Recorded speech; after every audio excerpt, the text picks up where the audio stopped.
go ahead and get started. If folks could please take their seats.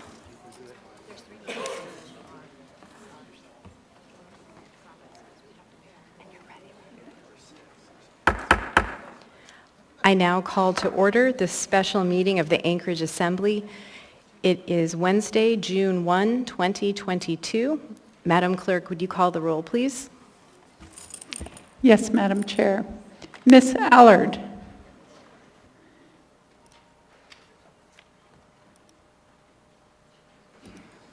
Ms. Allard?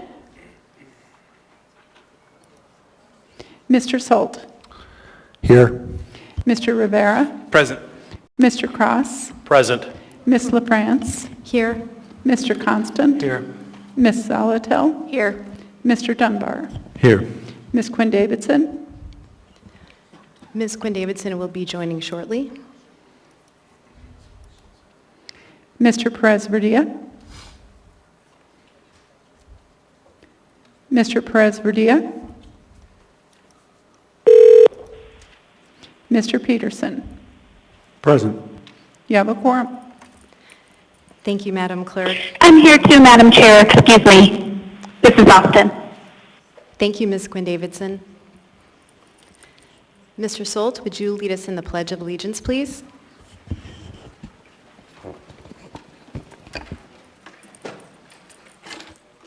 I pledge allegiance To the flag of the United States of America and to the republic for which it stands, one nation, under God, indivisible, with liberty and justice for all.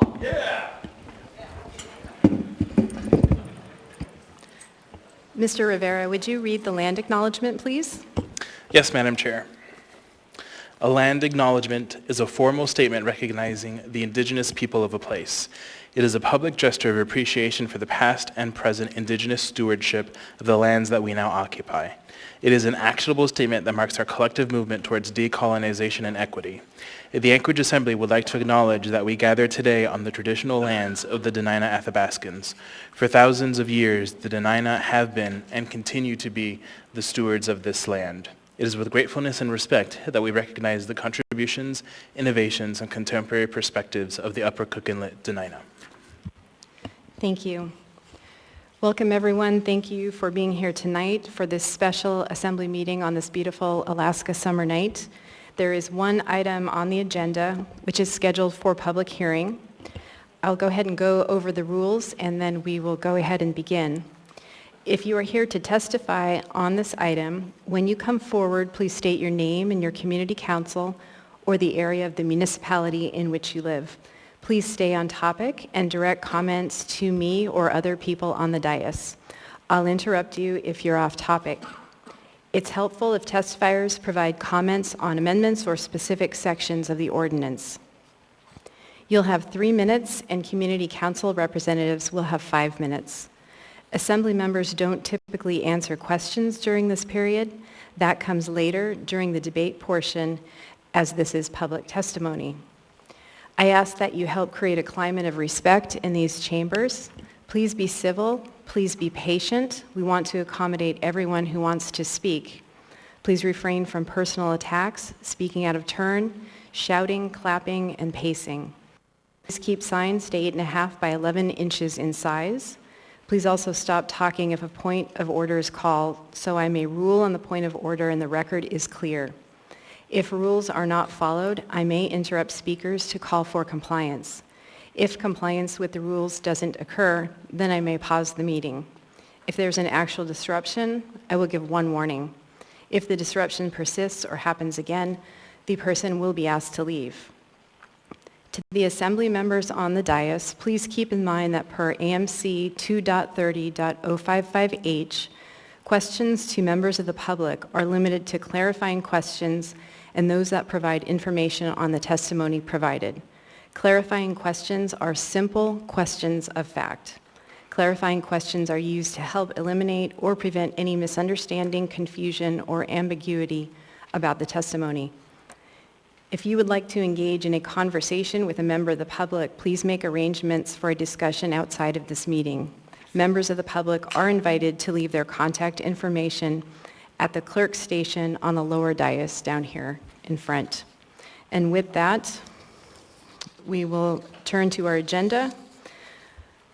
Item 4A, we now have before us ordinance number AO 2022-60, an ordinance of the Anchorage Assembly amending Anchorage Municipal Code, Chapters 3.10, General Provisions, and 27.20, Supervisory Boards, and Sections 2.70.030 and 29.10.060 to fulfill the requirement of Anchorage Municipal Charter, Section 7.01b, that is, the Assembly by ordinance must establish specific procedures for removal of an elected official for breach of the public trust. Public testimony is continued now from the meeting of May 24, 2022.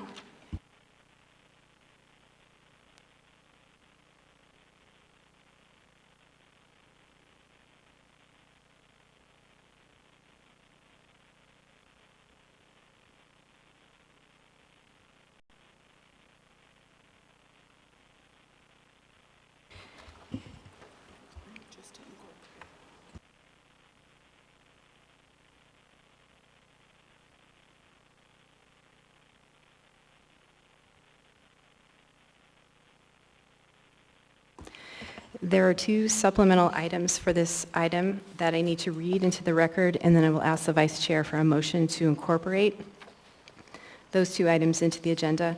The first is AM 326-2022 from Assembly Vice Chair Constant, subject AO 2022-60S, an ordinance of the Anchorage Assembly amending Anchorage Municipal Code, Chapters 3.10, General Provisions Reserved, and 27.20, Supervisory Boards, and Sections 2.70.030 and 29.10.060 to fulfill the requirement of Anchorage Municipal Charter, Section 7.01b, that the Assembly by ordinance must establish specific procedures for removal of elected officials for breach of the public trust. The second is AM 327-2022 from Assembly Council, subject response to legal questions regarding AO 2022-60S, an ordinance of the Anchorage Assembly amending Anchorage Municipal Code, Chapters 3.10, General Provisions Reserved, and 27.20, Supervisory Boards, and Sections 2.70.030 and 29.10.060 to fulfill the requirement of Anchorage Municipal Charter, Section 7.01b, that the Assembly by ordinance must establish specific procedures for removal of elected officials for breach of the public trust. Mr. Vice Chair, could I get a motion to incorporate those two items into the agenda? So moved. Second. Moved by Mr. Constant and seconded by Mr. Perez-Verdia, seeking unanimous consent on the motion to incorporate the two supplemental items into the agenda. Seeing and hearing no opposition, these two items have been incorporated into the agenda.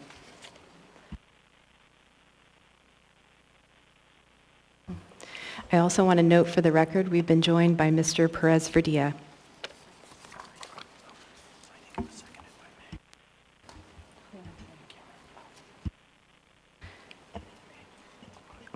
And I want to note that actually the prior motion was seconded by Ms. Zalatel.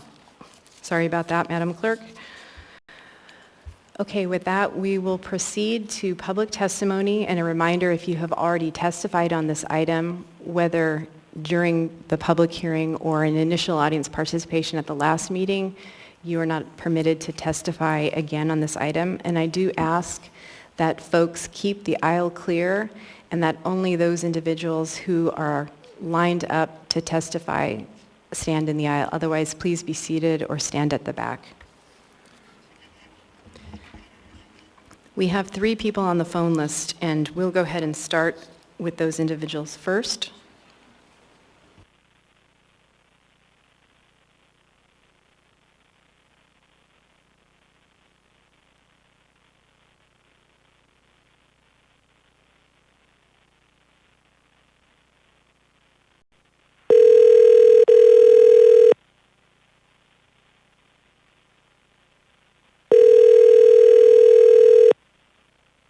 Hello? Hi, is this Ms. Irene Bortnick? Yes, it is.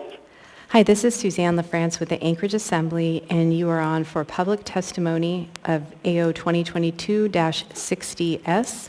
And if you go ahead and state your name for the record, you will have 3 minutes. Welcome.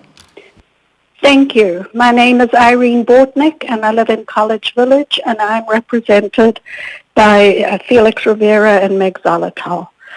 I'm in support of AO 2022-60. As I understand it, this ordinance will fulfill the Assembly's duties to complete the process that was begun in 1993 to safeguard elected officials as well as the public. This AO will assure that elected officials cannot be removed on a whim, and it works as well now as it would with a future mayor. Some people are questioning why this was not done previously and why it is being brought up at this point in time. I do not know why this was not done sooner. It should have been, but the current Assembly cannot be held accountable for what previous assemblies have failed to complete. As to why now, when else would be a good time to do this? It wasn't done when it should have been, so as soon as that was noticed, it's being taken care of. Action on this ordinance now will eliminate future accusations of this nature. There seems to be some misunderstanding that this ordinance is being considered so that it can be immediately used against the current mayor. I do not believe that is the case. However, it is becoming increasingly evident that we need a way to proceed if a breach of public trust does in fact occur. So I urge you to please vote to pass AO 2022-60. Thank you. Thank you for your testimony. Let's go ahead and get the second person online, please, on the phone.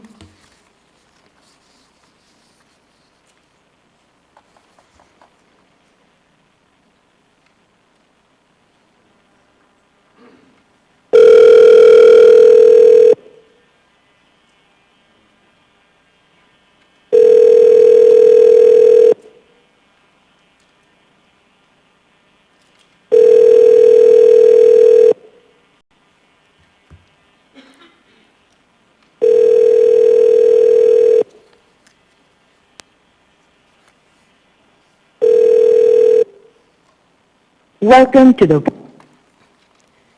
And let's try the third person on the list.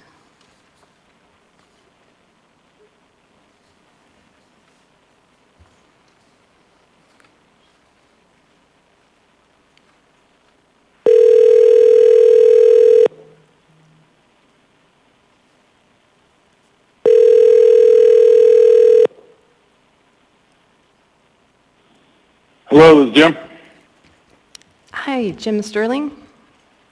Yes. This is Suzanne LaFrance with the Anchorage Assembly, and you are on for public testimony on AO 2022-60S. If you go ahead and state your full name for the record, you will have 3 minutes. Welcome. Thank you. My name is James Sterling. I'm in District 6. I am in opposition of the ordinance, and it's a blatant grab of power.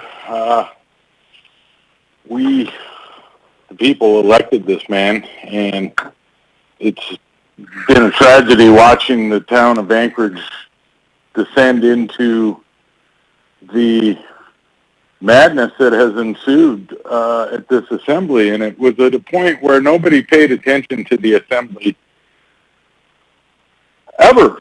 I can tell you 30 years I never did. If I had a contact with the Muni, I would pay attention, but mostly very little interest in anything that ever happened until of late, and it's gone in the wrong direction, and it needs to stop, and you people just need to work with the existing administration and stop trying to pull the power grab that we all know you're trying to do.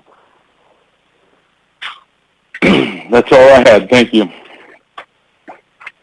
Any questions? Thank you for your testimony. I don't have any members in the queue. Thank you. Thank you. Have a good night.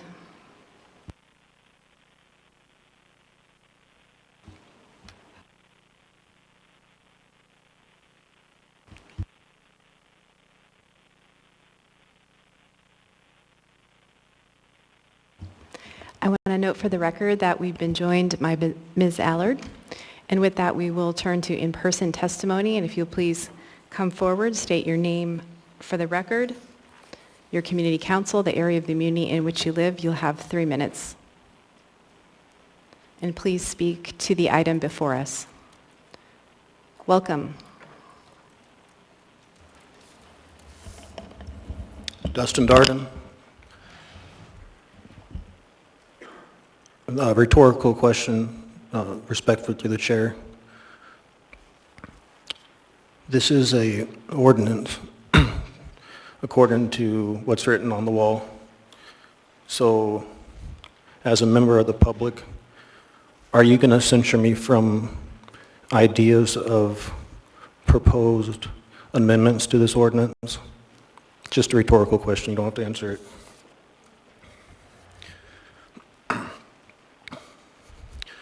So, I neither stand in favor nor in opposition of this ordinance. I stand with an idea in the proposal to one of you sitting assembly members to make a motion to make an amendment to the existing ordinance. So the duration of my speech is going to be in those specific regards, respectfully. And any future ordinance, I would be doing the same. So that, for the record, any member of the public ever has any idea that they feel an ordinance may need to be interjected with further language, that they not be censored, which would be a violation of Alaska statutes 1176110, interference with constitutional rights, and in the event 2 or more parties are involved, that's conspiracy against rights, which is a felony federal charge. So with that being said, my proposed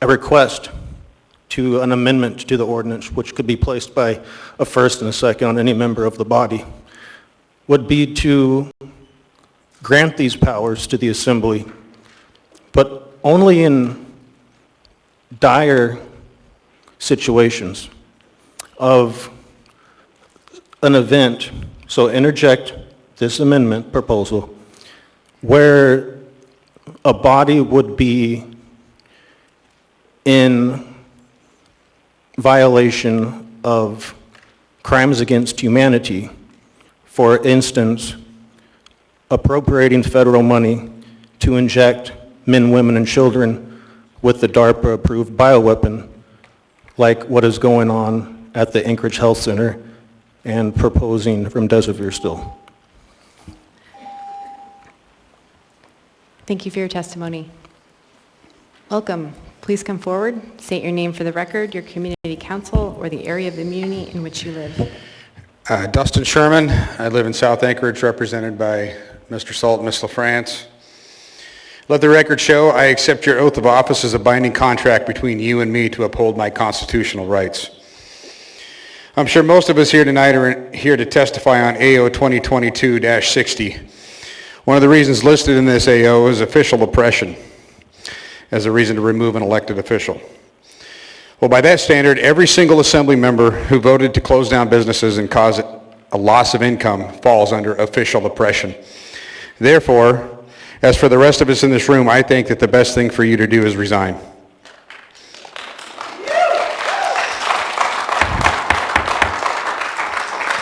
Again, please refrain from clapping. So are all you hypocrites or just corrupt? In the 3 years that I've been back in this state... Mr. Sherman, I need to pause you for a moment. Thank you. We need to warn the gentleman with the whatever shirt on and the gentleman in the second row behind him. Okay, you two gentlemen in the third row in the front, you are warned for clapping. No, it's not this guy. It's the guy behind him. Which one? I don't know. Okay.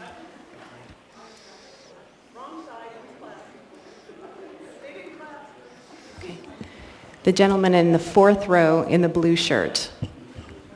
You are warned for clapping. Please refrain. Go ahead. In the 3 years since I've been back in the state, I have yet to see this body do anything to bring businesses back to the city, but I sure as hell have seen this body destroy a few. That is official oppression. I have not seen this mayor do that.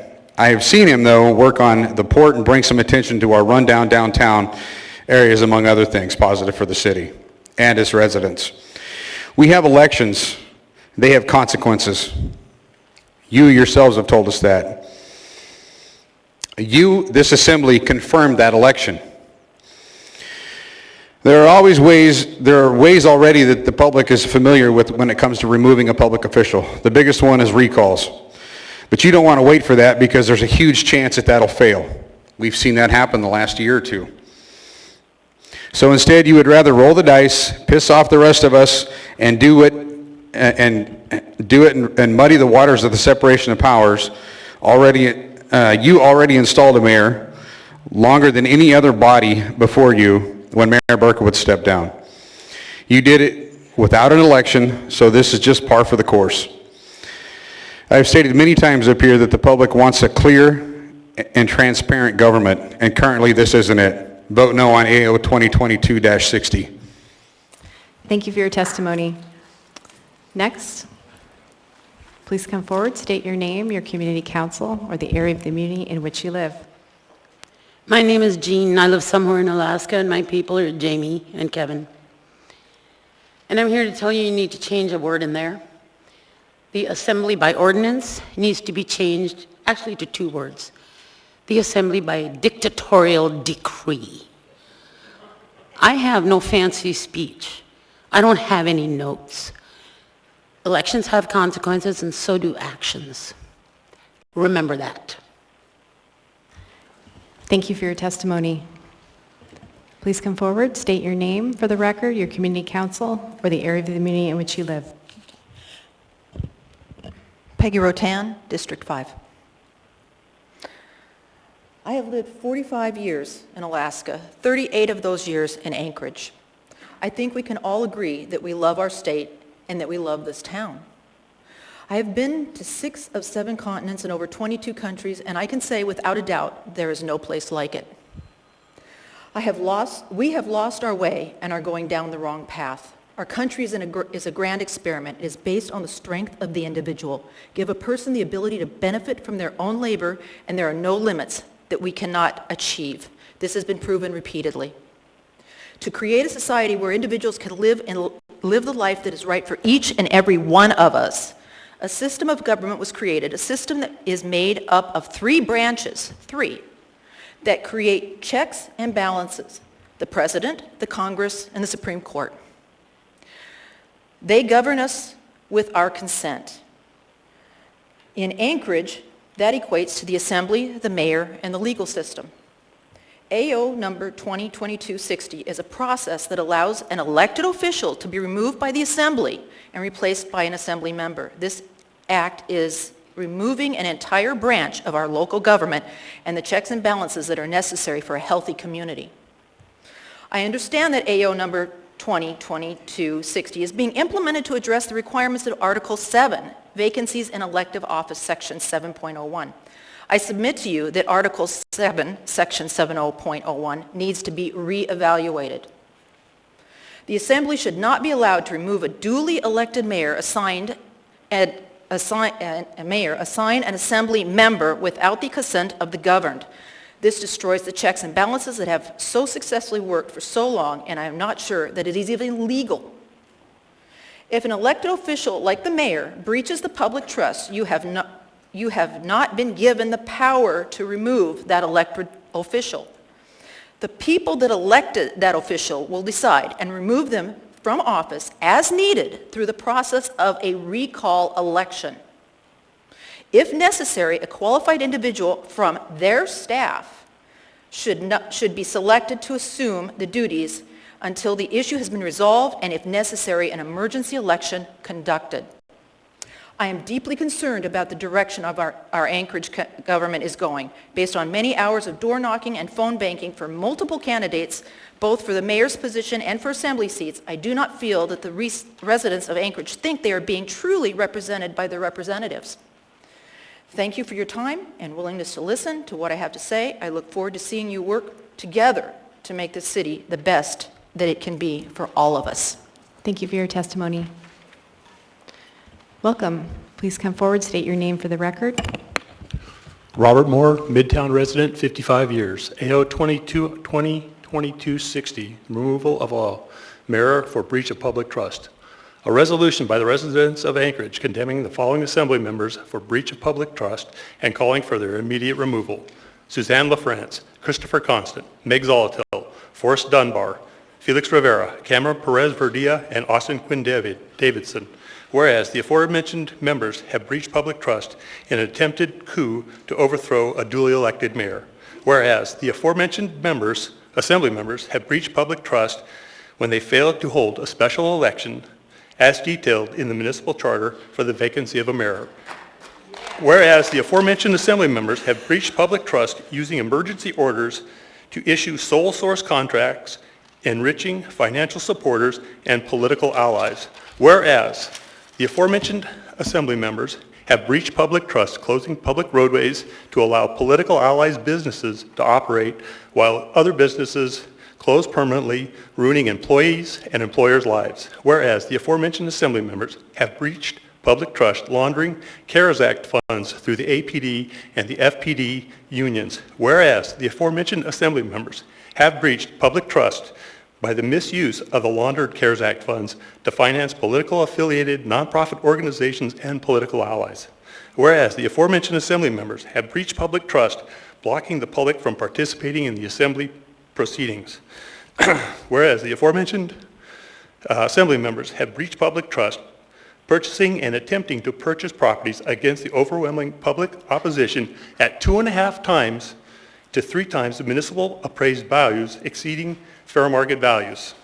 Whereas the aforementioned members have breached public trust by approving the April 2022 highly contested election with very close margins where approximately 18,000 question ballots were not counted. Whereas the aforementioned assembly members have breached public trust, denigrating and allowing members to denigrate the Constitution of the United States. Whereas the aforementioned assembly members have breached public trust, violating the Constitution of the United States, clause equal protection under the law, creating a protected class of citizens who are allowed to violate laws without consequence. Whereas the aforementioned assembly members have breached public trust by failing to support and defend the municipal charter, the Constitution of the State of Alaska, and the Constitution of the United States of America. Now, therefore, it is resolved that Assembly members Suzanne LaFrance, Christopher Constant, Forrest Dunbar, Megan Zolotel, Austin Quinn Davidson, Felix Rivera, Cameron Perez Verdia have violated and breached public trust and are therefore removed from public office this day, June 21st, 2022, the citizens of Anchorage. Thank you for your testimony. Any questions? Ms. Allard has a clarifying question for you. Thank you. Is it possible you could please repeat what district you belong in, and are you a member of the Midtown. Community Council? Midtown, 55 years. Are you Midtown Community Council? Mm-hmm. I'm not with the Midtown Community Okay, Council. thank you, sir. Thank you. Okay. Welcome. Please state your name for the record, your community council. Yeah, my name is Lauren, and I'm from District 5. Let the record show I accept your oath of office as a binding contract between you and me to uphold my constitutional protected rights. Regarding AO 2022-60, I believe the Assembly is significantly overstepping their authority. You're violating the separation of powers from a duly elected mayor. We do have mechanisms to remove that mayor if we choose by recall. And that is, and since he was elected by the people, that's how it should be, how he would be removed. Also, your removal grounds seem pretty nebulous, that basically it's more allegations than anything that's really proven. And the Assembly has a long-standing record of ignoring what their constituents want. You know, we elect you to represent us, but unfortunately that doesn't seem to happen. And I believe if you pass this ordinance, you're leaving yourself open to a lawsuit which would further waste a whole lot of our municipal taxpayer money, which you all seem to be quite good at. Anyway, that's all I have to say. Thank you very much, and I pray you work together with the mayor for the betterment of Anchorage. Thank you. Hold on, sir, please. Ms. Allard has a clarifying question for you. Ms. Allard? I'm sorry, can you say what district you're from again? District 5. District 5. Are you a member of any community council? No, but I'm active supporting them. Thank you. Thank you for your testimony. Welcome. Please state your name for the record, your community council, or the area of the community in which you live. Joey, District 4. One of the reasons, one of the violations here on the draft of the bill says official oppression. The only official I've seen hassled and oppressed and vilified and maligned, all based on just accusations and words that just carry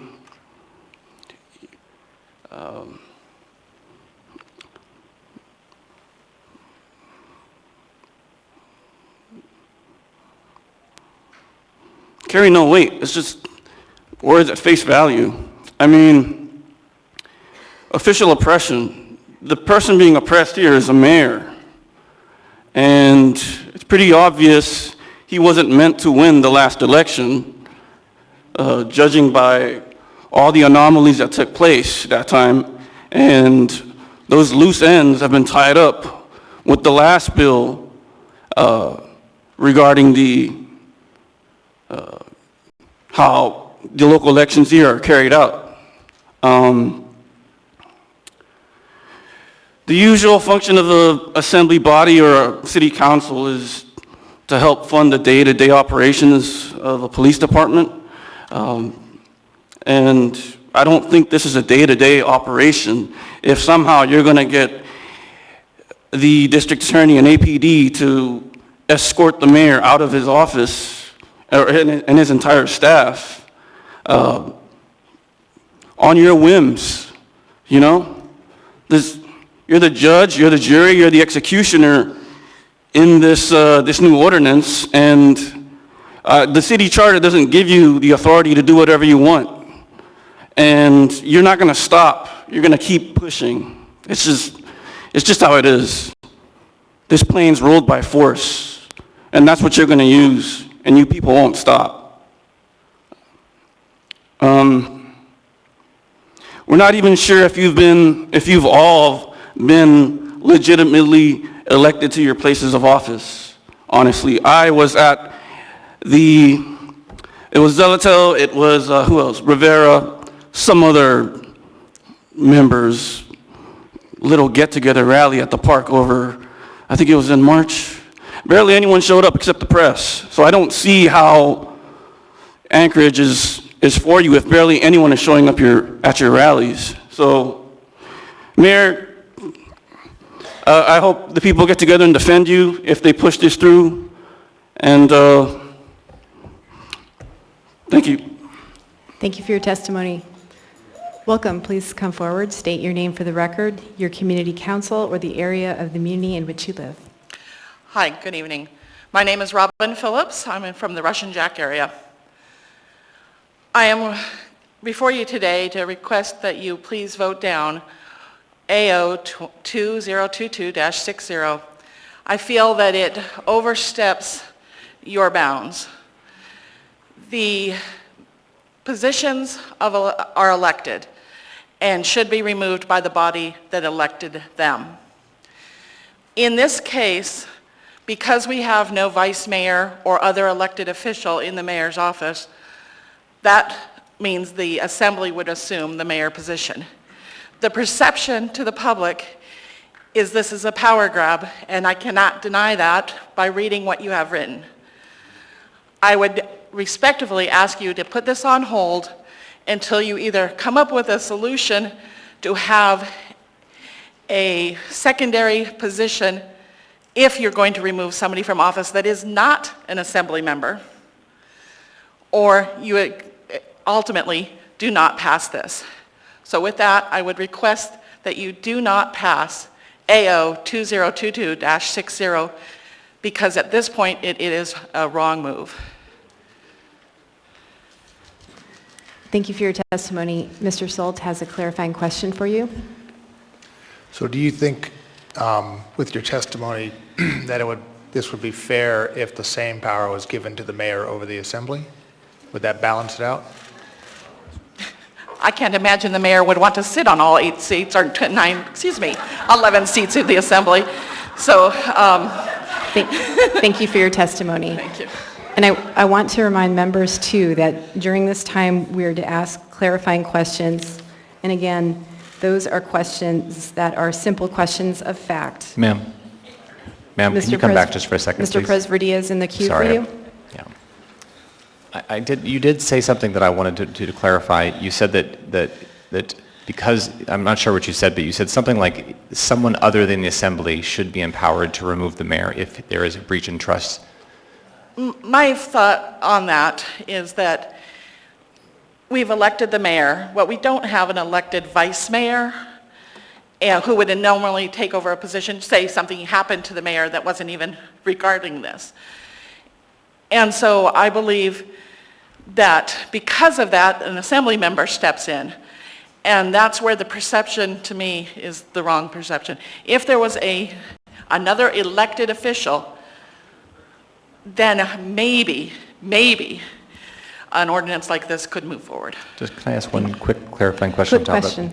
Yeah, so are you saying that your concern is the replacement of the mayor if he or she is to be removed, not necessarily that the power to remove is in the hands of the assembly? Well, that's a harder question to answer, but the powers to remove were kind of nebulous. As I read them, I think they need to be refined more. And I would again say that in this case, you need to hold off on this until those are refined. But I also believe that you're missing a step or a few steps in this process. And this is going through way too fast without proper thought. Thank you, Robin. Thank you for being here. Mr. Presverdia. Welcome. Please state your name for the record, your community council, or the area of the muni in which you live.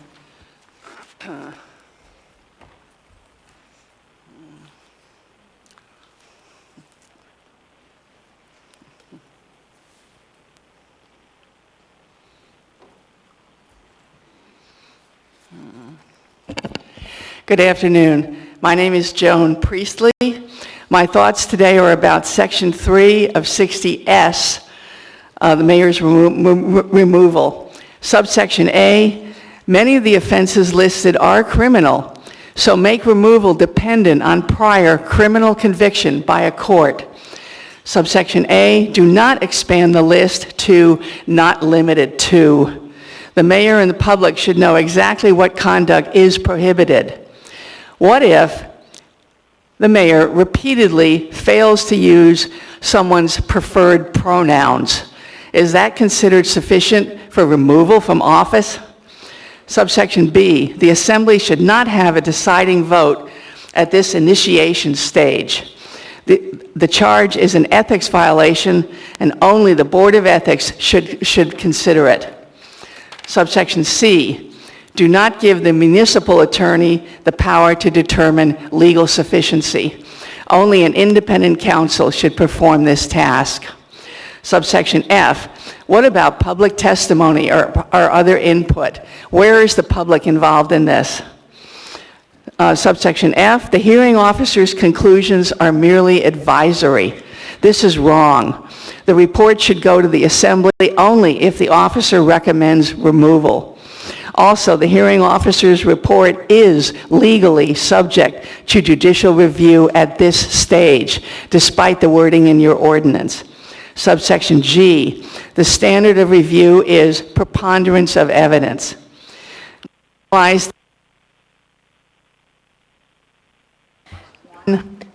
Ma'am, could you make sure the microphone is on? It's blinking on and off. I've stopped Well, your time. It's on now. The red light is on. Now it's off. What? I think your hand might be, or paper might be hitting the button there. Let's try it now. Okay. That's good. Preponderance of the evidence is 51%, 50% plus 1, more likely than not. I urge you to use a higher standard, clear and convincing evidence.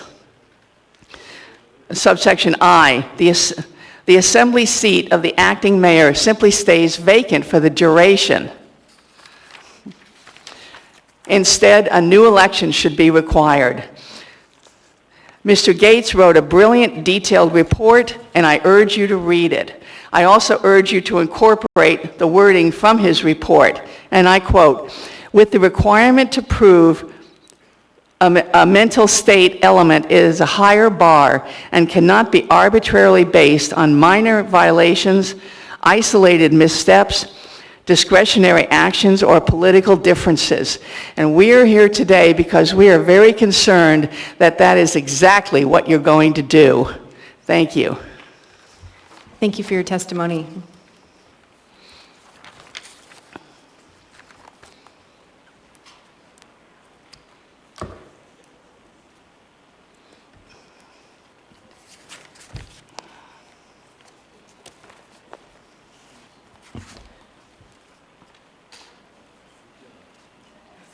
Welcome. Please come forward. State your name for the record, your community council, or the area of the community in which you live.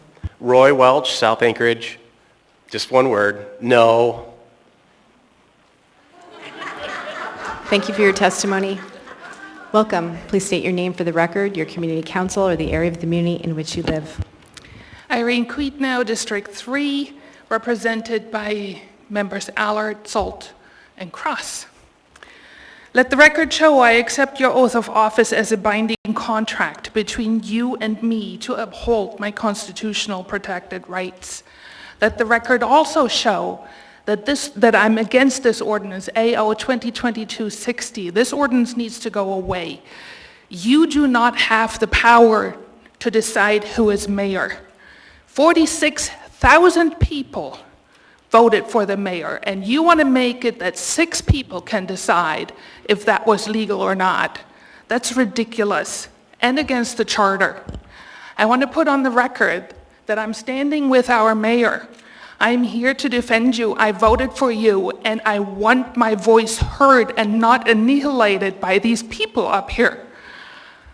I also want to say, through the chair, Mr. Constant, you said during a meeting here, several meetings, that you're not fighting against the mayor.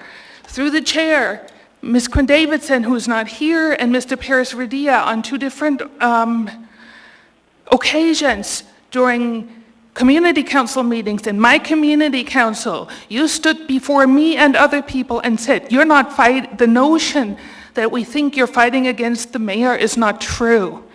Well, here's the thing, through the chair, Mr. Constant, you brought the ordinance forward. Ms. Quinn Davidson seconded it, and Mr. Perez-Redia did the third. Your own actions and words make you a big, fat liar, because you're fighting right now against the mayor. And so it's not us crazy people saying you're lying. You made yourself liars. And I want that to be on the record. This is absolutely ridiculous. And I'm certainly not represented by you, even though I'm in your district. Thank you. Thank you for your testimony. Welcome. Please state your name for the record, your community council, or the area of the community in which you live. And the microphone isn't on there. Yep. Hi, my name is Zach Young. I'm a member of Downtown District 1, and I am here in opposition of AO 2022-60. My concerns about the ordinance in question are multifaceted. There's a lot of different issues that I have, but I want to just start by saying the things that I think we all agree on and all of our constituents agree on. I think we agree that government's important and it's essential in order to be able to operate in a democracy effectively. I think that accountability for our elected officials is fundamental, and I do think that the spirit of this ordinance is in that direction, and I can't be in any kind of frustrated with that. I also agree that the timing of any kind of legislation is always very important to look at when we're analyzing whether or not it's something that we should put into practice. Now, my chief concerns with this ordinance are twofold. Primarily, the people that are backing and have written the ordinance and the axe to grind behind it are really where I'm concerned. There's two ways that a mayor can be removed of office, as to my knowledge. The first of all is with resignation, as most recently occurred, and then the second of all is recall. When we put into place an ordinance that puts more accountability on the part of the mayor than the legislative body currently has, I think we go into a really dangerous catch-22. So I think that while the ordinance itself spells out some very specific parameters around what would constitute a breach of public trust, I am also concerned about some of the very specific things that go within the municipality charter that could be construed in a different way. There's a few different examples. I don't know which one could be used to remove the elected official in question. The use of municipal funds, maybe they took a vehicle back to their house to grab an iPhone charger before going to lunch. I mean, there's plenty of things within the municipal charter. Ethics is one of the things that it says. Obviously, nepotism. So the timing of this ordinance is just really, really suspicious. And it really makes me wonder if we should give up power as the people who already have the choice to not only elect the mayor, but also recall him if we feel as though he's breached the public trust. The reality is the legislative body, the Anchorage Assembly, has a supermajority leading in the progressive direction. And I think it's very, very scary for us to consider giving up more power to the Assembly than we already have. In my opinion, the Anchorage Assembly hasn't done a fantastic job wielding that power in the Anchorage municipality's best interest, and I would really like to stop any more movement in that direction. Thank you for your testimony. Ms. Allard has a clarifying question for you. Actually, I don't have a clarifying question. I actually have a question for you. Okay. You said what concerns, you stated that you had some concerns. What concerns? You said you had some examples. My concern is primarily that this ordinance is going to be used as a club against the mayor. Not only this mayor, but any future mayor that might go against the supermajority or any majority that exists within the Assembly. I mean, right now it's really like moderate progressive 8, Point of order. Conservative 3. Hold on, sir. What rule do you believe has been broken, Mr. Constant? The code says the purpose of the question should not be used as an attempt to lengthen or expand the testimony of an individual. Madam Chair, I'd like to respond to that, please. Actually, no, it is directed to the chair. It's a point of order, and I need to rule on it. Mr. Constant is correct per AMC 2.30.055H, as I referenced in my remarks, that questions posed by Assembly members should be to provide clarification or additional information on the testimony that was provided. Thank you, Madam Chair. You said for additional testimony, and that's exactly what I was doing. Would you like to get legal involved at this point? No, Ms. Allard, you are out of order. I am the chair, and I am ruling on the point. You may continue with answering the question. I am reminding members of Section 2.30.055H regarding clarifying questions and only asking questions that are pertaining specifically to the testimony. Please finish your response, sir. On your additional information, can you please continue to answer my question? Sure. Just to clarify, my primary concern is that this ordinance is a direct attempt in order to remove the mayor without public support. If you can't win a recall, you sure as heck can win a vote to remove the mayor. I think that there's plenty of circumstances within the ordinance that is currently on the floor that you could weasel a way to to get him out of the office. And that's my concern, is that it's a step away from what the public's will is, which is to have Mayor Dave Bronson in for the rest of his term. Thank you, sir. Thank you. Ms. Quinn Davidson? Thanks, Madam Chair. I just wanted to note, following Ms. Quidna's testimony, that I am, in fact, here. I just called in and I heard all of it, and I've heard all of the others as well. Thank you. Thank you, Ms. Quinn Davidson. Welcome. Please state your name for the record, your community council, or the area of the muni in which you live. Good evening, Assembly members, Mr. Mayor. My name is Chris Warren. I live in the Taku-Campbell Community Council area, and I've lived there for about the last 40 years.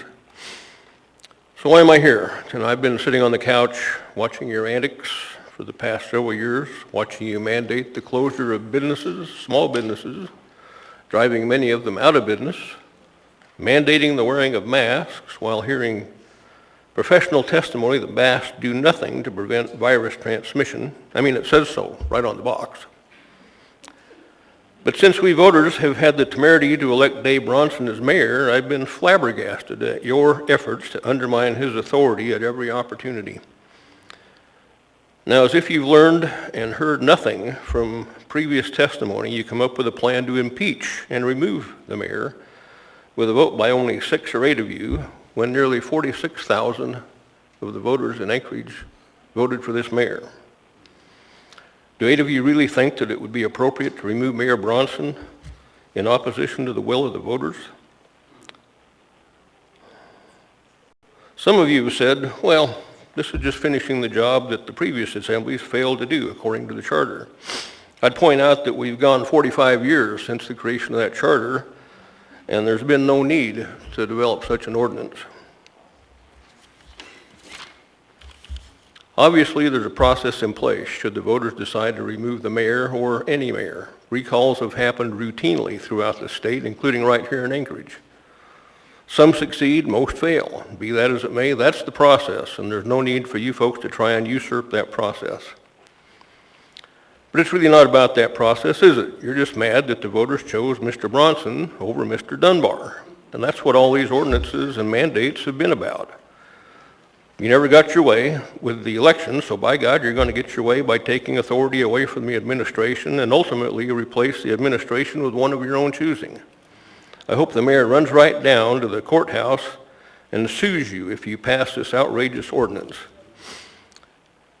Why do you think that the folks in Eagle River are trying to leave this town? Why do you think that the Mat-Su Valley is the fastest growing place in the state? It's because people like me who have the wherewithal can move. And there's a lot of people in the process of doing that. And this is why. This is the very reason why.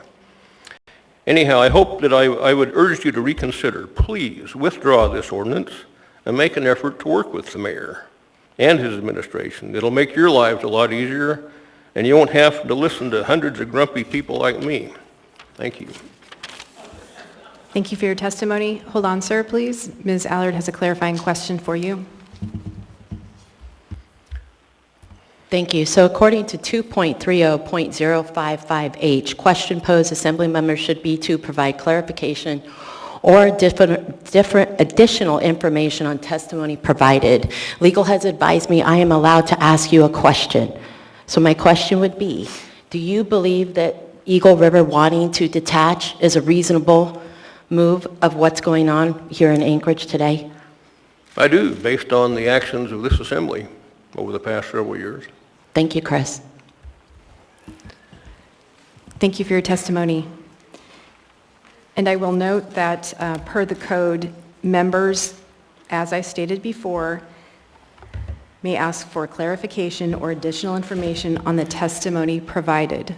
Welcome. Please state your name for the record, your community council, or the area of the muni in which you live. I'll be speaking on Bayshore-Clack Community Council for 5 minutes, please. Dave Weir, I'm Vice President of Bayshore-Clack Community Council. We oppose AO 2022-60. Mr. Gates at a work session said that in 1993 they didn't finish. We disagree. We think they did finish. They knew they couldn't go any further because there was a separation of power. Now you're not only going to try to give yourself more power, but it's been this way for 29 years, and no assembly over the last 29 years has even considered doing this, but now you think it's the best thing to do. We feel that's a breach of public trust. So why now, and what is the rush? This item was on the last assembly agenda but did not get finished. This has happened many times that unfinished items get put on the next scheduled meeting. But why does this assembly think this item needs a special meeting? Why does it need to be rushed? It's been sitting here for 29 years. So why does it need to be done right now this quickly? If the mayor's office was trying to pass an AO like this, but it was reversed, and the mayor could remove any assembly member, you guys wouldn't pass it. You wouldn't even consider it. At our last community council meeting, Ms. Quinn Davidson attended and stated that AO 2022-60, I don't really see what the issue is on this AO, and I don't have an opinion on it one way or the other. Well, that is alarming to us. Either Ms. Quinn Davidson does not see how overbearing this AO is, or she's just naive and knows exactly what it is. Either way, it's alarming to us. It's been stated the assembly will have the same standards of removal as the mayor, so the assembly will be in charge of policing itself. So you want the public to believe that this assembly will remove one of its own. I don't believe that would happen. Oh, but wait, I can see it happening. Used to remove Ms. Allard, Mr. Salt, or Mr. Cross, but I do not believe that would be used to remove any other assembly member. Would it not be a breach of trust by any assembly member who votes themselves more power than the mayor? How is this a balance of power? Why was no accusation document to remove the 8 assembly members for breach of the public trust back when the assembly did not follow section 7.02 of municipal code by not electing a new mayor by special election within 90 days of the vacancy that occurred? The election did not take place for 175 days. Was this not clearly the definition of breach of public trust?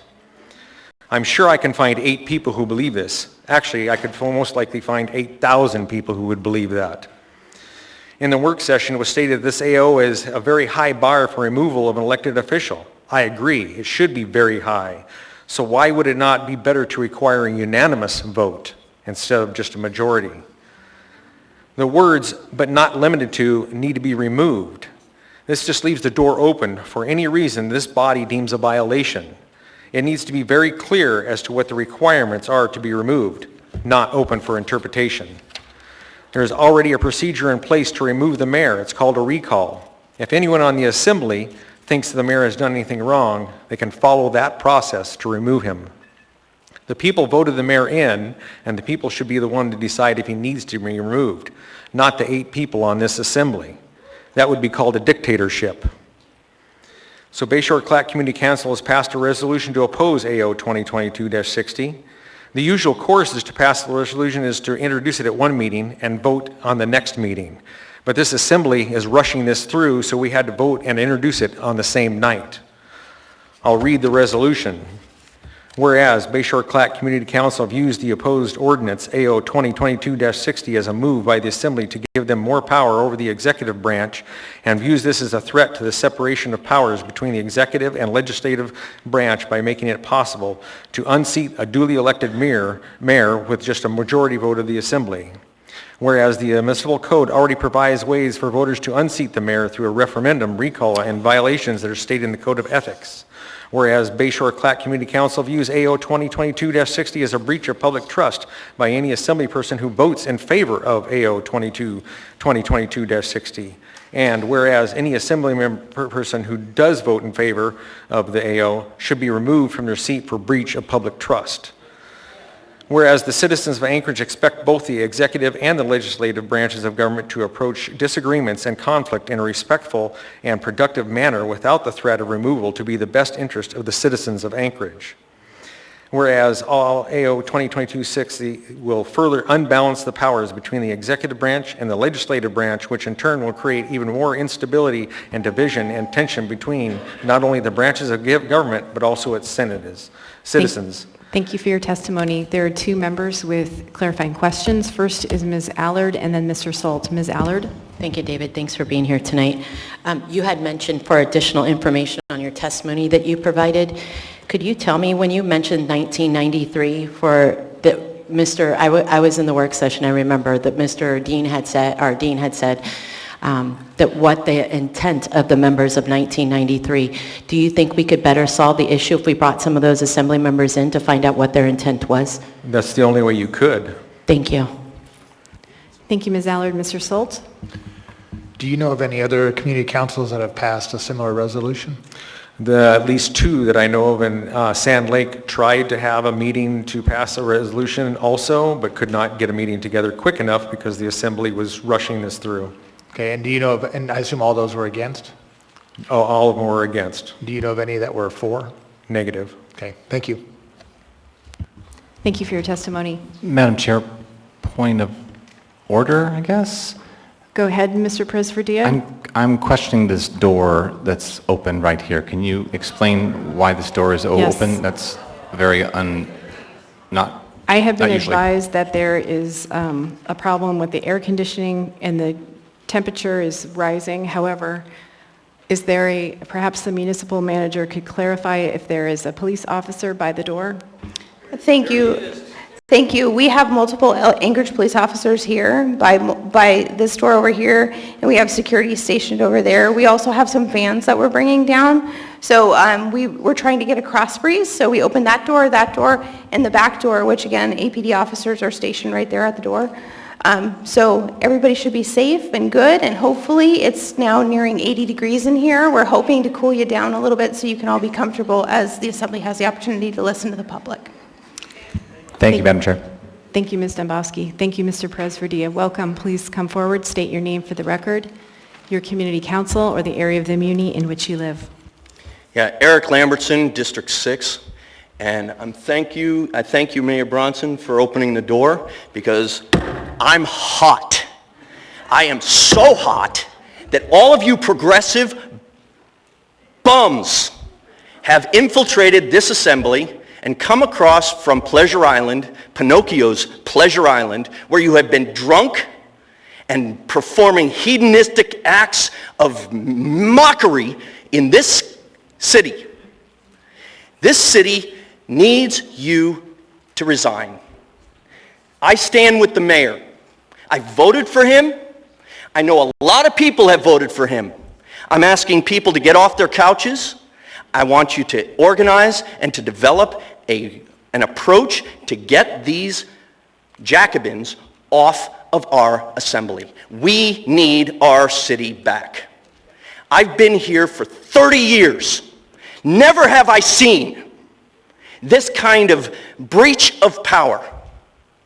It's ridiculous. And Constant, you're going into a clown show if you think you're going into a congressional position. Sir, please speak to the item before us. Your clown makeup. I'm speaking to all of you. Now put on your clown makeup, take off your mask so that we can see just exactly what makeup you're putting on, because Constant Sir, and others who are seeking the mayor's position, if you take the mayor off of his position, which one of you are going to be going for the mayor? Is it Miss Allard?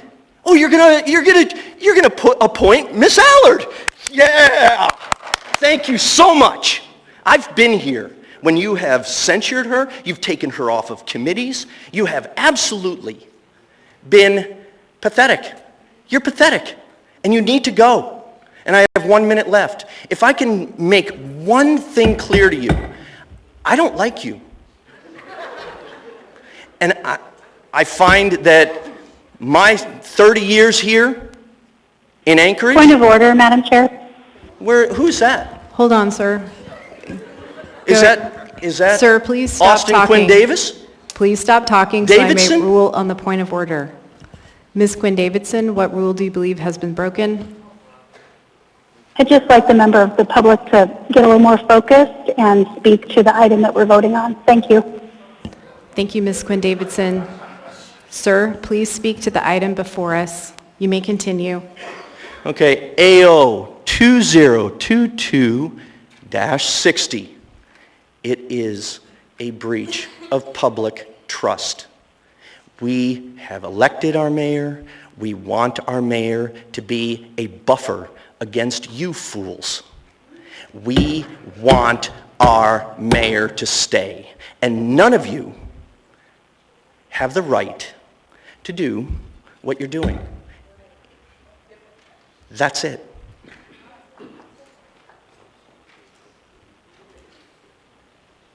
Resign, Constant. Thank you for your testimony. Welcome. Please state your name for the record, your community council, or the area of the muni in which you live. Hello, my name is Brian Flynn. I am a resident of Cell Block 3. I'm here tonight to call on the Assembly members to vote no on this egregious overstep submitted by the Vice Chair, Christopher Constant. You all swore an oath to uphold the U.S. Constitution, State of Alaska Constitution, and the Charter of Anchorage. AO 60, Section 3, goes against the principles of the balance of power for all three and would put you in direct conflict with that oath. To me, the oath means something and speaks to the volume of one's character. I would call on each of you to think about that oath on those documents and to the people of Anchorage means to you. The mayor is the only official elected by all citizens of the municipality. Only the citizens of the municipality are able to remove the mayor from office should they deem it necessary to institute a recall. The Assembly does not have the authority to do that on their own, even if some of the Assembly are not happy with the process or even have their own agenda. Adding offenses for which a mayor can be removed, basing it on something as easy as an accusation, stacking the deck with a council appointed by the Assembly as stated in 3.10.050 Section D are all steps that go further illustrate the true intent of this AO. The Assembly is not the authority for the removal of the mayor within the municipality. We, the people, are the authority. We're grown up enough to know when a mayor needs to be removed from office. As we've seen in the last 2 years, recalls can be instituted on elected officials by getting the signatures to put it on the ballot. We saw 2 such recall attempts presented to voters within a district. They were voted on and failed. Whether anyone agreed with the basis of those recalls or not, truth is the basic freedom of the vote and by the people to determine the outcome of the majority of those voters did not agree with either one. That is why the recall system is in place, and that is how it should remain for the mayor. During the work session on May 20th, it was stated that this AO was fulfilling the closure of a work that was started in 1993. Why now, 29 years later? I am so amazed that instead of spending time actually working with the mayor and his staff, we are seeing so much time wasted on irresponsible actions like this, not to mention the thousands of tax dollars into the pocket of a so-called unbiased attorney for the Assembly. During the recent election, we were also subjected to the ads posted by some of you that were touted how much you work with the mayor to help the municipality. This would be perfect time to show that these statements are true and not political BS to get it reelected. I would hope that all of you would live up to those ads and stop this nonsense. One of you currently running for national office has posted the following quotes at his own page. I am going to run a campaign that unites all of Alaska, not one that divides us. Here's another one. This is great. Christopher Constant's career is marked by bridge building. Be a bridge builder, Chris. Thank you for your testimony. Sir, actually, no, go ahead. Thank you. Welcome. Please state your name for the record, your community council, or the area of the muni in which you live. Thank you, Madam Chairman LaFrance. It's my privilege and honor to be before you tonight. My name is Tom McKay, and I'm in the state legislature representing South Anchorage, District 24. It's my privilege to be before you, Mr. Mayor, and honorable members of the Assembly. I moved to Anchorage in 1980. I've been here 42 years. In my service last couple of years in the state legislature, I have been in the minority with 18 members. The majority had 21 members. We had the rule of 21. Whatever 21 members in the House said was going to happen was what happened. We lived under that tyranny for 2 years. I see that same sort of conduct with our Anchorage Assembly, and it needs to stop. You need to work together, work with the mayor to make our city a better place. I hear all the time about citizens moving to the valley and leaving Anchorage. There's an exodus happening, and I really don't want to see that continue. We need to make Anchorage a great place like it used to be. There's one other point I'd like to make from my experience as a freshman legislator in Juneau, and that is it's very difficult to go from campaign mode and partisan politics mode to statesmanship and governing. Very, very difficult to sort of turn that off and then become a statesman. So I would encourage all of you to take that to heart, that we are no longer in campaign mode. The partisan politics are over. Now's the time to govern and be statesmen. And I encourage you to work with our mayor to do just that. And that's the best advice I can give you tonight. So I really appreciate your attention. Thank you. Thank you for your testimony. Representative, there are 2 members in the queue with clarifying questions for you. Sir, if you come back. First is Mr. Solt and then Ms. Allard. Well, I'm sorry. Thanks, Tom. Appreciate your testimony. So you're probably familiar with Damocles, the king with the sword over his head, right? So based on your experience and what you went through at state, did you change how you behaved, and did you try to hold back restraint, knowing that the power of 21 would always change how you rule? So I guess what I'm getting at is, if something like this went in place, lack of a better word, does it neuter the mayor? Well, you know, partisan politics plays a big part in the state legislature, and of course you have the rule of 21. You can replace the speaker with 21 votes. So there's always the threat of a coup hanging over the body. But we never talked about removing the governor. Okay, and that would be, you know, if you're going to use an analogous situation, that's what recall is for. Thank you. Thank you, Representative. Ms. Allard. Hi, Representative McCabe. Thanks for being here tonight. I really appreciate it. Have you heard any of your constituents come to you in regards to how this assembly has affected them? Because you're saying you're in the legislature, you're hearing people. Have you heard anything specific about how the assembly is running right now with this AO 60? Well, obviously, I encourage a no vote on the AO 2022-60. And yes, I've been to several community council meetings recently where there was definitely a movement or a tone that this should be voted down. And so I would encourage you to please do that. Thank you. Mr. Constant and then Mr. Dunbar. Thank you, Mr. McKay. Glad you're here. Are you aware of Article 2, Section 20 of the Alaska Constitution? Yes, sir. What is that article? Well, I'd have to go back and look, but I have read the entire Constitution. Thank you. Thank you, Mr. Constant. Mr. Dunbar? Well, thank you, Representative. Thank you for being here. So just to elaborate a little bit on that, the Alaska Constitution empowers the state legislature to... One moment, please. What rule do you believe has been broken, Ms. Allard? It appears that there's not a question that actually is being asked. It sounds like the assembly members are actually attacking Representative McKay, and this is going to be into a debate. Thank you, Ms. Allard. The chair will rule on the point of order that was raised. To my knowledge, Representative McKay raised the point of the legislature not having the authority to remove the governor, to which Mr. Constant asked a question about. However, Mr. Dunbar, would you go ahead and state your question succinctly, Madam Chair, please? I challenge the ruling of the chair. Is there a second? Hearing no second, Mr.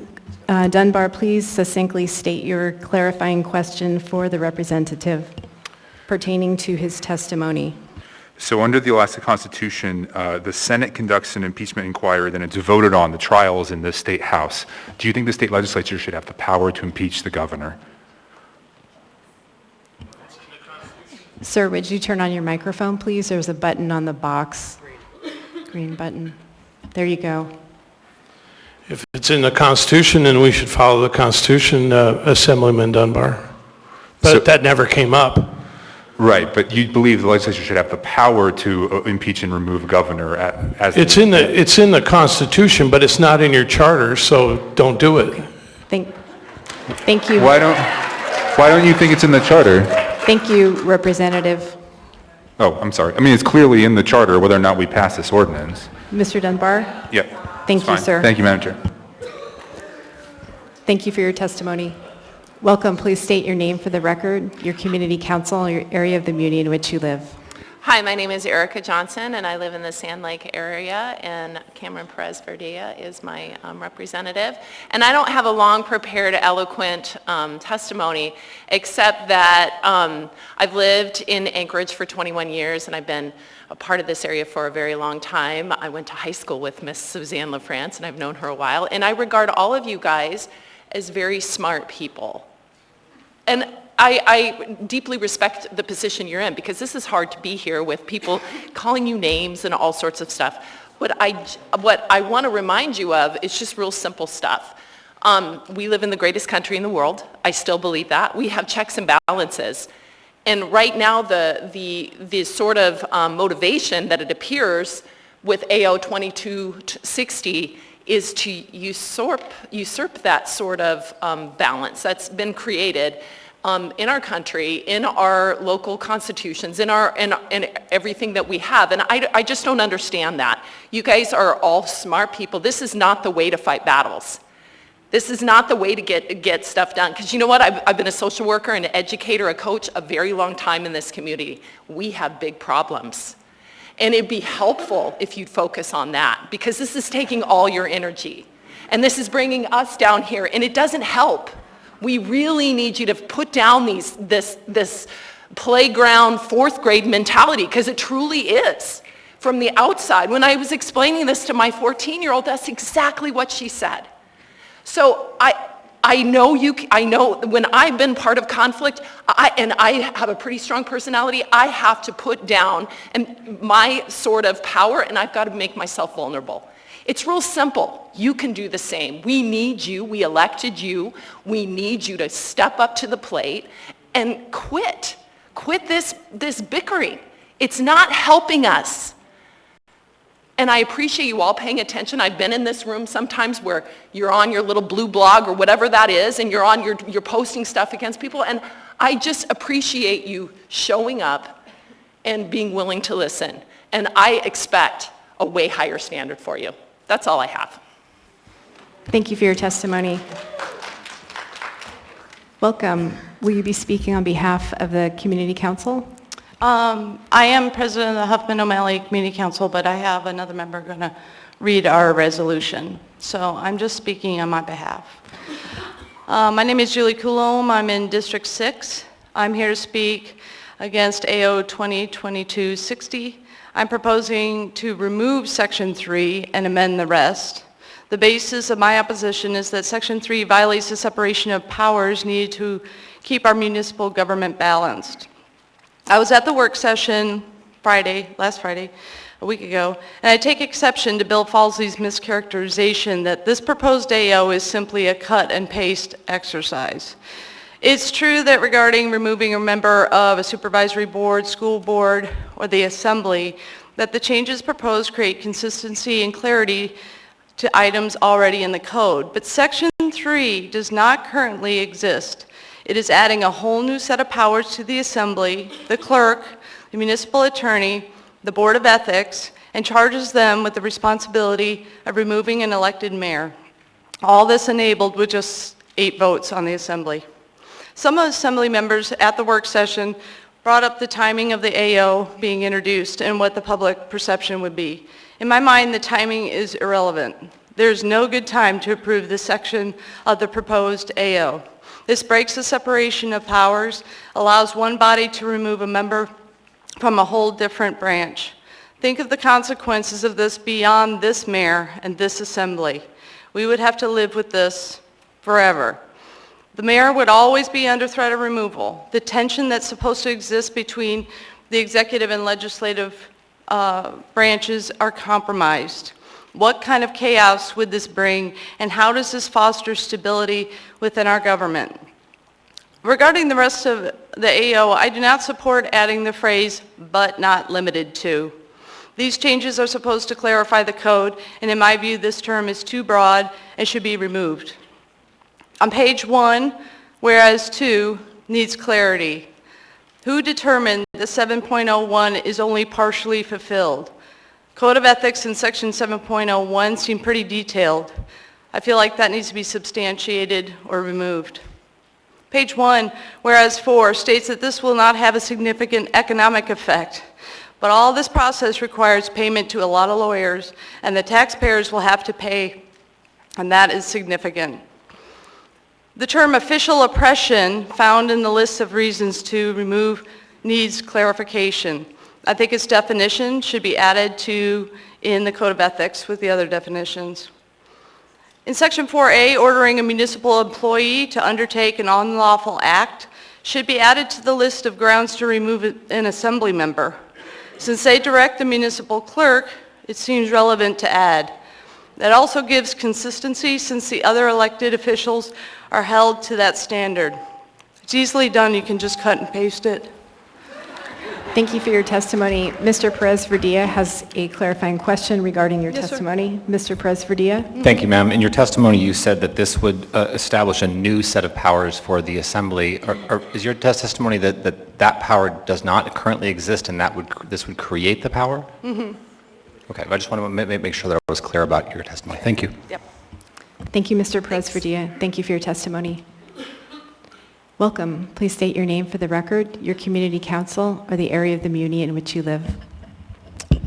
Hi there, my name's Ryan Nelson, and I'm a member of District 2, and I would just like to say that I've heard it reiterated up here earlier today by many individuals that we have had a city charter that's been in place for the last 45 years, and we have never had to consider a piece of, an ordinance that is anything like this. So all that tells me is that, human nature, there's always a motivation for why we do something. And I'd just like to ask Mr. Constant, what was the motivation that pushed you to introducing this ordinance on the Assembly?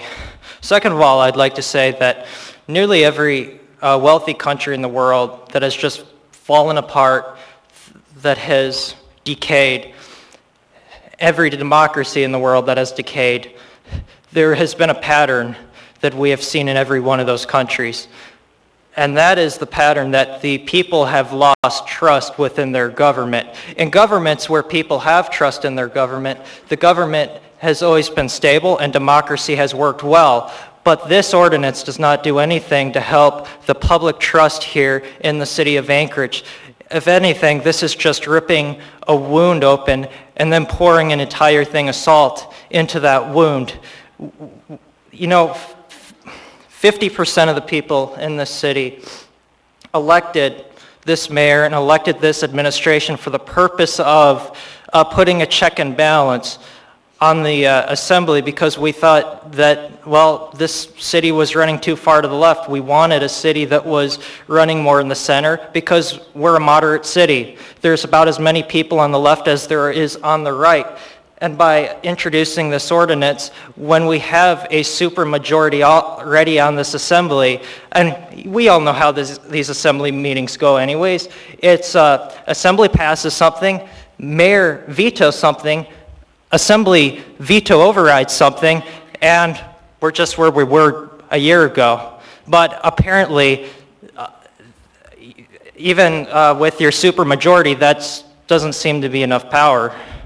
That doesn't seem to be enough power. There's still too much of a roadblock.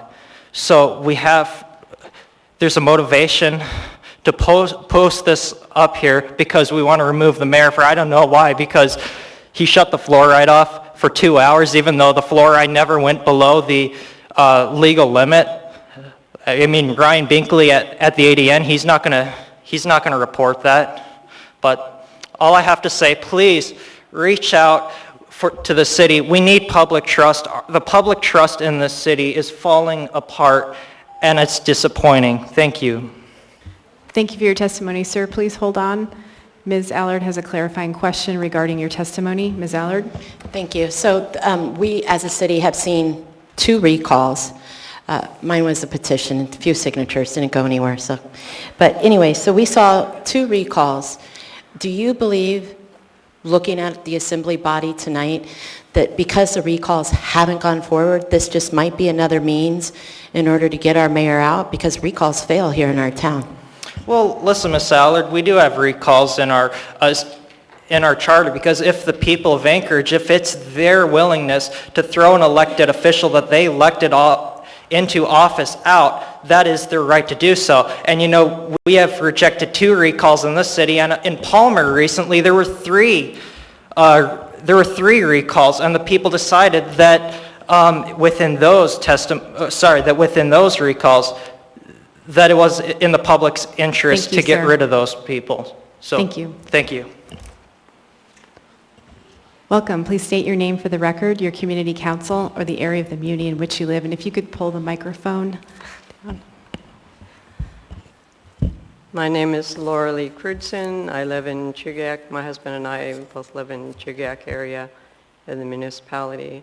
We are opposed to this ordinance, AO 22-60, which seems that it would just provide additional powers to this assembly.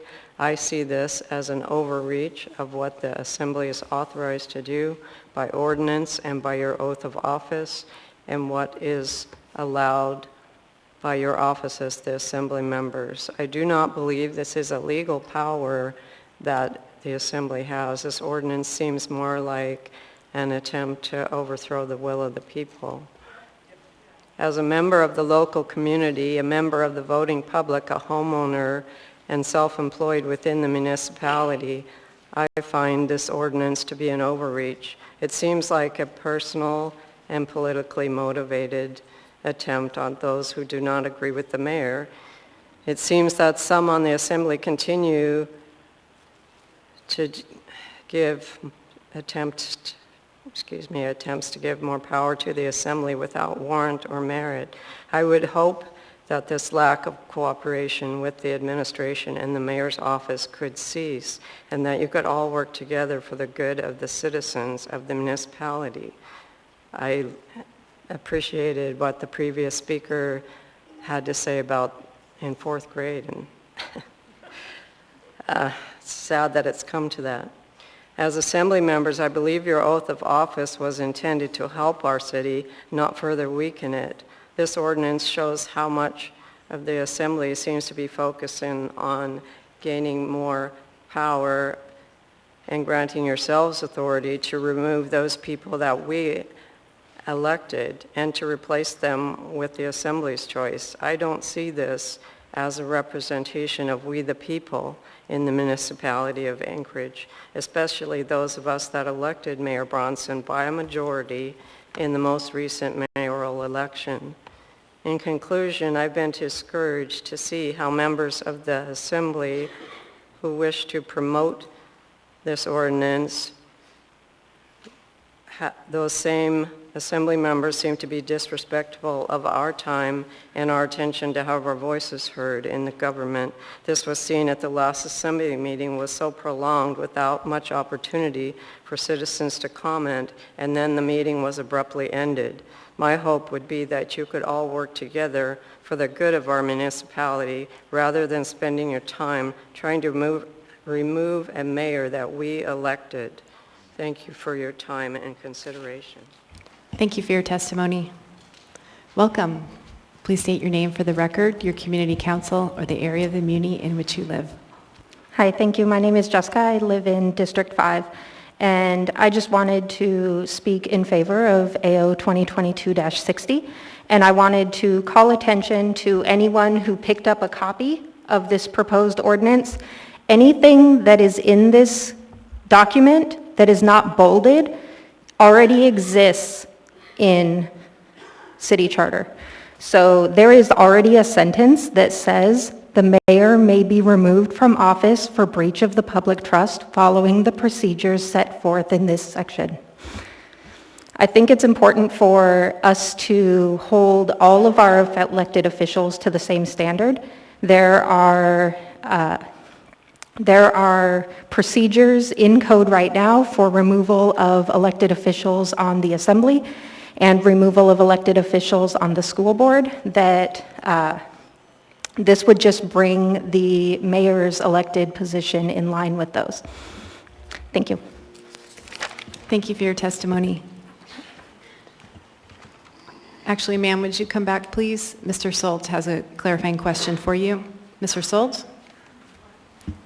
So I was just curious, the part you read about removing the mayor, what section was that in?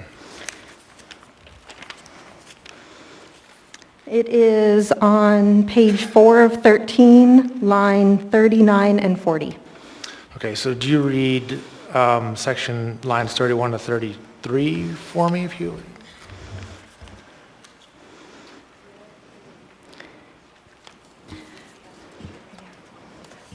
Actually, if I may pause you just to clarify, because we have two versions, and there was a member, Ms. Zalatel, did you want to, no, to explain the S version has different legislative marks than the original version.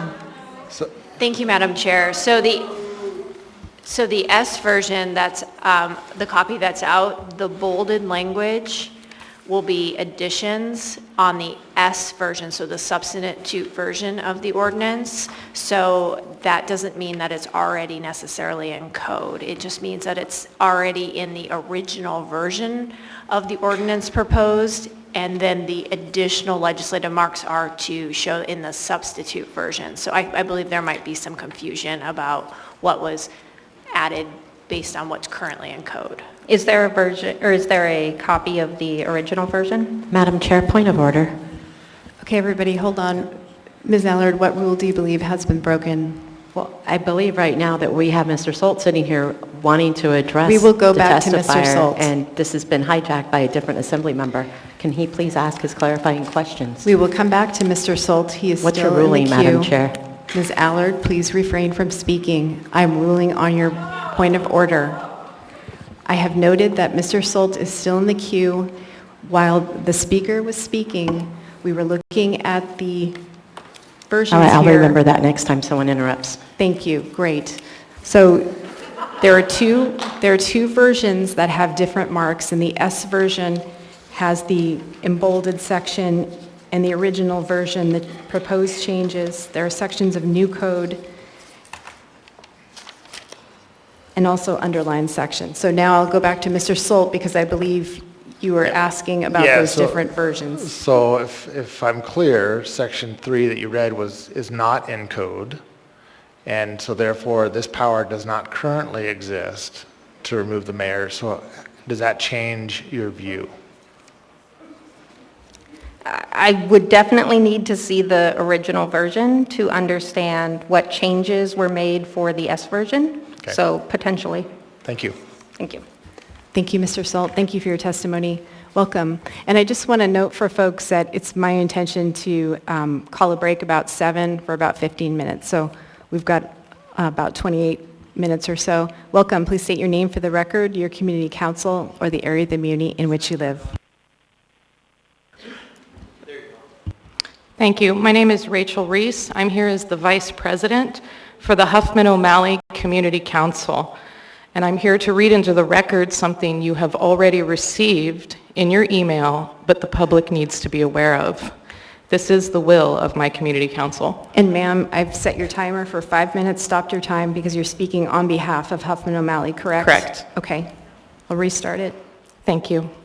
Whereas the Huffman O'Malley Community Council, as stated in Article 3 of the Municipal Charter, exists to afford citizens an opportunity for maximum community involvement and self-determination, and Article 4 to provide a direct and continuing means of citizen participation in local affairs and to perform those functions and exercise those powers granted or permitted by the provisions of Municipal Code 2.40.050 and 2.40.060. Whereas Huffman O'Malley Community Council views the proposed ordinance AO 2022-60 as a threat to the separation of powers between the executive and legislative branch by making it possible to unseat the elected mayor with a 2/3 vote of the assembly. Whereas the municipal code already provides ways to unseat the mayor through referendum. recalls, and violations as stated in the Code of Ethics. Whereas this proposed AO 2022-60 will create instability, division, and discord in the municipality of Anchorage now and in the future. Whereas the Assembly and Mayor's office should have a healthy tension that keeps government balanced and the minority represented. Whereas the citizens of Anchorage expect both branches to approach disagreements and conflict in a respectful and productive manner without threat of an elected official's removal, and to keep the best interest of Anchorage and its citizens as the priority. Whereas action listed in the proposed AO 2022-60 is constituting a breach of the public trust applying only to the mayor, which is already covered in the Code of Ethics. Now therefore be it resolved, Huffman O'Malley Community Council supports the current code that the branches of government within the municipality of Anchorage stay separate, keeping the powers of the Assembly and the powers of the mayor the same as contained in the municipal code to retain public trust, avert institutional chaos, and further eroding the public trust of this government. This was resolved the 19th day of May, 2022, with 11 yeas, 0 nays, and 2 abstains. Thank you. Thank you for your testimony. Welcome. Please state your name for the record, your community council, or the area of the muni in which you live. My name is Michelle, and I'm a blue-collar worker. I've worked my ass off today. Through the chair, weak, evil, evil, evil, bad, bad. Bottom line, what are you doing? Mr. Constant, through the chair, is going to take and shit stir this city sideways. I didn't plan on coming tonight. I've worked all day, I'm tired. But here I am, and guess what? Why am I here? Because you all drove me here by throwing masks on my face and shutting down our businesses. Now you're trying to take our mayor away? Are you freaking kidding me? I was at the Friday work session meeting, and when Mr. Constant, through the chair, was asked what was the rush to get this through, he said, because of the last 2 years. Pretty clear. All you want to do is take our mayor away. Now, you guys think that that's going to fly? Do you think that's going to fly? I mean, you're just going to cause major unrest in this city if you continue to go this way. Because a lot of us worked really hard to get our mayor in so that there would be a balance of power with you freaks who are trying to put us in masks. I mean, I'm sure if Dunbar, through the chair, was elected, we'd have to provide vaccination proof to go to a restaurant. That's why we don't want you in charge. If you're in charge, the port doesn't get done. The Black Caucus gets $5 million. Do you really want to create this chaos in the city? You've already had days and days and days of people coming in here about the mask mandate. If you do this, you're not getting rid of us. If you do this, we're going to continue to come back. We're going to fight against you. Because this is absolutely unacceptable, mind-blowing that you sit up there on your little thrones and think, oh, we can just run this city. Who cares what the people want? We voted for him. We voted for Mr. Cross. We voted for Mr. Randy. We voted for Miss Allard. I don't know how you guys got through, and I really don't think Zattel was actually voted through the chair. I think that you guys did something funky, because I was actually observing at the election center. So, after long days of work, here I am, filthy dirty, but I'm here, because I'm pissed. I'm so pissed at you people. Stop it. Just stop acting like children, and let's just get the city back in order and don't mess it up more. If you do this, you will screw it up more. Thank you for your testimony.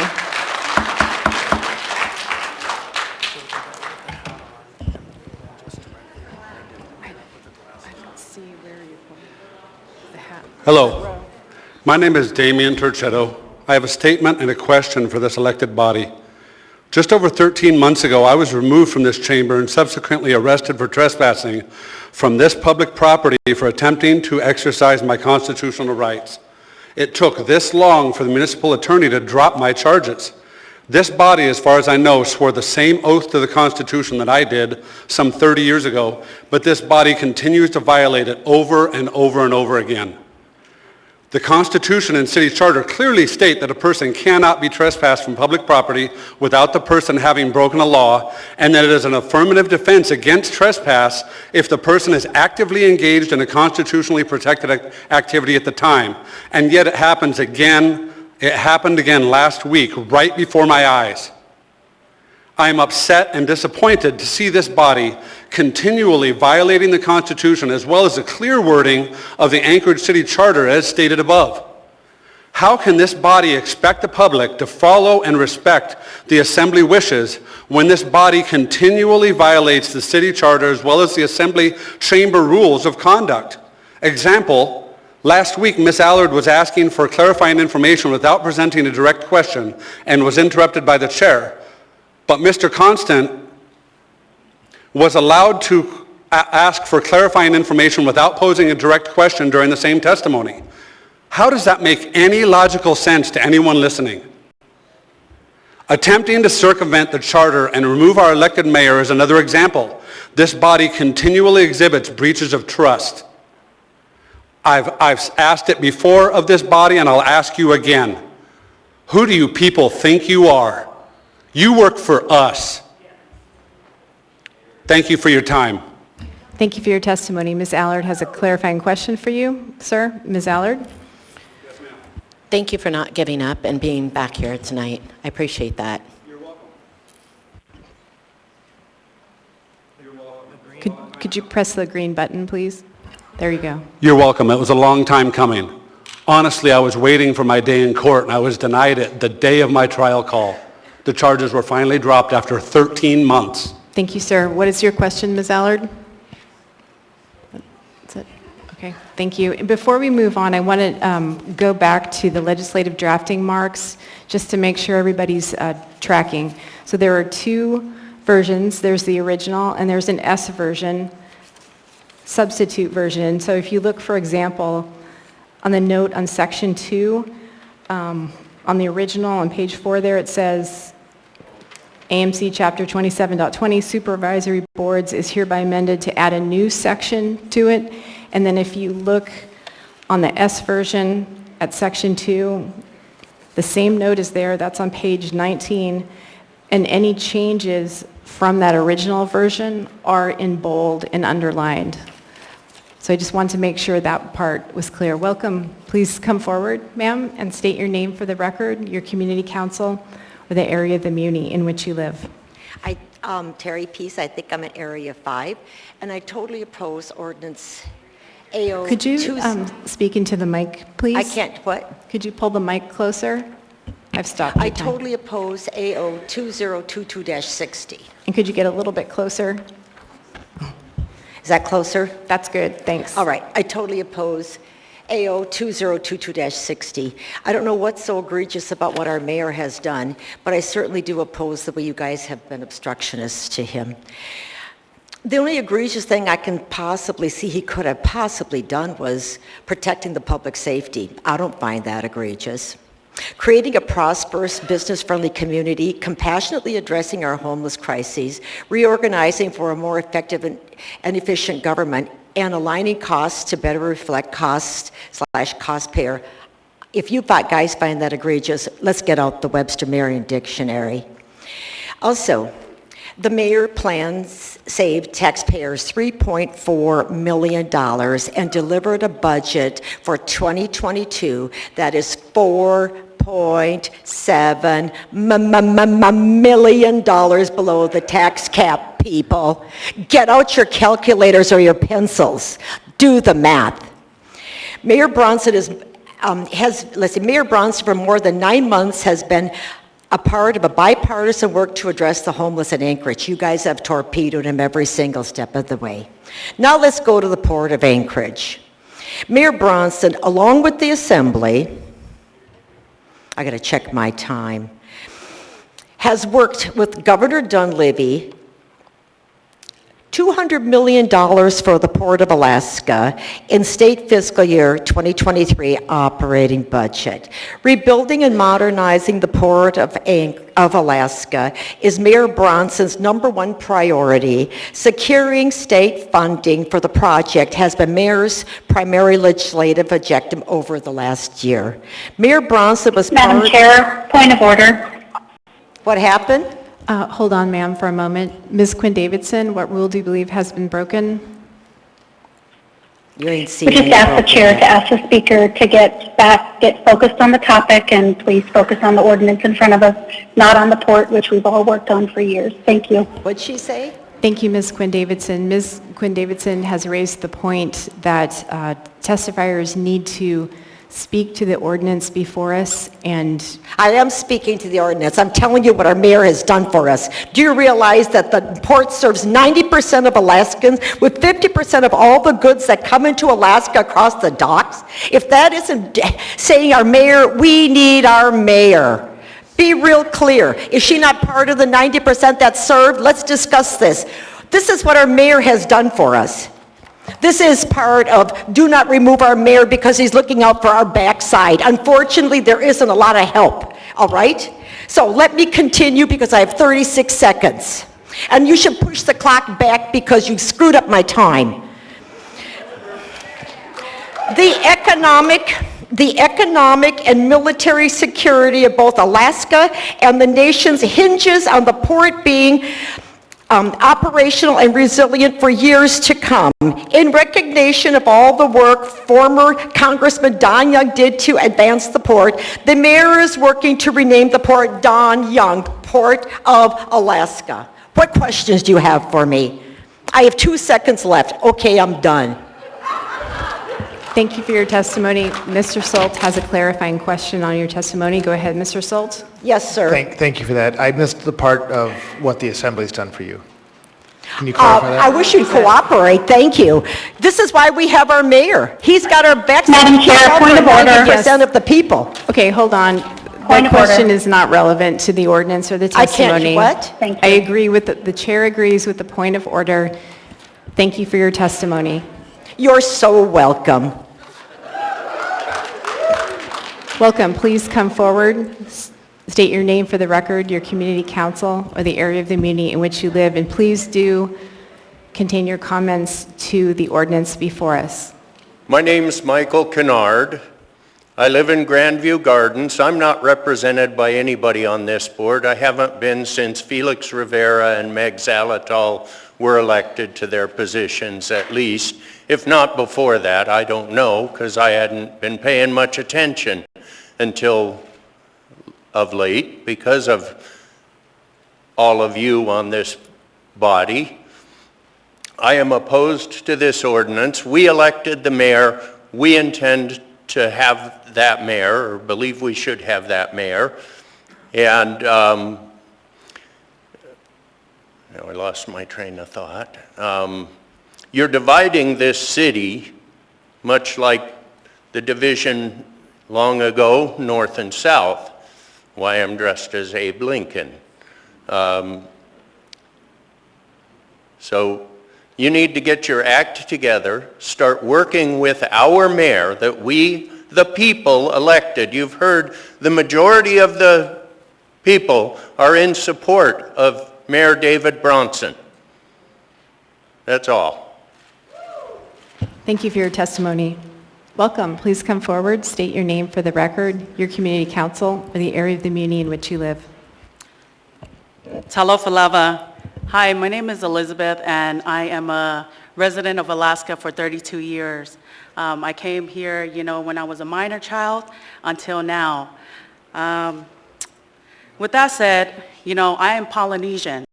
I am Samoan, a female here in Alaska. I want you guys to know that, what is an assembly? What is a mayor? Why aren't we working together? This is where assemblies comes together with the mayor to be able to make the community great. And what I'm saying is this, we are the people. We have the rights. We are the community that's coming together to let you guys know that the Assembly, the mayor should be working together. And what I say today is that the mayor has done a lot of great things.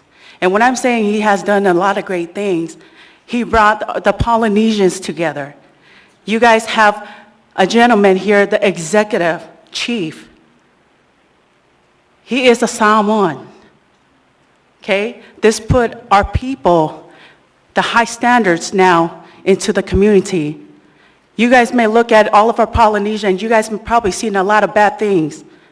But when he stood there, he brought together our Polynesian people. He even done and agreed with the Tongan people, how he brought them and was able to, put the foods, out there.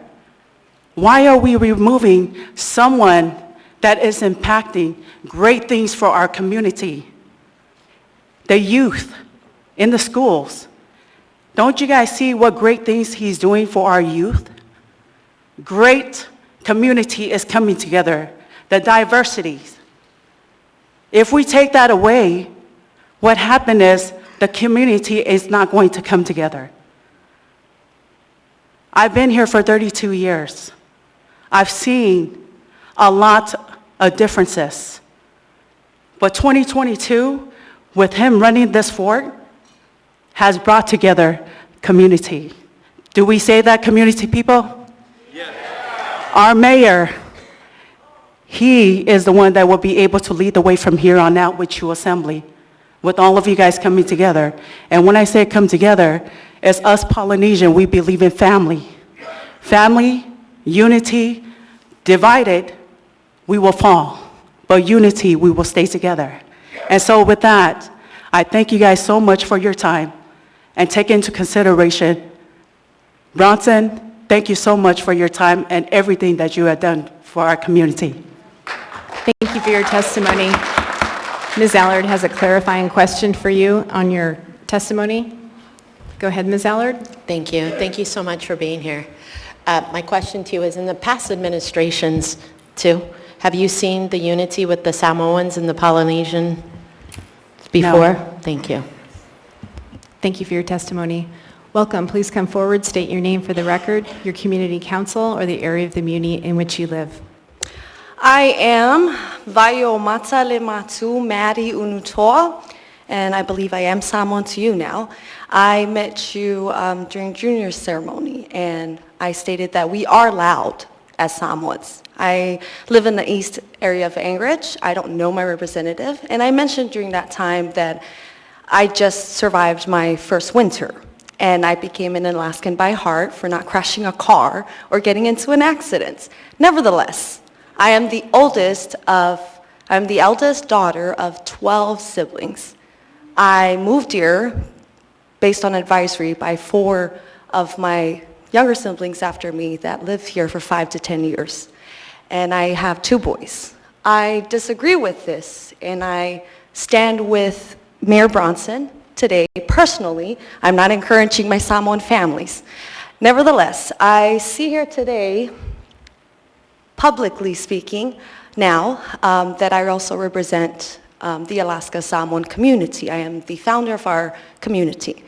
And I believe all your securities here, I feel safe because you have securities as Samoans. Everywhere I go, there's Samoans. Nevertheless, again, I represent 12 siblings of our clan, and like my sister had mentioned, we call each other sisters, as long as you're Polynesian or Samoan. Nevertheless, I represent 12 siblings. Among them, 4 of them have been working here for 5 to 10 years.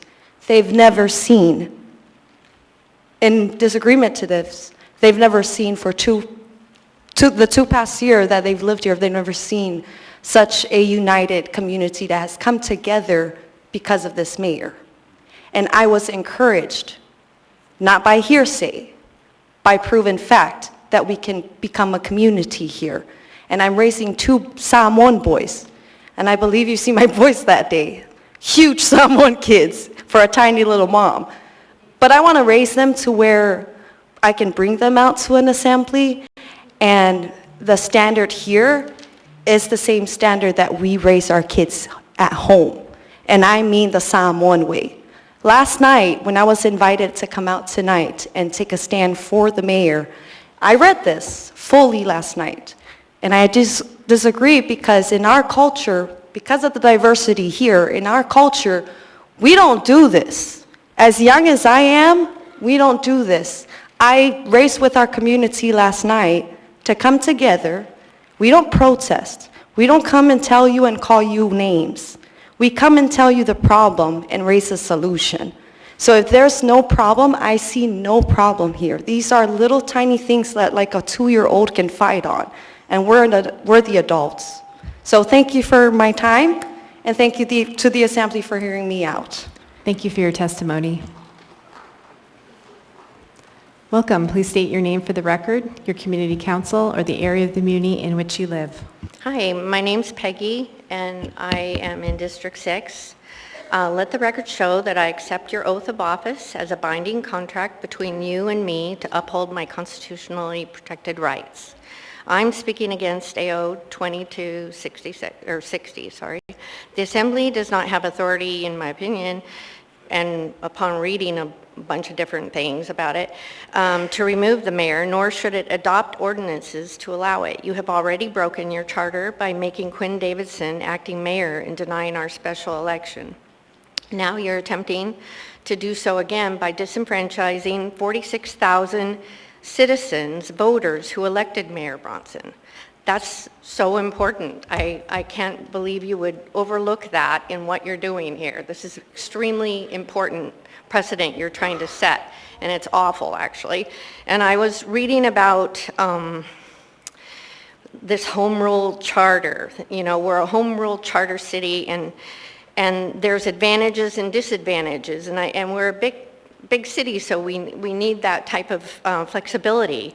But one of the main advantages is it permits citizens to have a greater voice in the determination of local government policies, and thus encourages many more citizens to become interested in and participate in local affairs. And one of the main disadvantages cited is that frequent changes in the charter may cause instability in local government. And this is what you guys are causing by doing such things. And I am not a person who likes to be ugly and mean, but I have felt that way in here. And I loved that one lady who testified who was so kind to you guys, because that is how I prefer and choose to be generally. But I have been coming or watching online or listening and paying close attention for a couple years now. And I'm shocked. And this again is coming from a work environment that I retired from, where we held public sessions all the time, okay? And they were so respectful. In fact, some of the things that have been done here would not be allowed. They would have been called out. I was on the staff, and I am shocked how the assembly is run. I'm shocked how it was run when you were chair. It's just awful. I think you really need to relook at how you're doing things, because that is what's causing this great divide.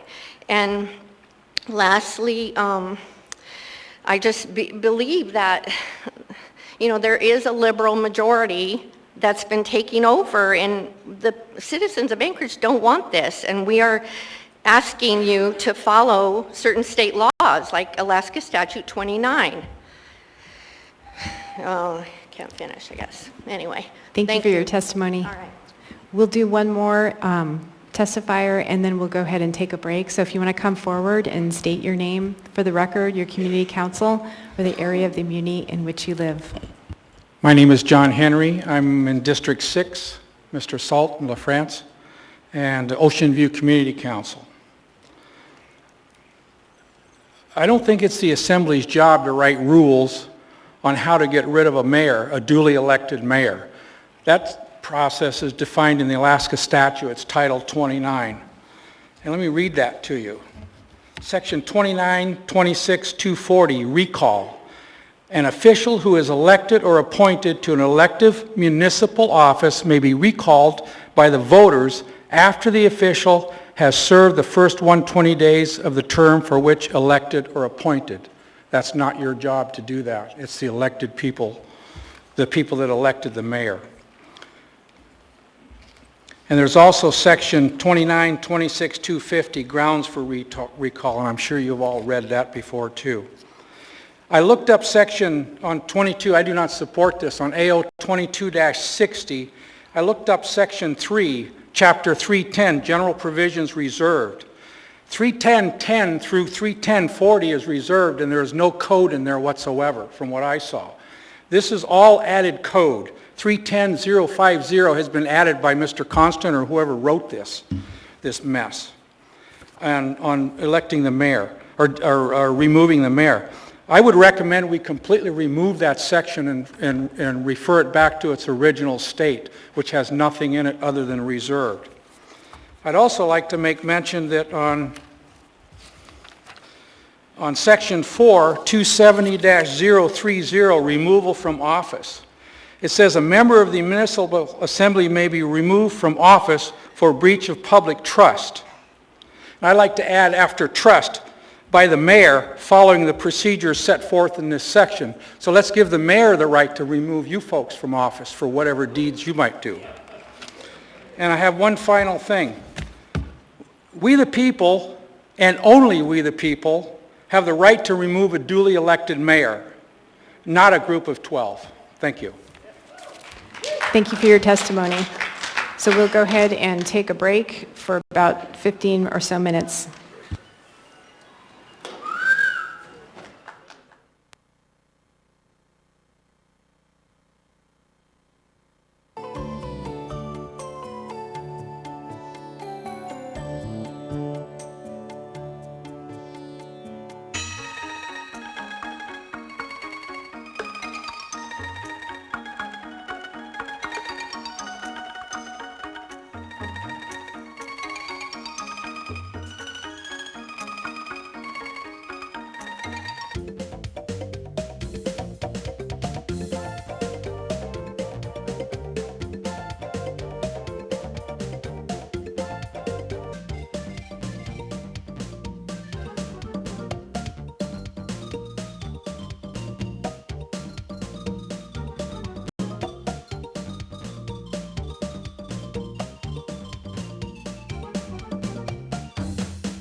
Want to verify that you are still on the phone?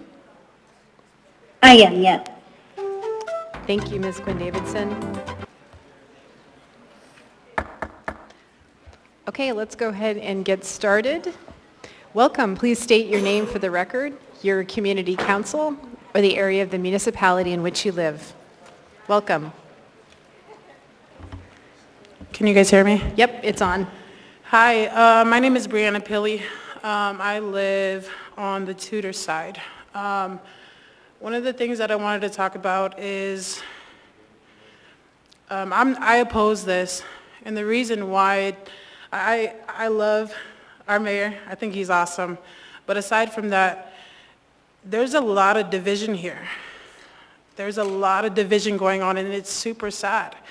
The population that I work with is a homelessness, and I think that there's so many problems there that we need to focus on instead of doing something like this. There's a lot of time and energy that is being wasted on something that's not necessarily important at the moment. We are the community. I am the community. My Samoan population is part of the biggest, we are the biggest part of this community, okay? In order for us to work together, we have to come together. Right now, what it's looking like is 2 people stepping forward, 3 people stepping forward on that end, and we're not going to gradually move together. We're not going to move together as a city, as a state. We're not going to move like that, okay? There has to be a certain type of trust. I appreciate everybody that stood up here and said something. I'm not going to read any of the ordinance. I'm not going to read any of the rules. I'm not going to read anything like that. I'm not going to badmouth anybody that's on the stage, okay? It takes a lot of guts to be up there. But if you guys are going to be up there, work with us, okay? There shouldn't be a fight. I shouldn't have to beg you guys for something. I haven't been voting, but I voted this year. I voted last year. For my Polynesian community, you don't do that. A lot of people are uneducated. You guys know that? This is my first time in here. And to see something like this, it's not okay. You don't come together like this. What I hear, what I see is emotional. We are making emotional decisions. You don't do that. You do it for the betterment of the program, or the betterment of the place that we're in. I'm sitting here talking to people and I've probably only seen 5 set of eyes look at me. That's sad. Thank you, Constant. I appreciate the laugh because I am a comedian. But in this situation, it's serious. Okay? We are the people. Without us, who's with you guys? We want to be able to support you guys. We need you guys to hear us. 17 seconds, 3 minutes isn't enough. 5 minutes isn't enough. We just want to be heard.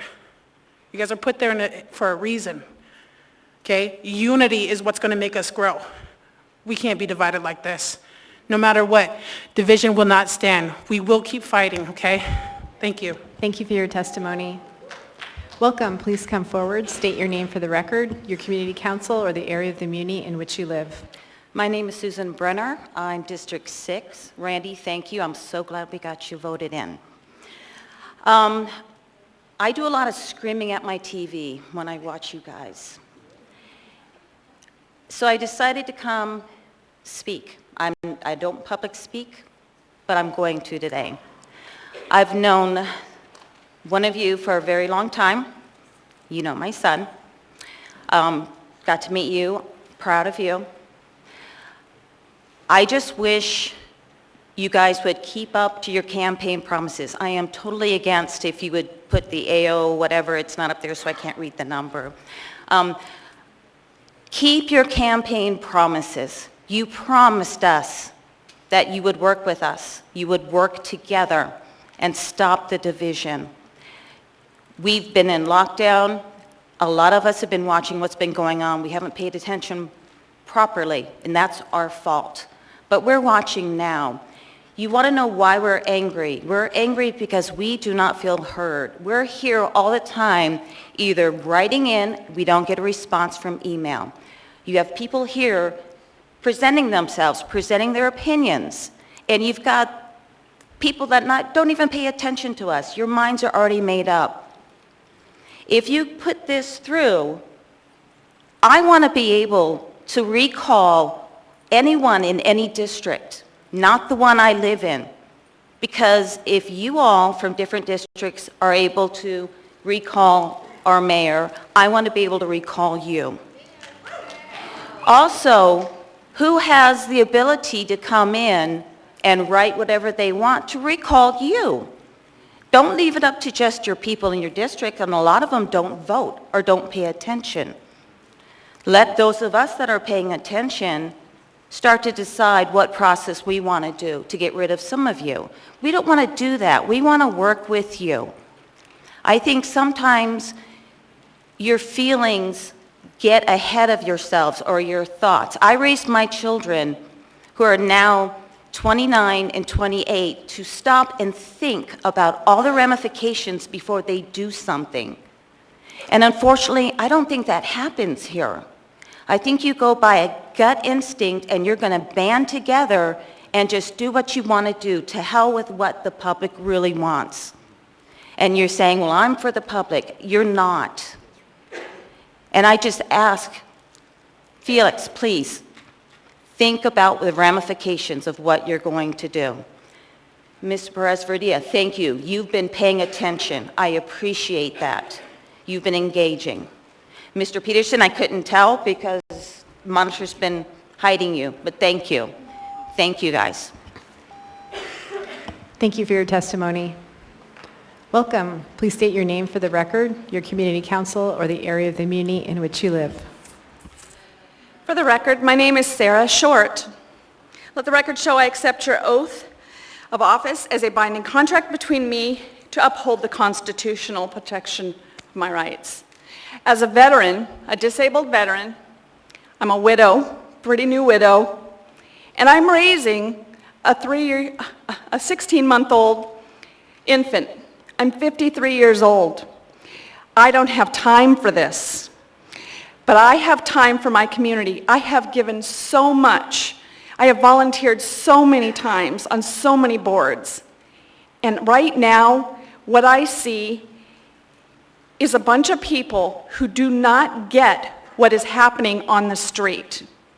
I want to thank Rivera, LaFrance, Constance, Zalatel, and Dunbar, and Perez-Verdia for making me so damn mad that I gave my baby to somebody to watch tonight when it's her bedtime so I could come and tell you that my constitutional right to choose and elect a person to represent my wishes should stand. You do not, you 12 people don't have the right to undo what is constitutionally protected to vote. Everybody in the community has a right to vote for their leadership, just like they do in your community. I don't know why they would vote for Zalatel or Dunbar. I am really upset when I look at my taxes and I see that Dunbar's property value goes down $1,900 and mine goes up $34,000. If that doesn't make somebody mad, I don't know what does. It is BS to override the will of the people. If somebody did that in the United States Senate or the House of Representatives, would it be okay with you to overdo what you voted for? Does your voice not count? We are listening to you and we're saying, no, please listen to us. This is not acceptable. We spent time and money, not just you, we spent time and money to run an election and run a campaign, just like you did, just like he did, just like all of you guys did to get where you're at. That money is going to be wasted, and I am personally going to put up one of my houses for sale to recall one of you if you're going to waste my money and tell me my vote does not count. You don't get to make that rule. This is BS. Zalatel, don't hide behind your scratches. We are all sick of you. I cannot believe you got voted in again. I am disgusted. Ma'am, please speak to the item before us. The item before us is your incompetence in putting this out here. That is the item before us. The robbing us of our freedoms.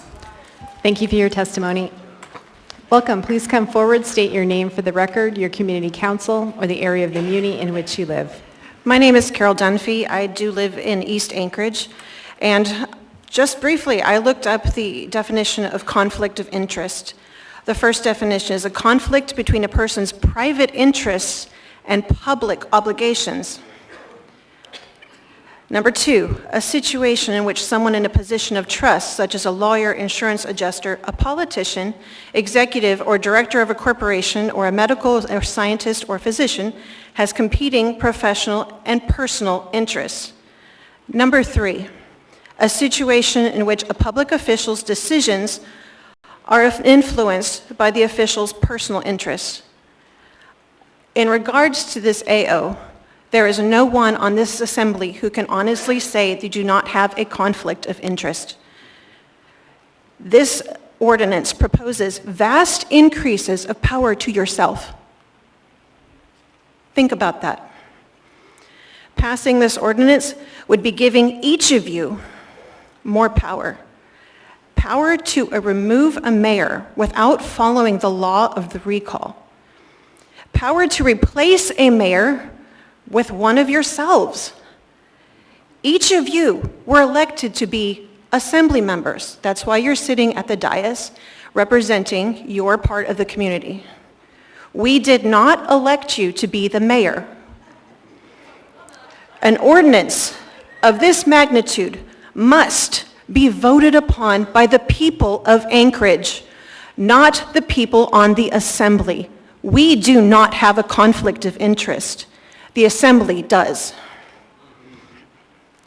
Our government is set up so that the power distributed between the three branches each has elected officials and appointed officials. To give this much single power, or power to a single branch, in this case our legislative branch in Anchorage, is a serious violation of this balance of power. This is basic civics. This is the government class I took in high school. You are supposed to check and balance the executive branch. You are not to destroy it, which is what this ordinance is proposing.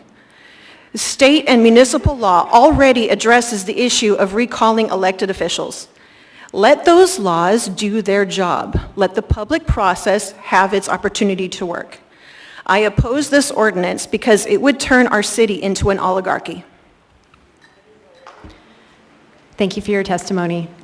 Welcome. Please state your name for the record, your community council, or the area of the community in which you live. Yeah, my name is Dr. Mark Seidenberg. I live in the Spenard area. I'm not too sure which district number that is, but I talked to Mr. Perez, and I'm in his district, wherever that is.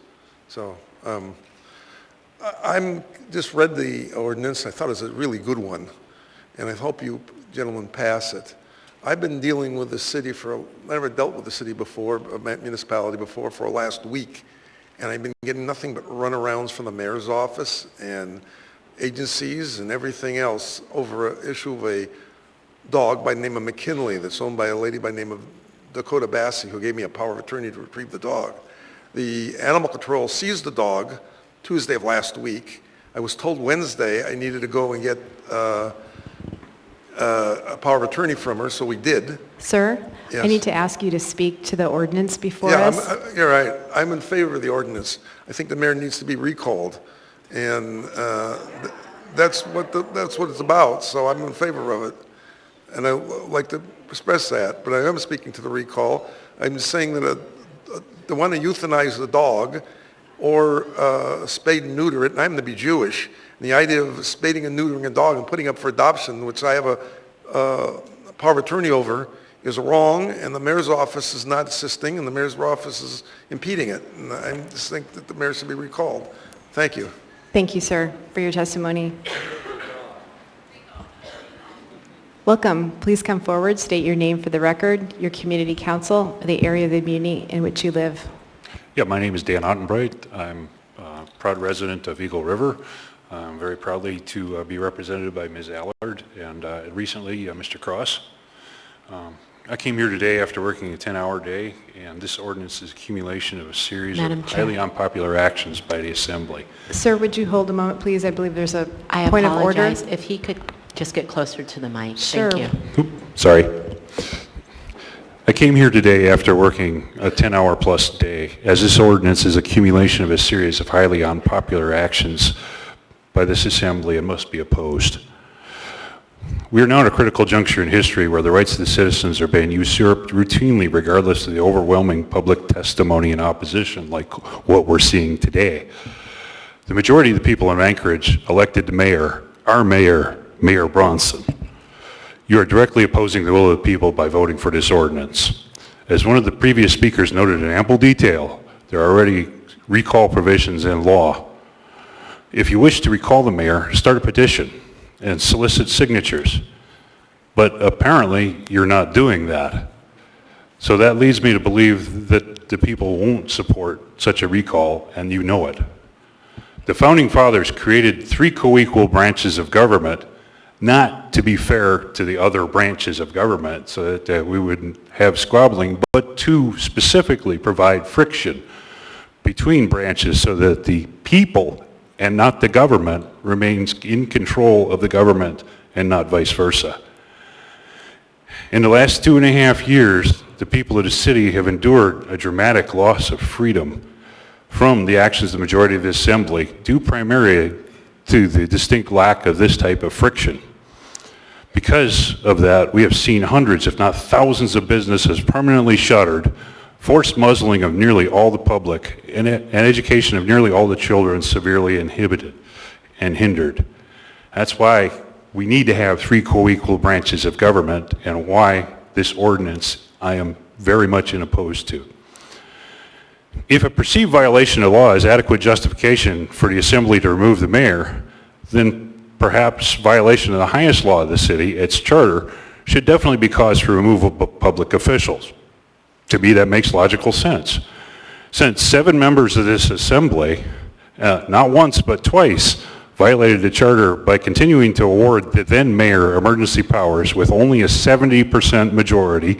I think some of you probably remember that, even though the charter explicitly requires a 75% majority vote. Thus, I call for all the 7 members who violated the charter twice to resign right after they vote for this horrendous ordinance.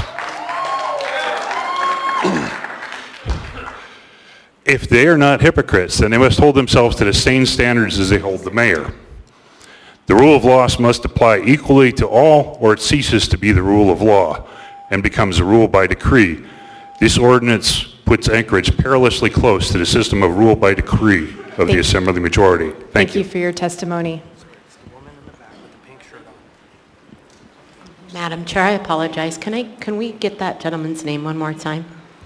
Would you repeat your name, please? And then I need to remind folks not to clap. Go ahead. Please repeat your name for My Ms. name Ellis. is Dan Ottenbreit. Tell Karen I said hi. I will do that. Thank you. The woman in the back on the right here with the pink shirt, that's your first warning for clapping. Welcome. Please state your name for the record, and if you pull the microphone close in your community council or the area of the community in which you live, you'll have 3 minutes. My name is David, and I'm just a man traveling into a far country.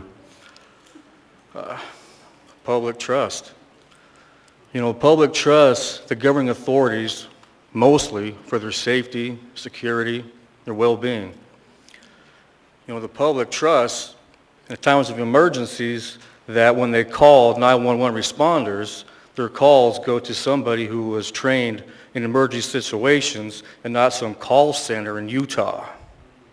I remember a couple years ago, there was some concerns with the public trust in regard to executive abuses.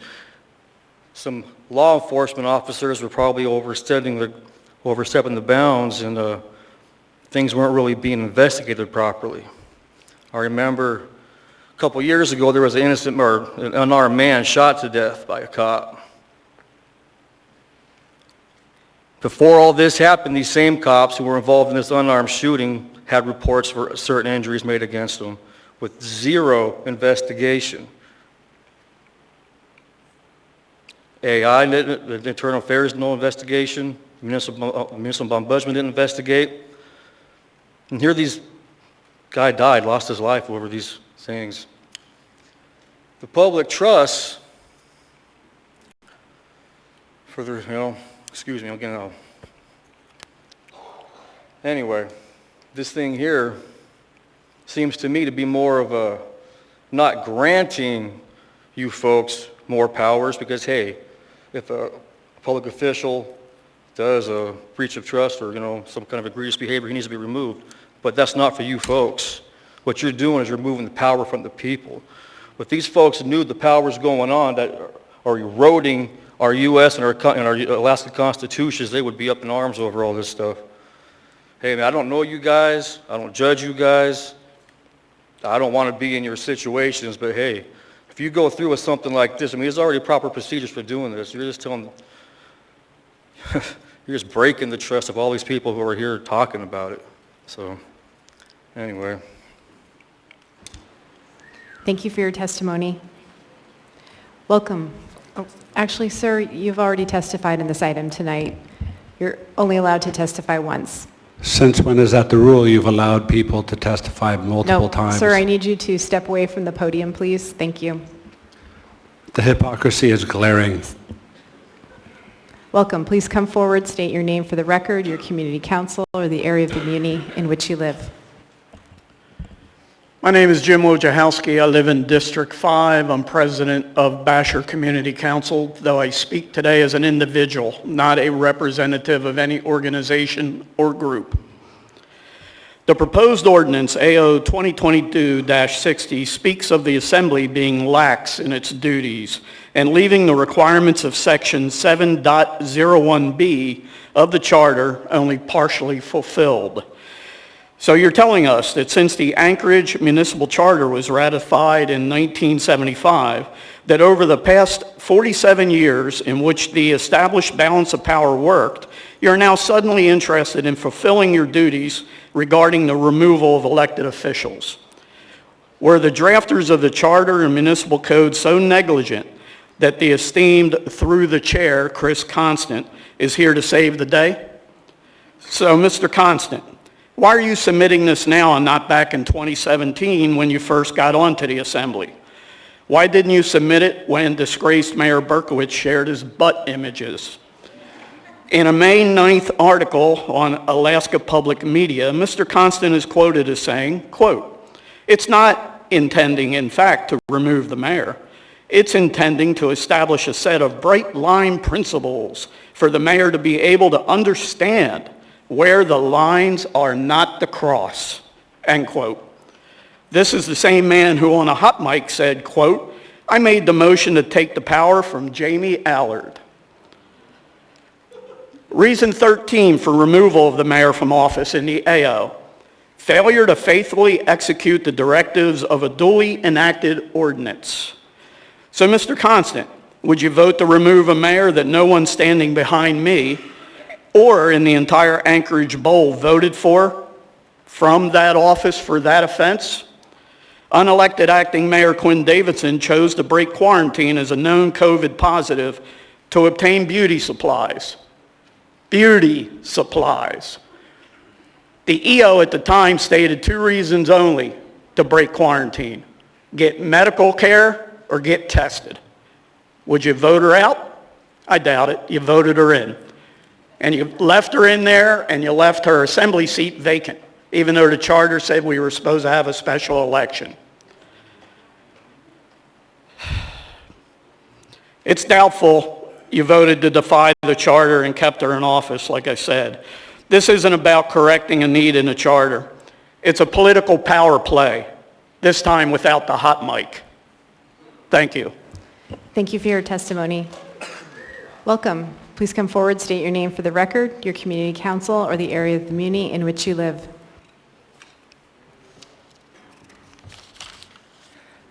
My name is Tarina Desatel Clark, TDC on Instagram. I am a tribute from District 6. I am a member of a nationally recognized Native American tribe. Mr. Randy Solt's last name is pronounced Solt, as in result, not salty. I have an amendment to my comments. In AO 2022-60S, Section 2A9, official oppression. I have observed official oppression by Ms. LaFrance and most significantly against Ms. Allard and Mayor Bronson.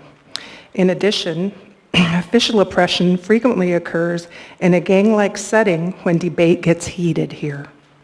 It also occurs when constituents testify with information the majority doesn't agree with.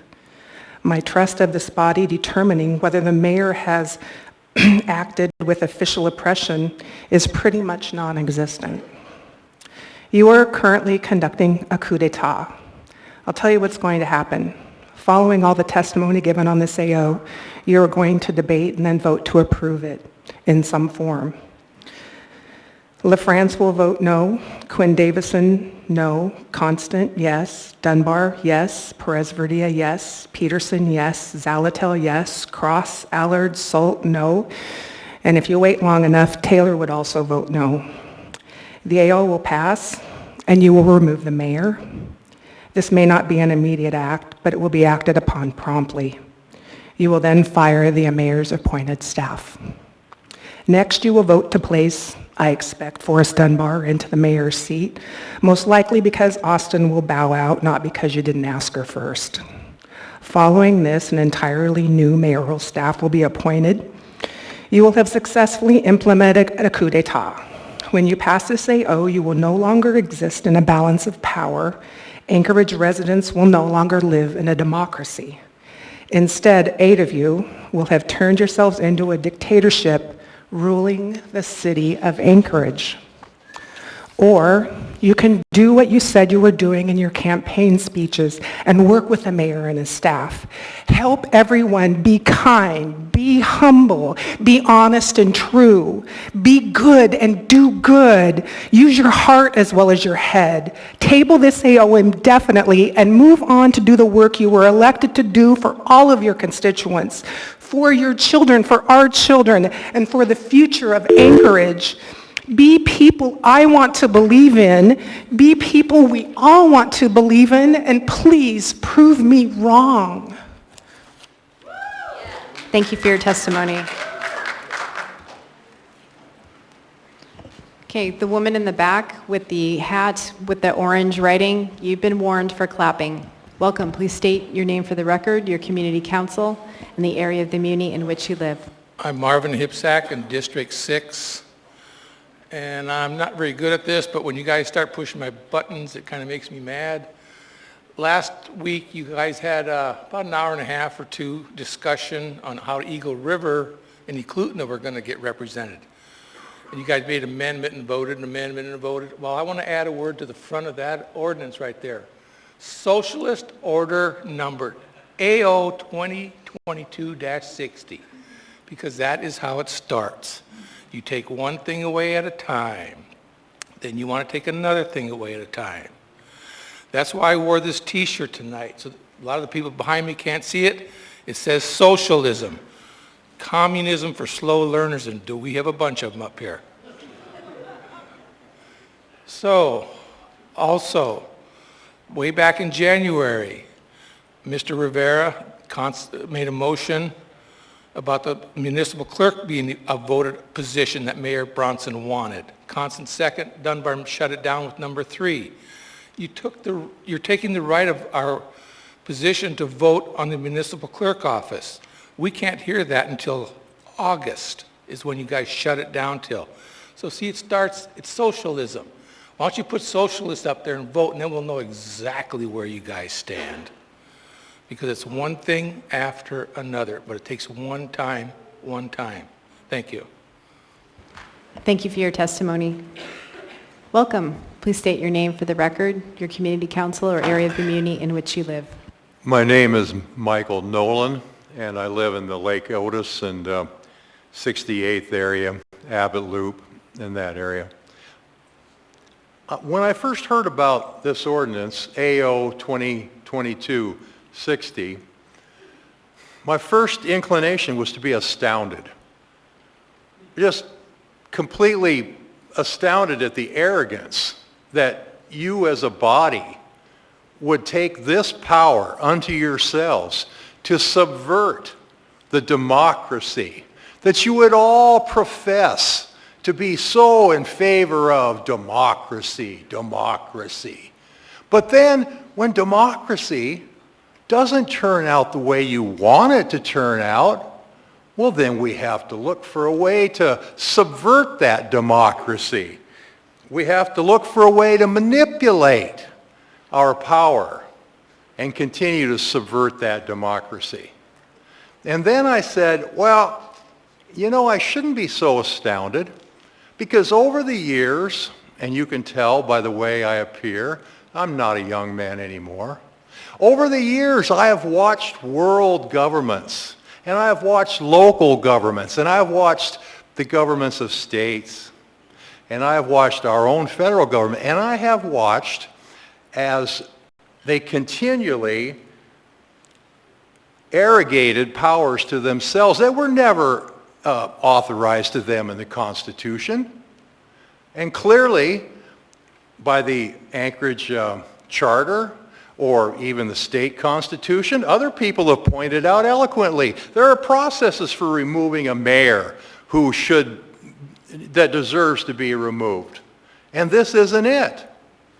Now, in Cuba, and in the Soviet Union, and in Venezuela, I would expect a move like this. I would anticipate it. It would be coming, obviously. But, and again, my first instinct was to be dumbfounded that you would have the outright bald-faced arrogance to take this power unto yourself. It's absurd.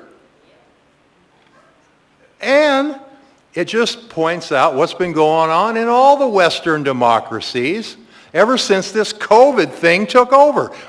Right, one after another, all the so-called Western liberal democracies, England, Australia, New Zealand, Canada, and the United States have taken people's freedom away from them. They've closed their businesses but allowed Walmart.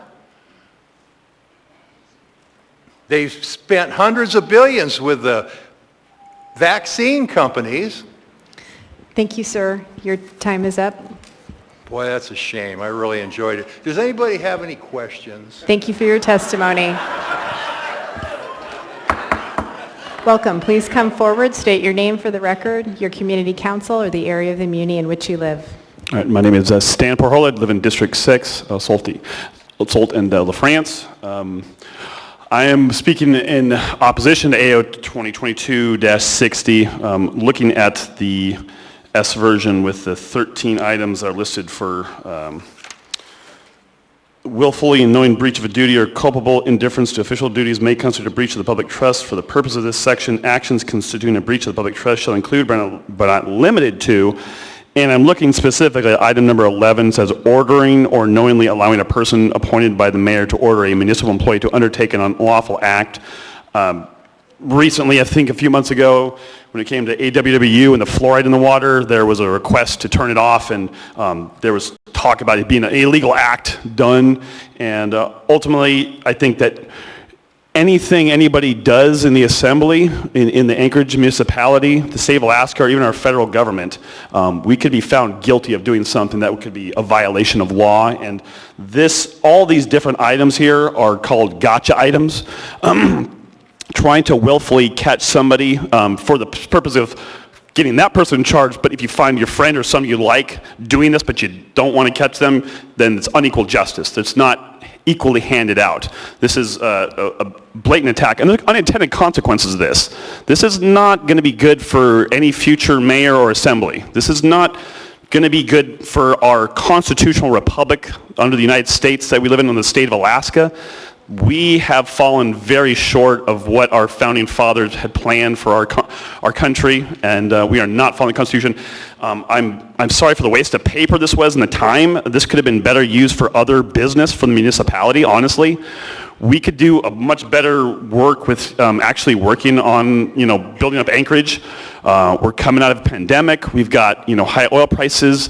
There's lots of opportunities out there, and we're sitting here wasting our time trying to come up with something when we already have processes in place for this. So whatever you want to call this, tyranny, corruption, just plain ignorance or stupidity, this is a waste of time. This is absolutely just laughable, and this is just another part of just trying to use public offices to promote political power and agenda items, and just who cares about personal disagreements about people's political persuasion, stuff like that. Take care of what you can take care of from your side, and stop wasting your time trying to do this gotcha item, say, well, we're going to remove this person within 7 days and then we're going to replace them with somebody else. That sounds very dangerous to me. Like, that takes it out of the hand of the public to put who we want in office versus putting elected people in for that. So we don't need that. That's not how our design for our government was worked. So thank you. Thank you for your testimony, sir. Would you stay here, please? Mr. Perez-Verdia has a clarifying question about your testimony. Mr. Sure. Perez-Verdia? Yeah, in your testimony, you said that this was concerning about the mayor and the assembly. Is it your testimony that these procedures already exist for the assembly and for the school board? Or are you saying that you are against those as well? No, I'm saying that there's probably foundational rules, statutes, regulations already in place that would be better useful for doing something of this nature, and that this is either superfluous or completely unnecessary. Okay. Thank you, sir. Thank you for your testimony. Thank you, Mr. Perez-Verdia. Welcome, and if folks planning to testify would please line up. And if you would adjust, there you go, the microphone, and state your name for the record and your community council. I would love to, but you guys are very lucky. I'm actually missing my voice right now. So if you don't mind, may we please have a brief recess so that I could come back and actually testify? I just need a second to hydrate and get my voice back. This is an ADA compliance issue. So I'd appreciate that. If you want to go ahead, we're still continuing with the testimony. If you want to come back in a couple minutes, if you want to... I would like so, yes, please. So Okay, if we yeah, can stop so that I can actually speak. I just need to hydrate. We'll please. keep going, but if you could go ahead and get your water, we'll hear from some other folks while you do that. So we keep continuing. So let's start continuing about everything else. So now I have to use my voice, which I don't want to right now because it hurts, to be quite honest. And honestly, I am tired of this. So if you could restart the clock, that would be great. Let's start talking about ADA. Zalatel over here is the captain of ADA, right? When do you start the compliance for ADA? Would you like a note from my doctor? Okay, so let's start talking about other things. No. So then start it again, please, so I can hydrate. You guys didn't even focus on my leg that time that I needed it. Okay, I'm pausing your timer. If you would Can you restart it? If you would please step aside, go fill your water I bottle, would love you can to, come back. thank you. So can we take a brief break, please? We're not taking a break. We're going to continue at public So I don't want to testimony. pause it. I want it restarted. Because I have a lot to say. Okay. And if I have to yell it with this voice, ma'am, it's going to go over very nicely. I am warning you now. You are out of order here. You're I am creating not a out of order. I have disturbance. my First Amendment rights, number one. Please step aside. Am I supposed to understand all of Robert's rules because I went to law school? No, I'm not, am I? I am not So let's start asking you talking to. about how you guys Okay. are actually out of order. Ma'am. You guys are the ones who are out of order I'm most going of the to time. ask And security I don't to have my remove you. voice right now. Security. You guys didn't even allow me. Security, please remove this member of the public. You're not following the rules. Then I'll yell, and I won't have my voice tomorrow. But you know what?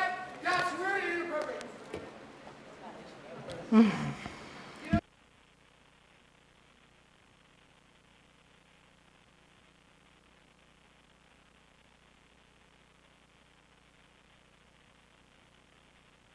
Start talking about you guys for a minute. Okay, if other folks would please come forward and line up behind the podium, please.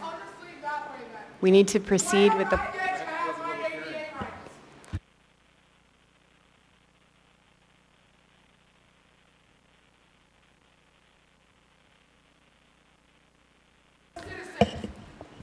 If APD is nearby, would APD please assist security in removing the member of the public who refuses... The member of the public is being removed for creating an actual disruption of this meeting. We will proceed with the public testimony. Ma'am, please come forward, state your name for the record, your community council, and the area of the municipality in which you live. And your microphone isn't on, actually. Could you... Oh. There we go. Okay, thank you. Thank you. Liz Vasquez, Sand Lake area. I've lived there 24 years, almost 39 years in Anchorage. It appears that the Assembly is rushing this, which is terribly unfair to this community. It was initiated first on May 10th. There was a hearing last week, May 24th, and now we're rushing again today. Poor timing. Isn't it interesting that this is time so that when most Alaskans want to go fishing and doing activities during the Memorial Day weekend, you decide to rush this through. Last week was only 2-3 business days before a wonderful Memorial Day weekend that most of us wanted to enjoy. Here we are, a lot of us hardcore, cutting down on our time with family and friends because you decide to rush this. This is terribly unfair to the community.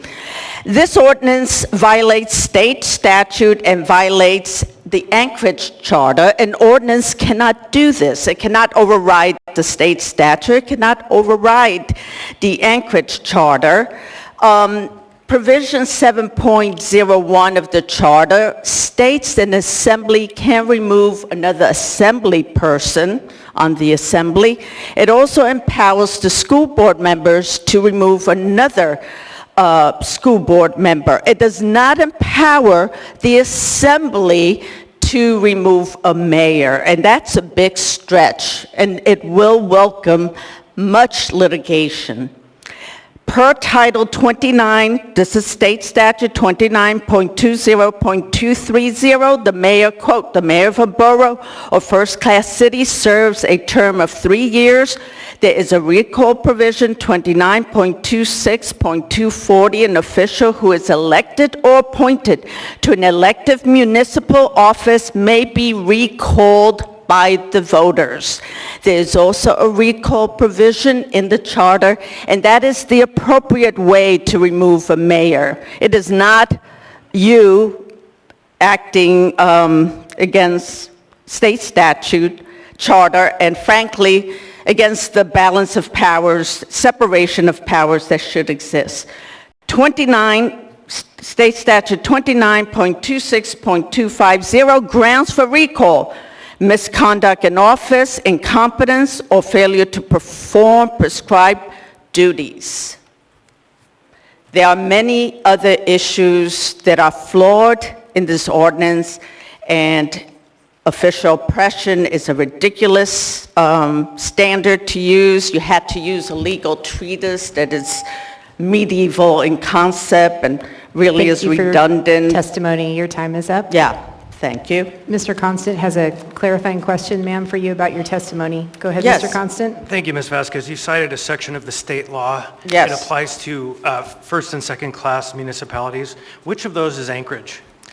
Anchorage is a borough, and this provision states, quote, the mayor of a borough, and it is listed as a Hold on. borough. Is it a first class or second class municipality?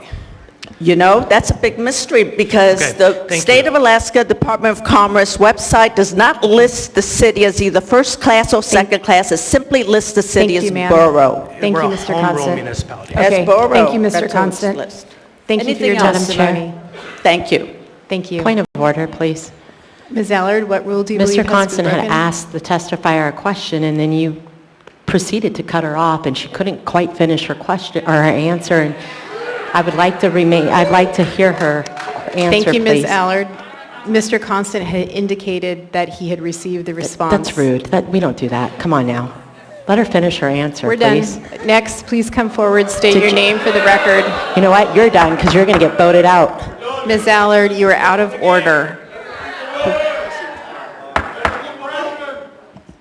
I'm going to need assistance with pointing out. My name is Paula Wright, and I am in the district of Mr. Schultz.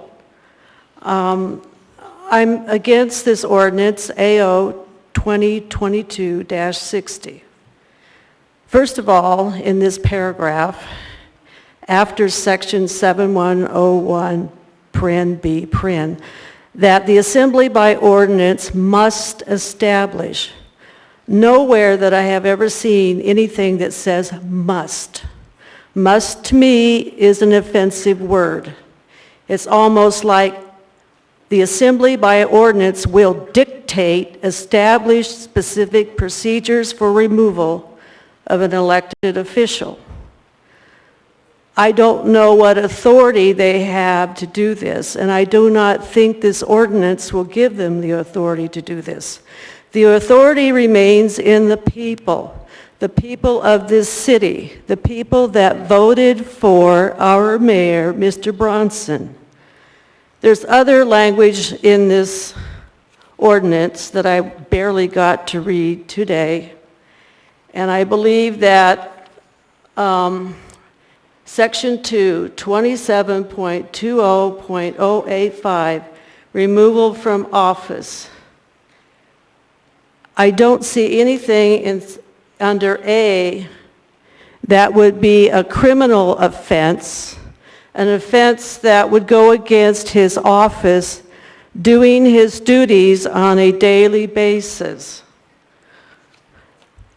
Also, I don't see any definitions, especially for public trust. The public depends upon our government to represent us, not to, like today, have this ordinance to do what they feel they want to do. And in order for them to do this, they have to do this ordinance, which has had no publication that I know of. I don't really see how you can have the authority to remove people from office if they've been duly elected. Thank you. Thank you for your testimony. Welcome. Please state your name for the record, your community council, or the area of the community in which you live. Hello, my name is Francesca Alagrezza, and I oppose AO 2022-60. This is very reminiscent of October when we had 2 weeks of testimony for the mask mandate for 2021-91, and we had room full of people, days and days and days of people, and people said that we're going to listen to every single person speak because we want to hear what you have to say. And you had a set meeting for continued public testimony, but you had to have an emergency in Peterson and Zelatel in the middle of the night at a meeting when no one was here because there wasn't going to be testimony for the mask mandate. You did an emergency order, and you didn't want to listen to the people. You broke our trust because there was a planned meeting the very next day. Madam Chair, point of order. Are you freaking kidding me? Hold on, ma'am. Please stop. For real? Go ahead, Ms. Quinn Davidson. What rule do you believe has been broken? Public I trust. just once again like to ask the chair to please ask the testifier to focus on the ordinance in front of us, not relive what happened last October. Thank you. Can you please ask the Thank assembly you, members Ms. to Quinn listen Davidson. to our speech? Ma'am, you need to stop. I need to ask you to please focus your comments on the ordinance. You may proceed. If you Please let me proceed. speak for 2 more minutes, you might have heard what I was trying to say about the ordinance, but you already made up your mind when you... This is unbelievable. Unbelievable. Harassing people coming here to testify. You give us the loser signs, you just interrupt. Please speak to the ordinance I'm before us. trying. Thank you. So, on October 12th, Pete Peterson broke trust. Perez Verdia broke trust. Austin Quinn Davidson broke trust. Dunbar broke trust. Zelatel broke trust. Constance broke trust. LaFrance broke trust. And Riviera broke trust. You, in the middle of the night, did an emergency ordinance circumventing the people coming here to speak. What were you afraid of? I think it was community, because we were all here together as a united front against you. So you had to do an emergency ordinance because you had enough data, and then snooze during the meetings because you had heard enough. We already know how you're going to vote. I don't know who's pulling your strings, but it should be we the people, and it's not. So you had a breach of trust by saying you really wanted to listen to everything we had to say, and we really appreciated, and your data, you don't know how to read the back of a mask, and you had a piece of plastic separating us in a huge room that you know how to take care of my health. Not one of you is a doctor, and you were prescribing a medical device to the entire city. You have breach of trust. Every single one of you, minus you, and you guys weren't here yet.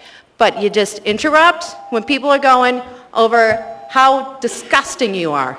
Thank you for your testimony. Mr. Cross has a clarifying question about your testimony. Go ahead, Mr. Cross. Yeah, in October of 2021, when the Assembly laid the item on the table during a regular meeting after telling the public that it would be a special meeting on a Wednesday and therefore voted to approve a very contested item, would you say that's not just breach of public trust, but might it also be official oppression and a failure to faithfully execute the directives of a duly elected official? Absolutely. All right, just curious. Absolutely. Thank you breach trust. You do it over and over again. Thank you, ma'am. Great.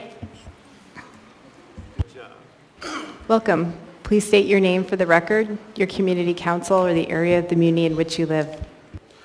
My name is Enelele Fano, from South Anchorage.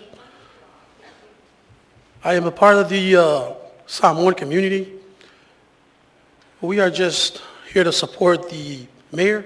Not only that, we are so tired of this assembly keep doing mistake over and over and over again. So as the people tonight, there's a saying, action speaks louder than words.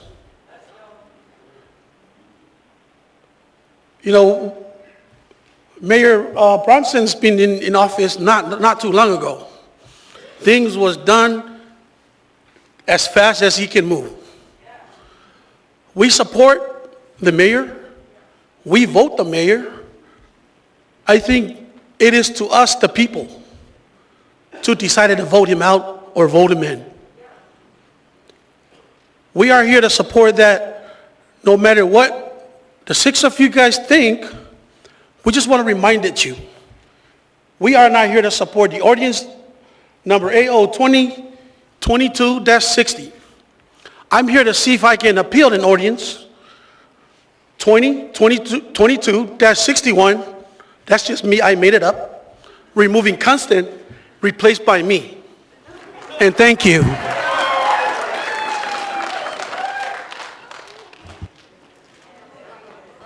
I need to warn the woman in the middle there with the long blonde hair and pink shirt for clapping.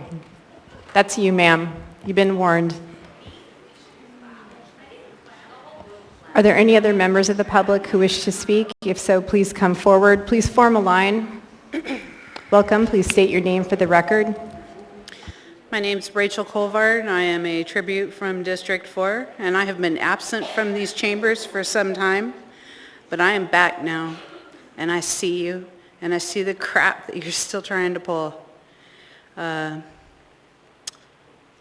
day before Thanksgiving, I lost my mom. The day after Thanksgiving, I lost my dad. So I've been grieving these last few months. But I have been paying attention. And I think it's absolutely rich that you want to talk about the distinctions in code when you couldn't give us our special election and you couldn't follow the charter as it is. And you guys are new, you'll catch up if you haven't already been paying attention. I support the mayor. I'm not a Democrat. I'm not a Republican. I lean a little bit on the conservative side, but I'm fiercely independent and I'm paying attention, and so are a lot of other people. And the only grateful thing that I can say about your service is you have served to wake up the sleeping giant. I want to thank the mayor for his resilience and your office and your staff. I appreciate you.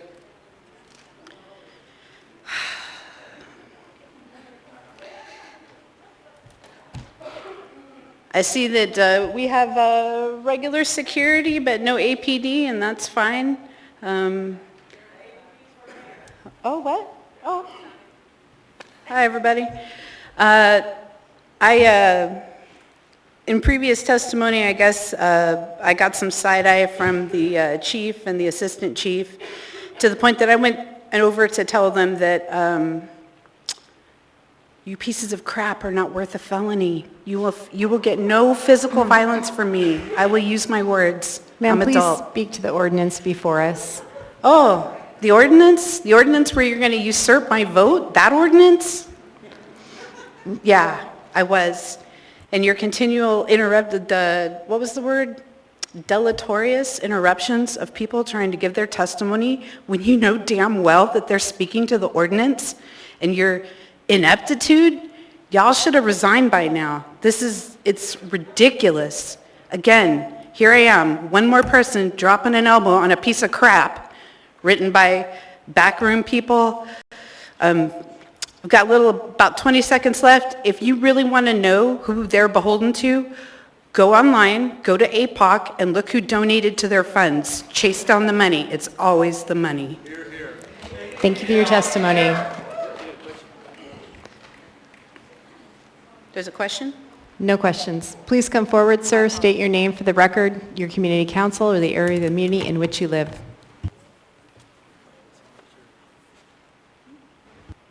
Okay, I'm starting the timer.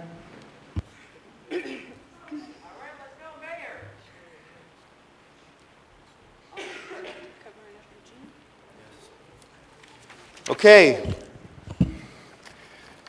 When no president in our entire history has been removed through impeachment. In our entire history, that's how separate the branches of government are supposed to be, and how hard it is to remove someone from office. In our entire history, and if someone was removed, the vice president who was elected would take that place instead of you people. We don't want you leading us as mayor, ever. And Sir, would you state your I can do hand gestures, no problem. Sir, would you state your name for the record, My name is please? Jeff Fensky, West Anchorage, and you're a disgrace. So the lieutenant governor would replace the governor if the governor was ever impeached. None of our governors have ever been impeached and removed. And there's only been three presidents in our entire history that have been impeached, and none have been removed by the Senate.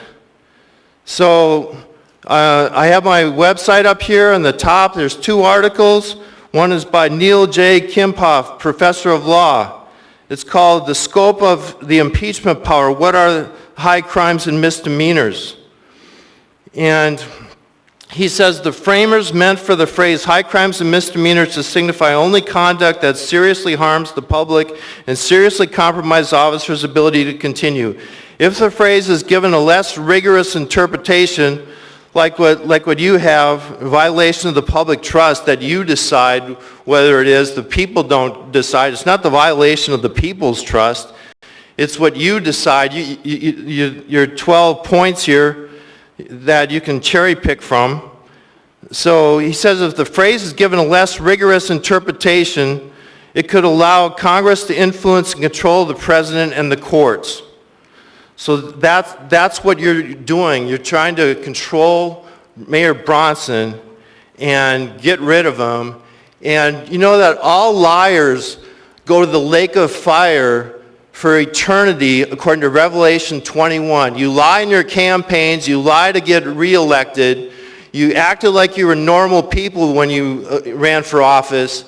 And you're these woke, horrible people that are dictators, communist constant, who needs to just go to Nevada if that's where you like to hang out. Your time is up, sir. There's a clarifying question about your testimony from Mr. Perez-Verdia. Go ahead, Mr. Perez-Verdia. Hi, thank you for your testimony. You mentioned impeachment in your testimony. Are you concerned that the standard that we've set in this is not high enough?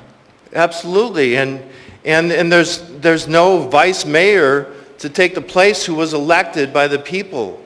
Okay, and so if the standard was higher, would you be in favor of this? I'm trying to determine whether you're in favor No, we have no vice mayor. Okay, thank you.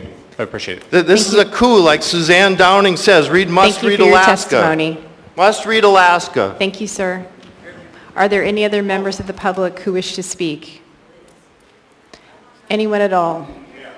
Okay, you all please line up behind the podium so we can keep moving along. Welcome. Please state your name for the record. My name is Gene Poole, and I live in District 6. I'm here today to share my opposition of AO 22-60. This ordinance is a violation of the municipal charter. Current policy gives authority to the voters to not only elect but to also unseat the mayor. This ordinance removes the power of the voters to decide on the position of the mayor and moves the power to the assembly. I view the proposed ordinance AO 2022-60 as a threat to the separations of powers between the executive and legislative branch by making it possible to unseat the elected mayor with 2/3 of vote of the assembly. The municipal code already provides ways to unseat a mayor through referendum, recall, and violations as stated in the Code of Ethics. This ordinance is not necessary, as it establishes a totalitarian form of government and will create instability, division, and discord in the municipality of Anchorage now and in the future. The Assembly and the Mayor's office should have a healthy tension that keeps government balanced and the minority represented. The citizens of Anchorage expect both branches to approach disagreements and conflict in a respectful and productive manner without threat of an elected official's removal, and to keep the best interest of Anchorage and its citizens in its priority. I support the current code that the branches of government within the municipality of Anchorage stay separate, keeping the powers of the Assembly and the powers of the mayor the same as contained in the municipal code as to retain public trust and avert the institutional chaos and further eroding of the public trust in its government. Sorry. We, the voters, the majority in the municipality of Anchorage, elected our mayor, Mr. Dave Bronson, knowing he was going to stand up for us and do his job, fighting for the citizens of Anchorage and our rights. I beg you to let him do his job and stop collaborating for ways to go against the people's vote simply because the majority's opinions and beliefs may differ from your own. I have watched time and time again this assembly bully our mayor, and by doing so bully the people, the majority of the people of the municipality of Anchorage. The bullying must stop. I respectfully ask that each and every one of you on the dais think long and hard about the repercussions of this discussion this ordinance will have on citizens of our community. You, the Assembly, have touted the mayor as an enemy of our great city. And in doing so, you have touted the voters of Anchorage, the majority of our voting citizens, as the enemy. The mayor is not the enemy here. The people in our city are not the enemy. We, the majority, elected our mayor, Mr. Dave Bronson, and we ask that you begin working with the mayor, with the people of Anchorage in a respectful and civilized manner. I'd like to be clear that I'm opposed to this ordinance as written. Thank you for your testimony. Welcome. Please come forward, state your name for the record, your community council or the area of the muni in which you live. My name is Al. And if you I'm could your come humble citizen. My closer. name is Al. I'm your humble citizen. I represent where I live at over on the south side. This man right here, the one you guys hate, the guys who just got this ordinance number AO 22-60, that's a good mayor right there. That's a good man. Madam He Chair, point of order, represents please. all these folks that you guys see right here. Sir, could you hold on a moment, please? Go ahead, Ms. Eller. Sir, What could he rule? just speak like closer to the mic? Thank you. I will ask All again. right, I'll Sir, come if up you closer. could face into the mic. There you Okay, go. I'm up closer. Okay. Can you guys hear me? Yes. This man right there that you guys hate, that's a good man there. That's an example of a mayor who represent all these folks right here who making this time, who's making this sacrifice to be here. We don't want to be here. You guys don't want to do what you're doing, or do you? Is this a waste of time? Are you guys mind made up? The mask we all had to wear. Well, I didn't. The shots we had to take. No, I didn't. This is America. If you want to take the jab, take it. If you don't, you don't. If you want to wear the mask, wear it. If you don't, you don't. This is America. Look at the watches, look at the clothes, look at the car. All different choices. This isn't North Korea. This isn't China. This is Alaska. A whole variety of people. That man right there who you guys hate, it's not his fault. These folks right here, folks. Right here, all of us, see? That's who that man they represent. We love him. Why he's doing his job. Can you guys please do yours? Can you? That's all I got to say. That's wrong. Don't do that. Come on, quit playing. Don't do that. You're wrong. Honest person with an honest heart ain't gonna do that. That's bad. Shame on you. Come on now. We're adults. Let's act like it. Thank you. Thank you for your testimony.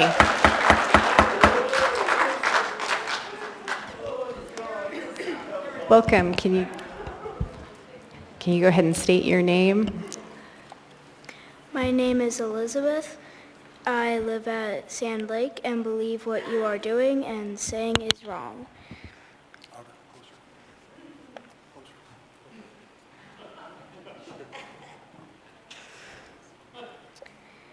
It's written all over the Constitution that it's wrong. You've taken away our rights and our freedom. We have a great mayor already, and you know it. We voted for him for a reason. I'll bet that you don't even care about our rights and freedom. When will we get a voice? Think about us for once. Besides, last time I heard you're supposed to be working with us. Instead, you're fighting us. Think about us. I dare you.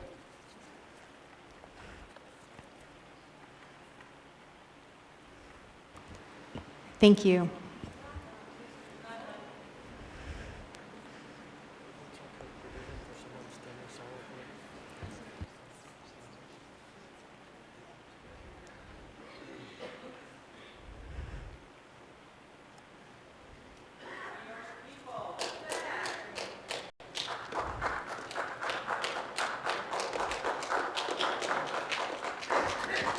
Please refrain from clapping.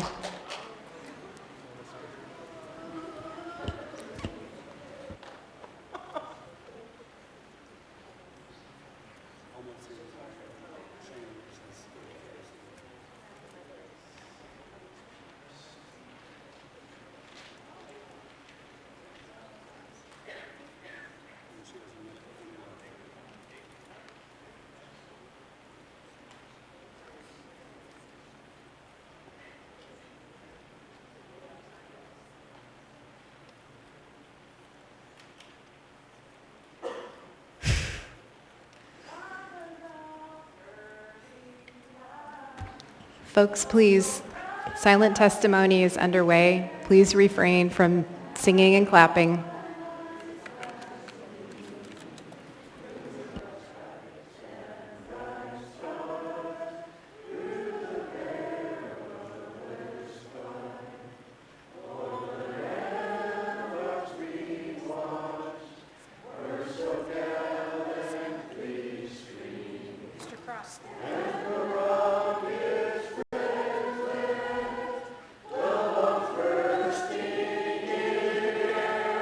That's right. Keep your seat, trash.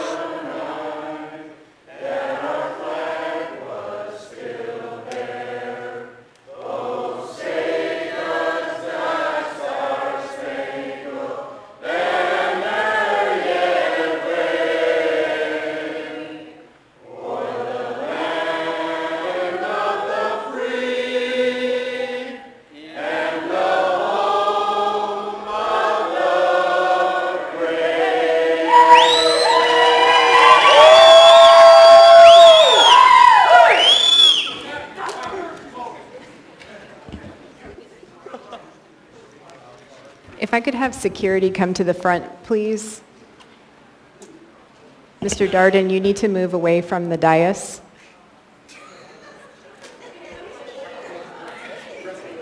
You need to move away from the dais. This is a warning. You are creating an actual disruption of the meeting.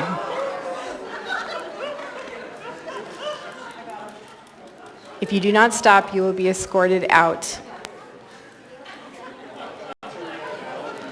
Security, please escort Mr. Darden from the building. Hey, he's assaulting me. Somebody call the police. This man is assaulting me. Hey, the press was up front. What makes you think you have the right to put your hands on that? This man is assaulting me. Where's the APD? You have a problem. The police. Anyone box you? This what's your name? What's your name? This is where it needs to stop. What's your name? We need to resolve this now. This is unlawful private restraint. Hey, that's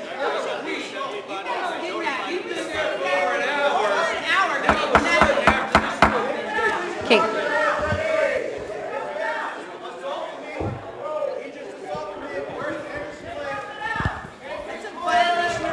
So we're going to pause the meeting for 5 minutes. If folks, if folks would please line up, I believe the woman with the sign was next. If you want to come forward to the podium and state your name for the record. Oh, Hi, oh, everyone. one moment here. Let's see if we can get the video up. Just 1 second. Okay. Or the.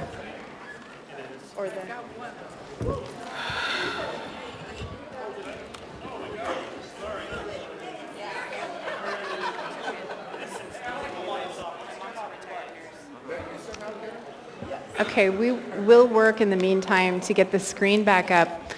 Welcome, if you go ahead and state your name for the Okay. record, your community council. Sure. I'm Lena. I don't know what community I'm from, but I'm from the east side. I thought I came up here to talk about all the amazing things that the mayor has done for myself and our organization.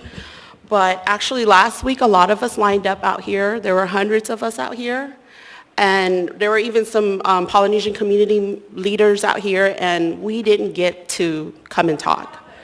Lots. So they made a sign, and I wanted to read some of the names off. Is that okay?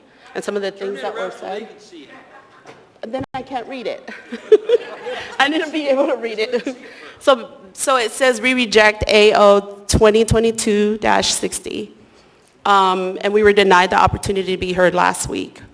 Michael Kremer says, I support Mayor Bronson.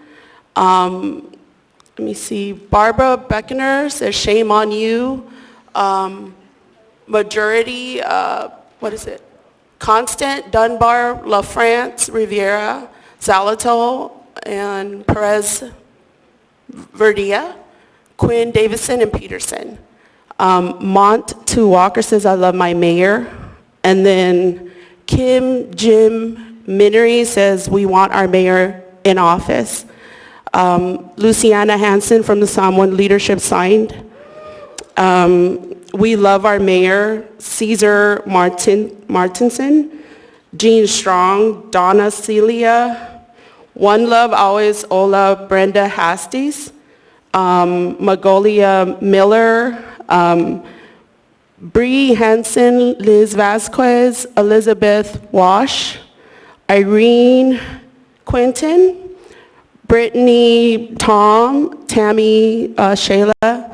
I know I'm about to run out of time. There's hundreds of names here, and there's thousands more out in the community. And this is just to represent the voices because we didn't get heard last week. So we stand for the mayor. We support our mayor, and we want him in office. Thank you for your testimony. Ma'am, Mr. Dunbar has a clarifying question for you about your testimony. Mr. Dunbar? Thank you, Madam Chair. Thank you, ma'am. You mentioned that you wanted to speak on behalf of your organization. What organization? So we met with, I was actually at the mayor's Women Entrepreneur Roundtable, and we were talking about the homelessness and what we do for the homeless. So I represent House of Transformation. We've helped about 400 people in the last 2 years. We've helped house them and, get them jobs. And so we just stand for our mayor. Thank you. Thank you, Madam Chair. Thank you. Are there any other members of the public who wish to speak? If so, please come forward. And please line up if you're planning to speak. Welcome. Please state your name for the record, your community council. My name is Amanda Jensen. I am District 6. I believe that's Sault and La France. I come to you voicing my concern regarding this ordinance. We are the majority of the people. We voted for Mayor Bronson. I've sat through many, many assembly meetings, missing my children, missing my family, missing my dinners, missing my kids' baseball game tonight. The majority follow no rules here. I've watched you make ordinances and approve them. This is blatant disregard and it astonishes me. There have been multiple recalls. Zelatel was one of them. It didn't pass. We didn't go and picket. We didn't go and try to pass ordinances. We accepted it. And that's what should happen. If you guys want to recall the mayor, do it the proper channel. Do not go through and try to make this absurd ordinance.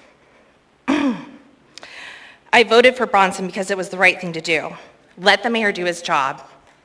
Maybe you guys should start focusing on helping the community and focus less on going against our mayor that we, the people, voted for. I wrote in, and I got a quote from, Quinn Davidson. I think she's on the phone right now. The response I got from Quinn Davidson stated, "I'm not a sponsor of this ordinance. Mr. Constant is, so he's best suited to answer your questions. But in my review of the ordinance, it appears to make the standards the same across the board for the mayor and the assembly members. So I'm not understanding the objection. Mr. Constant would be the best person to answer any additional questions." So maybe she doesn't understand the ordinance. Maybe she needs a little more assistance, Mr. Constant. A quote by Mr. Constant. "I have no problem with the mayor doing his job. I will not tolerate a lawless executive, and the mayor should do a better job following the law." That's the true moral compass here. Thanks for your sage advice. Direct quote from Mr. Constant to my email address. This is the time that we, the people, have stood up to make sure Bronson stays in office. I've watched time and time again this charter bully and diminish our mayor's character and wise choice of office. A healthy debate is normal. What's happening here is not. It's disgusting to watch, and I'm embarrassed to be part of the city. I grew up in this city. My husband grew up in the city. We are business owners. We would move in a heartbeat if we could. Do you know how much our property taxes have been raised in this city? A ton. We can't even afford to live in this city. So thank you. Thank you for what you've done. I would rather you sit on this assembly and actually do something for our community and not fight our mayor who we elected. Thank you for your testimony. You're welcome. Thank you for not representing me. Welcome. Please come forward, state your name for the record, your community council, or the area of the community in which you live. What are you doing here? Okay. The dais is off limits. Your timer is started. Niall Sherwood Williams. I'd like to thank the assembly members for being here today. Through the chair to member Austin Quinn Davidson, it was a pleasure seeing you the other night, and about what we spoke about, madam, I wish you the best of luck. I'd like to issue a warning to the members of the assembly body and those on the phone. This is a warning of prior restraint. That's when you construe a constitutionally protected activity into being a crime, such as was just done. For 2 hours plus that I've been sitting here, a man was sitting there filming, live streaming on the internet. We have KTUU over there or some other news media outlet. Every person in this room has right to freedom of the press. And Congress, or in this case, the legislative body, the assembly, shall make no law abridging that. Thank you. With respect to this ordinance, I would like to ask the body, will there be an ethics violation jubilee? So will violations prior to the date of enactment be forgiven? How far will we go back? Because I would like to say that you're establishing a precedence here where whatever elected official is held accountable for, say, official oppression, that's been talked about a lot tonight, or failure to discharge the duties of the office, or failure to uphold the Constitution, the oath that you swore. It applies to even you, any elected or non-elected position. I'd like to have anyone in the audience reference case of the Alaska Court System 3AN-21-4348CI. That's a case that I filed.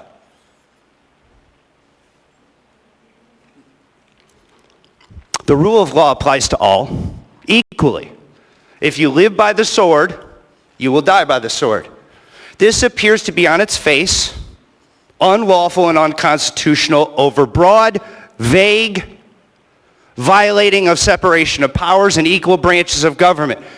Through the chair to member Dunbar, he pointed to Article 2, Section 20, which through the chair to member Dunbar, there's a big difference here in the impeachment. We have one body of the legislature, not a bicameral legislature, and it needs to be 2/3 by both houses. And then it's overseen by a Supreme Court justice, the actual hearings.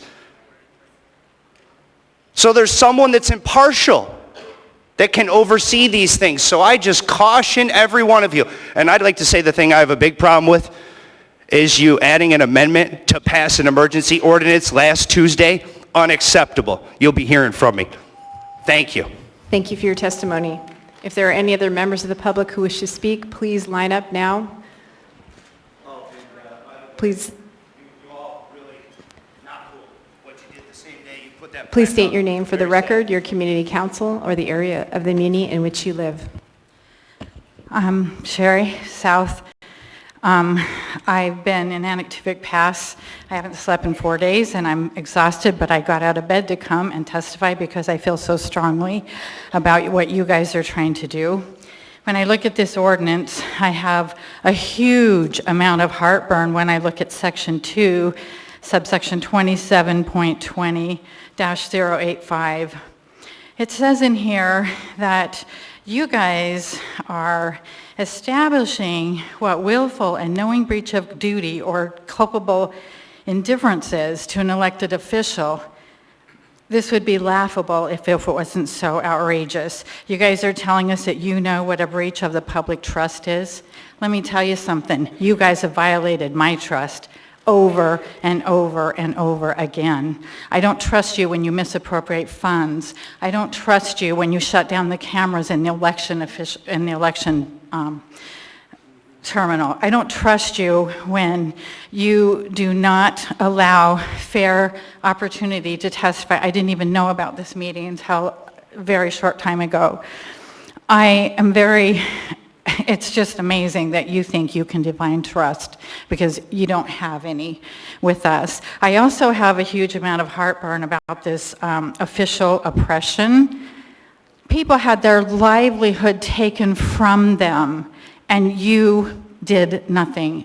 In fact, you decided who was okay to keep their business open and who wasn't. What's more oppressive than what you did to our children in the schools, what you did to families that couldn't take their kids to the store because they were autistic and they had to wear a mask? I don't know how there could be any finer definition of oppression than what you all have put this community through in the last 2.5 years. I also have a huge amount of heartburn about, it says this shall be not limited to. That makes me nervous because you guys are changing the rules all the time. If it's not clearly defined, I don't approve of it. I also have a lot of heartburn about when you say, oh, well, I was here at the meeting last time and you guys were passing a alcohol thing and a license. And one of the sitting assembly members said, well, you know, we have to do this because we can't interfere with a business's right to do business. Again, that's laughable. You guys have been doing that for the last 2 years. You guys have made it very difficult to live in this city. I just think that this is not worth the paper it's written on. I would also like to know why this is even being brought up. If this thing has stood for 29 years, why do we need it now? And why is the language changed in subsection, I believe it is 2, in the second whereas? Why have you specifically put in the mayor's name of a way to get rid of him? There is no need for this. Thank you for your testimony. I'm not done. I need somebody to ask me a question.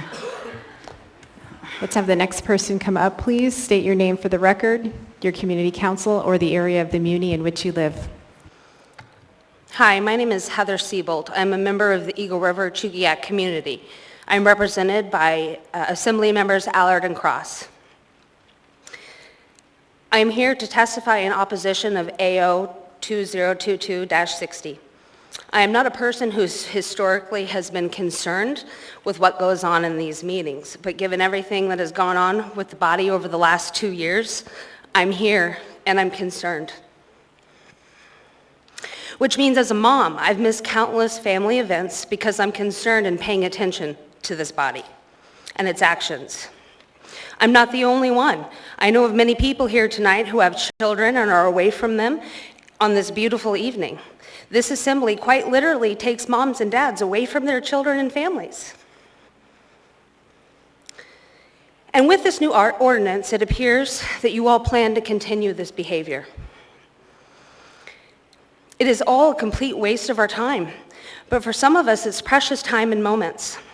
I'd like the Assembly to stop with the power-hungry egos and focus on the community, specifically our kids, making our communities safe again, restoring small businesses, and making Anchorage a thriving city.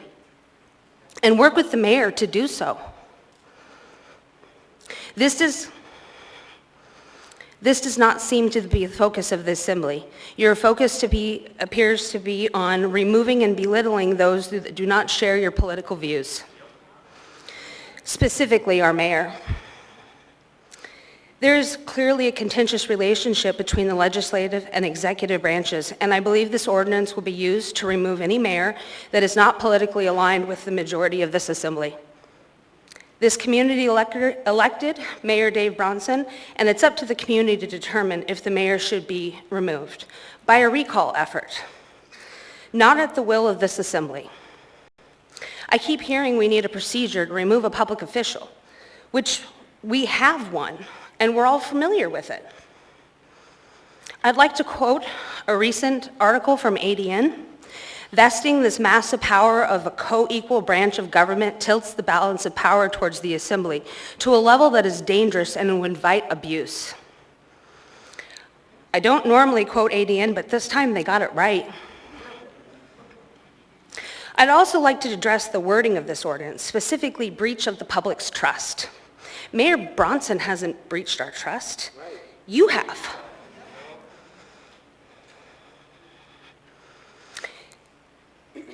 But this body continues to do so.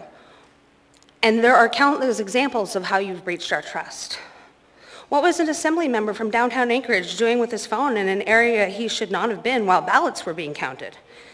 This Assembly certified a fraudulent election and cut off public testimony to those that were here to raise concerns about the fraudulent results. Thank you for your testimony. Welcome. Please come forward, state your name for the record, your community council, or the area of the community in which you live. My name is Joel Michael McKinney. I live in Spenard, as some of you know. My council does not represent me, and neither do either of my representatives. So yesterday, I filed for a House Legislator number 16, because if you fail to represent me, I will be forced to represent you. Thank you for your time. Thank you for your testimony. Are there any other members of the public who wish to speak? If so, please come forward again. Please line up if you plan to speak tonight so we can keep moving along. Please state your name for the record, your community council or area of the community in which you live. My name is Robin Platt, and I'm represented, or supposed to be represented by you and Mr. Salt.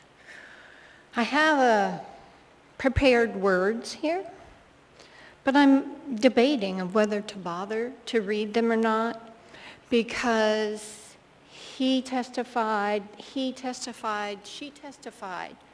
Several over here did too, and they're basically saying exactly what I have to say. We are the citizens here in Anchorage. We voted. And it's not okay for some of you to override us. The one thing that concerns me, among others, but what if something would change and through the chair one of the other elected officials would think that possibly you did something as a breach of trust, or you? Would this backfire, and then you would be removed within 7 days, regardless? And then maybe somebody over there would appoint her to sit there.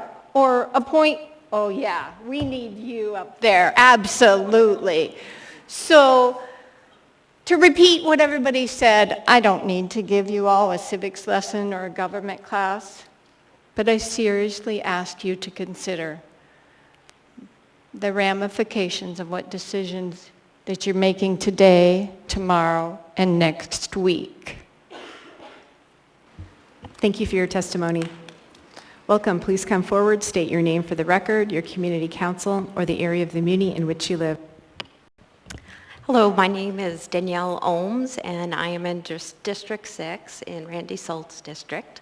And I've never come to testify before. I've watched the assembly meetings streamed online, and I've typically watched where overwhelmingly people come and speak against an ordinance or what is being planned, and then watch that the assembly has just voted it in anyway. So I came down here today and just want to testify that I am against this ordinance. I feel it is taking the power away from the people. We have a means of taking care of situations where we don't agree with an elected official. We have the ballot box and we have recalls. And I think it should be left at that. I think this should be completely dropped. And please, this is the United States of America. We don't have this power that the assemblies should have to just decide for themselves who should have power.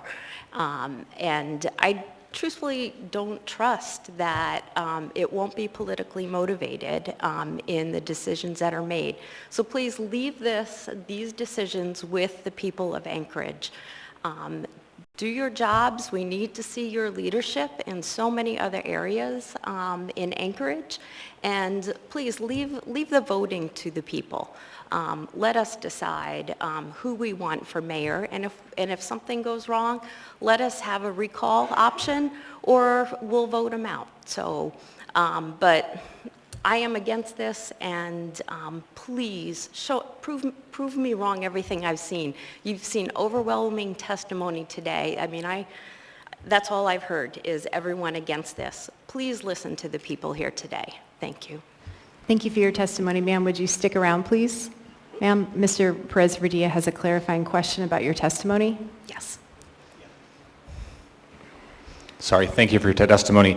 In your testimony, you said that we have a means to take elected people out of office, recall and ballot box. Are you saying that you disagree with the current code that allows the assembly to remove assembly members and school board members, or are you only against the removal of the mayor? I am against this ordinance. Leave everything else the same. I'm against this ordinance. Okay, so just clarifying, you are okay with removal of other elected officials, just not the mayor? No, I'm against this ordinance. Okay. Thank you, ma'am. Thank you. Thank you. Please come forward, state your name for the record, your community council, or the area of the municipality in which you live. Madam Chair, point of order. Hold on, sir. Mr. Perez-Verdia. Yeah, I'm just trying to figure out how many more people are testifying and if we can establish a line for them, because we keep... Thank you, Mr. Perez-Verdia. I agree. I've asked members of the public to please form a line. Is there anyone else here who wishes to speak? If so, please line up. Welcome, sir. Please state your name for the record, your community council, or the area of the muni in which you live. Paul Bear, and I live in Anchorage. I voted for Bronson, just like many people here. It should be our right to take them away, otherwise elections don't matter. You've already made the, somehow it passed, the ranked choice voting. I mean, that's already a scary notion. Scarier that Chris Constance is on there. You want to talk about breach of trust? Why don't you? What about Tom Sconce and the Blue Alaskan? 500 and something emails redacted or classified, or, that supposedly you guys, somebody petitioned for these releases. You guys held your hearings or whatever you did. You guys even knew that the guy was out of town, couldn't make it. So you schedule it for when he can't make it. Please speak to the item before us. I am speaking to it. It's public trust, betrayal, okay? I mean, why do we have a vote? If you guys are going to take all the power away, I don't get it. And I'm not saying you guys as in all of you, you're super majority. No matter what, he's already castrated because no matter what he does, vetoes anything, you guys just overturn it. So, I mean, you mad because he wants to save money? Because you guys, all you want to do is spend money and you have absolutely zero suggestions on how it's going to be paid back. What investments, anything like that. All you do is just say, hey, we need this, or, you know, it's just, I mean, it's all a bunch of BS. You guys have safety in numbers. No matter what we say up here, you guys are going to do what you want to do. You're going to do no matter what. It's going to be in the best interest of you super progressive liberals that are destroying this freaking country. Yeah, I mean, when's enough is enough. A healthy bipartisanship is a freaking foundation to a stable and working government. Not a lopsided, I mean, tyrannical freaking just, I mean, you guys are like a freaking mafia. I mean, it's so hard not to sit here and cuss at you guys. It is so hard. I mean, the tactics you do, the tactics are so childish. It is schoolyard crap, manipulative. I mean, am I wrong? Sir, please address your comments to the dais. I'm addressing Anchorage voters. No, the rules are you address They're us. just as important as all of you guys. Please follow the rules. Sir, you are warned. You're not following the rules. I'm done. And I hope you guys are done too. Welcome. Please come forward, state your name for the record, your community council, or the area of the muni in which you live. I'm Brenda from District 3. I really long for an assembly person that represents our perspective, the majority.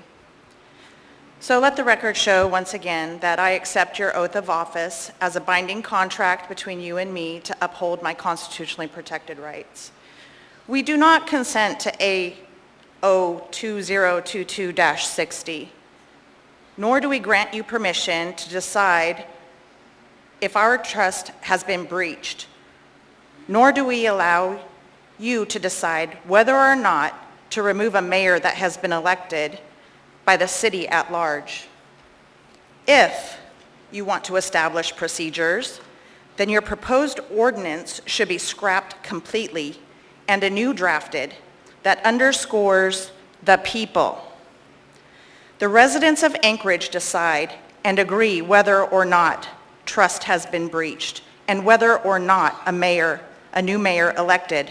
Reference Title 29 of the Alaska Statute 29.26.240, recall.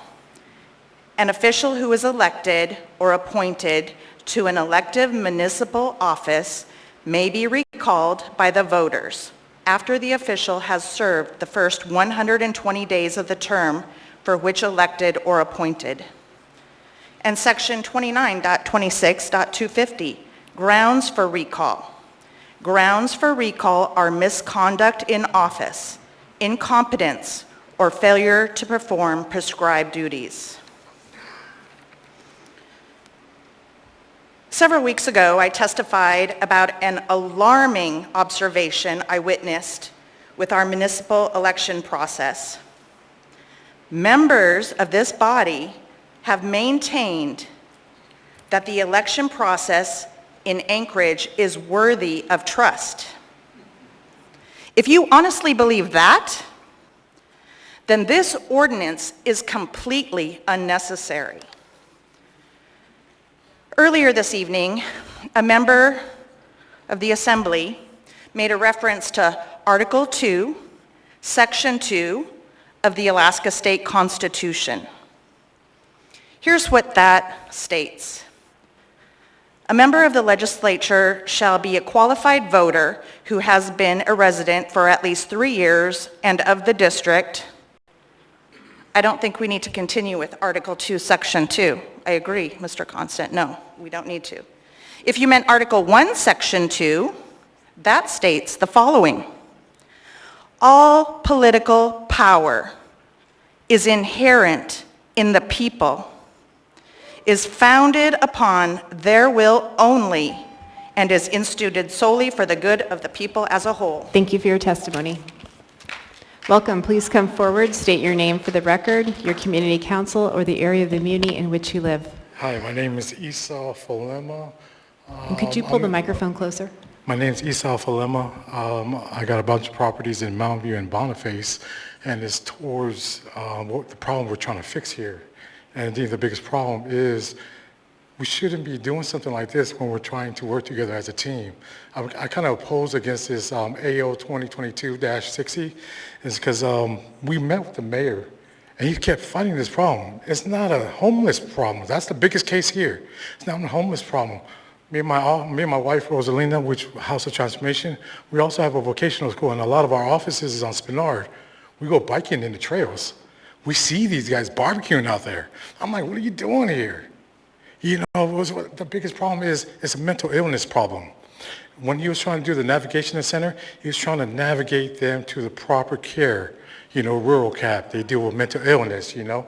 We're also dealing, in House of Transformation, we're dealing with mental illness too. You know, but it seems like I told my wife, I said, we told Brazos too, we're a brainstorm team. We came to his office to ask him a bunch of questions. Did you do this? Did you do that? Did you do this? My man answered every city, said, yes. I kept getting turned down. I said, why do you keep getting turned down? The assembly team. I was like, aren't you guys supposed to work as a team? I was like, so, in other words, we took it on our own selves and started buying more multiplexes. I think, you know what, we can fix this problem by ourselves and try to show Anchorage. I think that's why a lot of things is going on in Palmer and Wasilla. They're building out there. I think they don't want to deal with the BS in Anchorage. You know what's going on right here. We keep waving the problem of the homeless on the side. The next 4-year term is still there. A lot of money has been spent. Buku money has been spent. We've been using our own money that we've been getting paid with trying to solve the situation. You know, so we're a team here. We elected you guys. You guys got to come up front and not fight against each other. You know, come up with some ideas. Hey, which one will work? Which one will do this? Which one will take the minimum money? Because a lot of the money that we're using is supposed to be building this Anchorage. We're supposed to have a bridge to Palmer. That got canceled. Man, that would open up the gateway to a lot of people traveling in and out of town. You know, there's opportunity to grow here, but we are not coming together as a team. I talked with another gentleman. He's on the side of our building. He also lives in Big Island along with us. I'm a winter bird in the Big Island. I have a property down there too. He said, man, the problem that we're having in our assembly.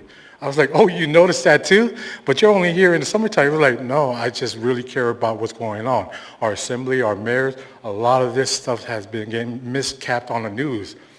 Team, we gotta come together, you know. You guys also trust these guys too. We're out here too if you guys want to ask for help, you know. I see great things in everybody. As long as we can get together, man, we can ask you to make a change. Washington asked us for help too with the homeless problem. If we can fix here, we can give them an idea. Thank you, guys. Thank you for your testimony. Please come forward, ma'am. State your name for the record, your community council, or the area of the community in which you live. And I'm going to go ahead and start the timer and keep things moving. Good. I'm Marilyn Anderson from Sand Lakes. I have only 2 things to say. Usually when there's a problem, you look and say, what is the root? The root is a house divided against itself cannot stand. And the solution is, come now, let us reason together. Thank you for your testimony. Please come forward if you wish to speak. Please state your name for the record, your community council, or the area of the community in which you live. My name is Donna Johnson, and I live in South Anchorage. I've only been here 5 years, 6 years actually, and I have to say that when I moved to this community, and this does address AO 2022-6, when I moved to this community, I was quite taken with it and very impressed. In the last couple of years, as I've watched the assembly, I have become so disenchanted with the leaders in this community. First and foremost, we are a community in Alaska and part of the United States. And our coinage says, one nation under God. And as the woman just before me said, We have to stand united. I voted for Mayor Bronson because I thought he was the best man and is the best man for the job. I believe that you have taken things into your hands that are of not a concern to you.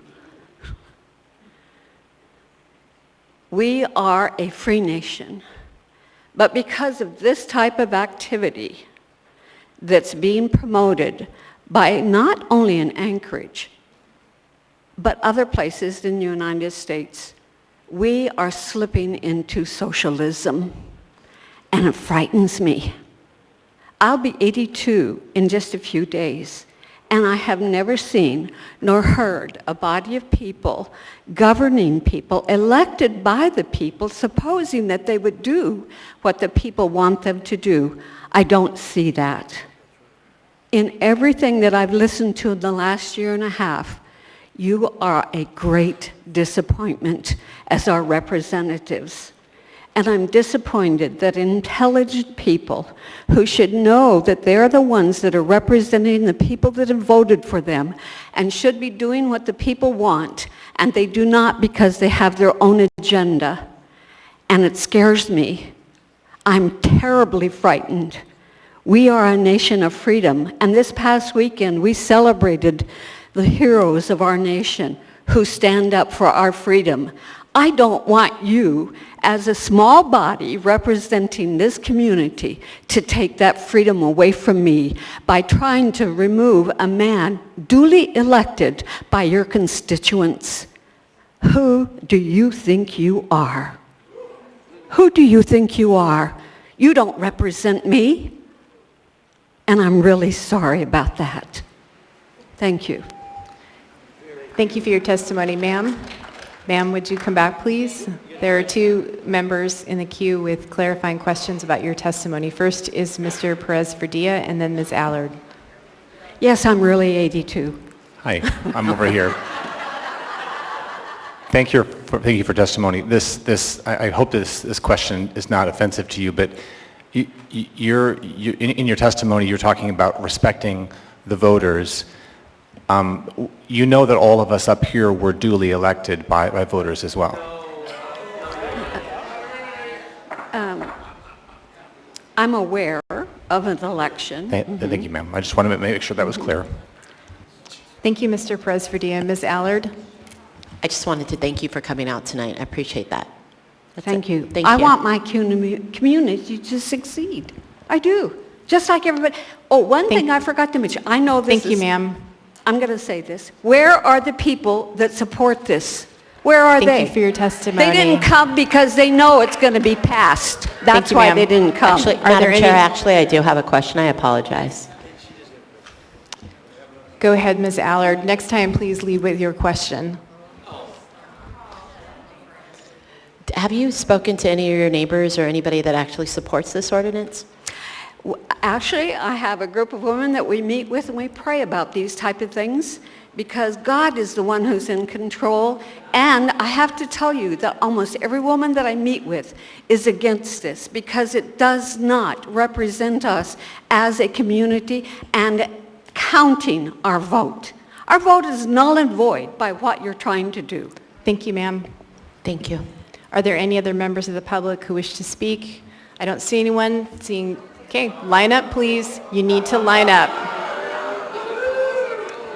I'm going to ask again, how many folks here are here to testify? We need to keep the testimony going. Please line up. Welcome. Please state your name for the record. Hello, my name is Dan. Voted for SALT. I'm an engineer. I don't really talk a lot for my profession, so I need some time to gather thoughts. But Sir, can you pull the microphone closer or speak up just a bit? Thank you. So there's a procedure in place to remove the mayor if that's what needs to be done. And like in my job, if you create a new procedure, it's dangerous to create a new procedure to try and work around that or do something more quickly. So I don't think, basically I'm just against this, this new ordinance. One thing, I was hearing a bunch about like fluoride. There was an incident with the fluoride, and I can't even tell what happened. You read about it, you can't trust any of the sources you read. Everyone has their story, and that kind of ties into how I feel about this. Like I used to work with fluoride. It's a dangerous chemical, and it works topically, and it's reactive. So you apply it topically to your teeth. It takes calcium hydroxyapatite in your teeth. It turns it into calcium fluoroapatite, which is harder. But it doesn't change the quality of the water. It's like it doesn't make it less dangerous to eat. It's safe to have it without fluoride. I pull the fluoride out. I use a resin filter to pull the fluoride out. But I guess my point is, if that is an issue, it's a person needs to be able to, I guess a worker was complaining of irritation or something. Someone needs to be able to quickly, if there's a problem, act on it and not have that immediately turn into a problem with his job, right? If that's a problem, it should go through the regular channels, and he should be able to deal with the problem quickly. Without fear of, people who may not understand the science being able to just eject him, right? It should go to the population who's actually affected by the policy instead of just a snap reaction from the assembly here. But I know this probably falls on deaf ears, but I do not agree with this ordinance. I don't think it should be passed. Thank you for your testimony. Welcome. Please come forward, state your name for the record, your community council or area of the muni in which you live. Joan Henry and South Anchorage with the Salt and U, La France. Let the record show I accept your oath of office as a binding contract between you and me to uphold my constitutional protected rights. I'm against AO 2022-60 and also the S version. It usurps the people's vote. For one thing, I noticed that AO 2022-60 came out, and then AO 2022-60S was put out, and to me it looks like you're trying to trick the people of Anchorage, because when you try to sneak in an S version, it makes it look like, well, 2022-60 was already law when it was not law. You're trying to write both of these into the law at one time, and I think that's sneaky. And it says in section 3 of the 2022-60, Anchorage Municipal Code Charter 3.10, general provisions, reserved, meaning it's reserved for something, is hereby amended to rename the chapter and add a new section to read chapter 3.10, general provisions, reserved, and then 3.10.050, removal from office. And that's when it starts talking about our mayor. And then when you come out with this 60S version, people who are not aware don't realize that this is an amendment to something that isn't even law. So I think it's deceitful.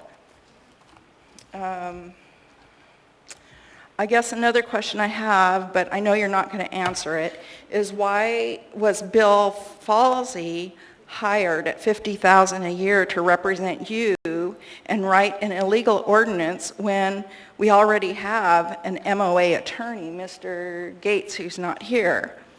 It's clear that you're trying to remove a duly elected mayor, and tell us really what the need is for this ordinance. That's what we're not getting, what's behind it. And what's a good cause to remove the mayor? He's done a great job.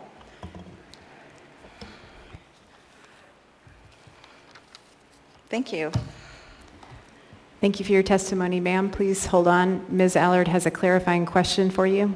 Go ahead, Ms. Allard. Actually, I have an additional question.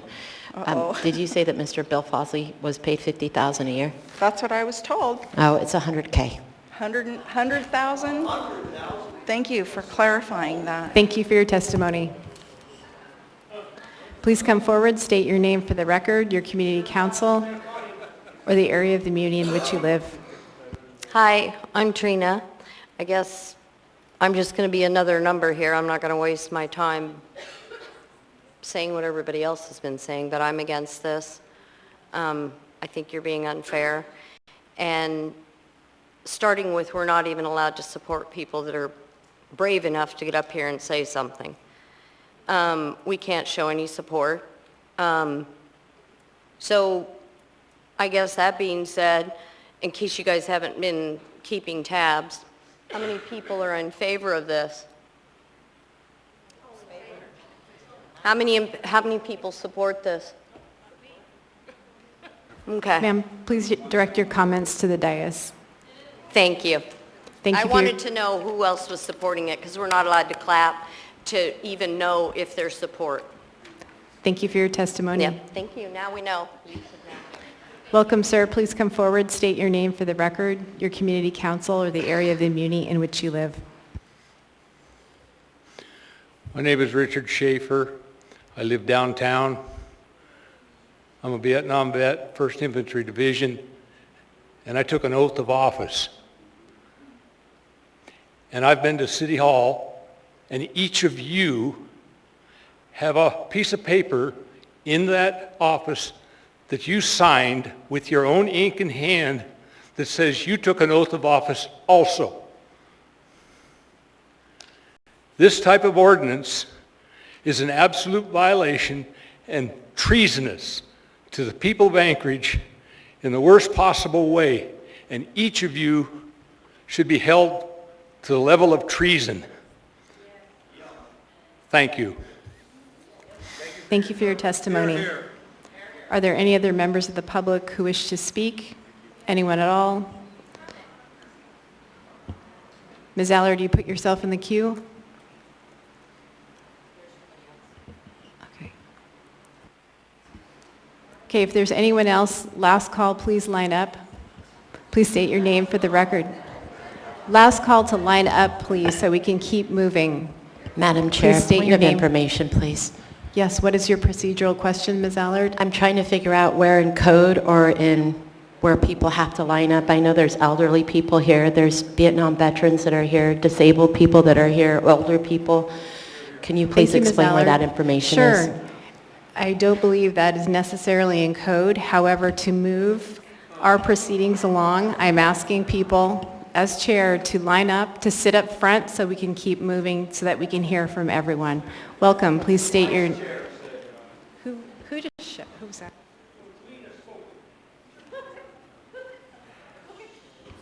Please state your name for the record, your community council, or the area of the community in which you live. Thank you, Ms. LaFrance. My name is Scott Anderson. I live in Sand Lake. This ordinance is very poorly written. If I was Mr. Gates or Mr. Falsey or whoever wrote it, I would be ashamed to claim this as my document, as my work. I'm not even a lawyer, and there are big holes in it. You are stating that there's no appeal permitted. You don't have the right to state that. The courts have that right. You don't. You state that the hearing officer will use preponderance of the evidence as their standard, and yet it also states that this is similar to a criminal proceeding. Does any one of you remember when a criminal proceeding was decided by preponderance of the evidence? Don't think so. If you pass this, knowing what's in it, which obviously you all think you do, I wouldn't be surprised if there will be lawsuits. I would expect them. I would also expect that somebody will make the argument that you should be personally, individually liable for voting for it, knowing that it violates the law, it violates constitutional rights, and it violates the charter. I can't believe you're even considering passing this. We didn't elect Mr. Dunbar. We didn't elect Ms. LaFrance. We didn't elect Mr. Constant. We elected Mayor Bronson. The fact that you're trying to do this and you didn't do anything at all about the previous mayor is just incredible. You had the opportunity to do something then. You didn't. There are, in your own document, statements and law where you have methods. There are methods to remove a mayor for legal violations, for violating the law. What you're trying to do is make it all about your 8 feels. The fact that you don't understand why we think this is bad is incredibly, incredibly frustrating and absolutely appalling. The fact that Mr. Dunbar ignores almost every single person that comes up here. The fact that Mr. Constant is looking at whatever he's looking at and making notes about who's talking or clapping or doing whatever and acting as your little watchdog is insulting to everybody here, to all the voters of the municipality. We don't trust you. Thank you for your testimony. Are there any questions? There appear to be none. Thank you. What a surprise. Welcome, ma'am. Please state your name for the record, your community council, and the area of the area of the community in which you live. My name is Barbara Bachmeyer. I'm a retired Army officer, and I'm an 80% service disabled veteran. I live in East Anchorage, where my representation ought to be Forrest Dunbar and Pete Peterson. But it's not. My representation is Mr. Sultan, Mr. Cross. Ma'am, could you speak closer into the mic, please? I wasn't planning to give any kind of testimony tonight, but I'm just so appalled at what I see before me, AO 2022-60. And really the best thing I can start out by saying is shame on you. And Meg, you could look at the audience when we're trying to give you testimony. I don't think you've done that once this whole evening that I've been here. One of my problems tonight is that I didn't get a copy of this when I thought I would be able to. There should have been ample copies in the back of the room, well, in the foyer, and there weren't any. So when I asked for one from this woman over here, she pretty much told me it wasn't her job. And that's insulting. Because if I give testimony, I really want to be totally informed about what this entire document is all about. I think I kind of know, but I don't know everything. And I don't know because I wasn't able to get a copy of it prior to the very last moment. The bottom line is I voted for Mayor Bronson. I'm happy, very happy with the work that he's done. Because I'm so disappointed in Forrest Dunbar, there's no way I could have voted for him. And I know the city would be in a huge mess if he had somehow managed to be elected. So I support the mayor totally. I think this whole AO 2022-60 is a big mess. And that if you guys would pass it with your majority that you've arranged for yourselves, I just say shame on you. And it takes everything I've got within me to not sit here and just swear like a Navy seaman. I mean, the whole thing is just ridiculous. And I think you're not listening to the people when you should. And that's a problem. The problem is you. The problem is not us. Thank you. Thank you for your testimony. Welcome. Please come forward, state your name for the record, your community council, or the area of the muni in which you live. My name is Angela. I reside in South Anchorage, and my Randy Salt and yourself. All right, here we go. So, no matter the side of the political spectrum, when people believe their views aren't heard or their ideology is not acknowledged, they are sometimes to feel abused. And sometimes they may even rebel. But we must take care lest borne away by a torrent of passion, we make a shipwreck of our conscience. Facts are stubborn things. See, whatever our wishes, our inclinations, or our dictums of our passions, they cannot alter the state of facts and evidence. And the fact is, this ordinance was submitted by a habitual liar for solely political partisan reasons. Do each of you only care about yourself or your power? Then vote to pass this AO. Or do you actually care about upholding your oath of office and the rights of all the people of this city? So if so, then table this poison pill of an ordinance. It's time to take off your masks and show the city who you really are. Thank you. Thank you for your testimony. Welcome. Please state your name for the record, your community council, or the area of the community in which you live. For the record, my name is Louis Imbriani. I'm from Eagle River. I oppose the AO as written. If I could direct your attention to Chapter 3.10, the general provisions. Number 9, it says official oppression. The definition that I got, because I could not find it in statute, nor could I find it in municipal code, was using the position of your authority to oppress the rights of individuals. We saw that happen during COVID. You tilt the balance from being two co-equal branches, the assembly and the mayor, and you put it into your hands. If you look at the federal level, there's the Senate and the House. They both have to agree to impeach, both of them. You're up there as 12 self-selected jurors for this, calling it a trial.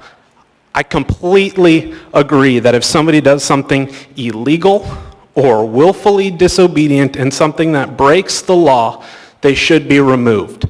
This is not the way. You have appointed yourself as the jury for the mayor if you believe he stepped out of line. Not a judge, not a member of his peers. You guys, you tilt the power. I just want you to think about this. Some of you are on your last stint in office, whether it's by choice or because you're going to term out. The balance or the lack thereof that we have in this body will not always be there. Before we had what you could call a conservative-leaning assembly, now we have a liberal-leaning assembly, to use common terminology. That balance will more than likely shift at some point in time. And this is extremely nearsighted because there's a problem or a perceived problem with the current mayor that somebody doesn't like. Well, turn that around and it could be used right back against the other party, so to speak. We talk about how it swings in a pendulum. It's not a pendulum, it's a wrecking ball. We are the collateral damage. Thank you. Thank you for your testimony. Hold on, please. Mr. Imbriani, Mr. Cross has a clarifying question about your testimony. Yes, sir. Thank you. You had mentioned that we sit up here and if this passes, we become basically a jury. Mr. Perez-Revilla, he pointed out that we were elected, into this position. However, does it concern you that some of them maybe ran elected unopposed? It's not so much the unopposed, it's just during jury selection, it's a two-part process. You have the defense and the prosecutor who are going to select the jury. We have no choice. The mayor has no choice. The jury's been selected. There's nobody that can say, oh, do you have a conflict of interest? Sorry, you can't sit here. There's nobody who can say that. Thank you. Thank you, Mr. Cross. Are there any other members of the public who wish to speak? If so, please come forward. Seeing and hearing no one, public testimony on this item is now closed. Ms. Allard. I'm just in queue. I'd like to move to postpone indefinitely. Second the motion to approve the S version. Madam Chair, I was in queue. Yes, and I called on you. And I said I'd like to move to postpone indefinitely. I answered your question. Don't believe...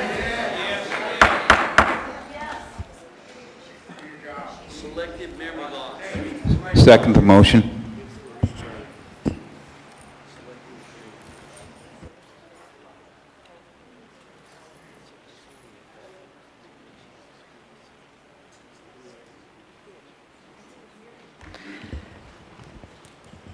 So we'll go ahead with your motion. Thank Ms. you, Madam Allard? Chair. I move to postpone indefinitely. Second. Okay, Third. second move by, motion to postpone is on the floor by Ms. Allard, seconded by Mr. Cross. Third. I will go through the queue. Ms. Allard, do you want to speak to your motion? I think the community has spoken for me. Thank you, Madam Chair.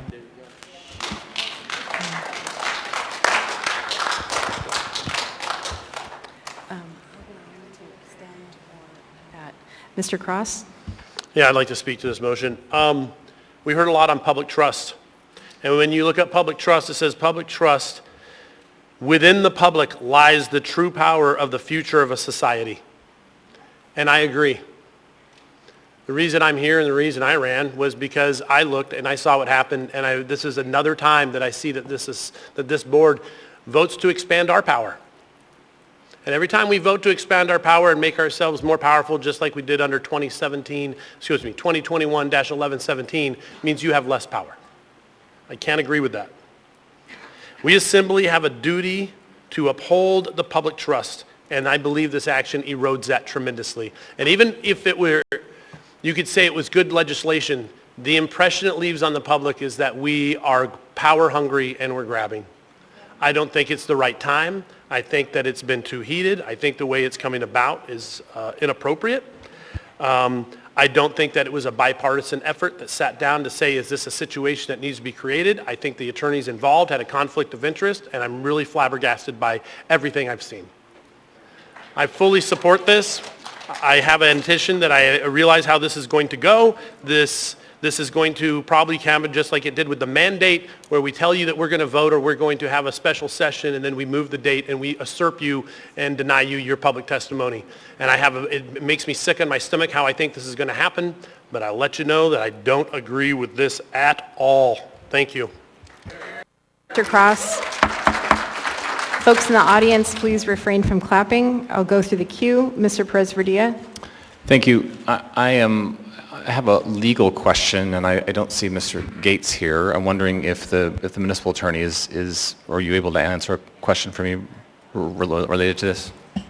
Actually, Mr. Perez-Verdia, I'd like to ask for a 5-minute pause. We were just discussing that we don't have either any of our attorneys here. We have someone on contract now to cover Mr. Gates' absence. So if we could just take 5, and we'll determine the proceedings. Thanks. Thanks.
If folks could please take their seats. Mr. Perez-Verdilla, you had the floor. Thank you, Madam Chair. I'd like to move to postpone to the meeting of June 7th. Second. A motion to postpone the item to the meeting of June 7 has been made by Mr. Perez-Verdilla and seconded by Mr. Constant.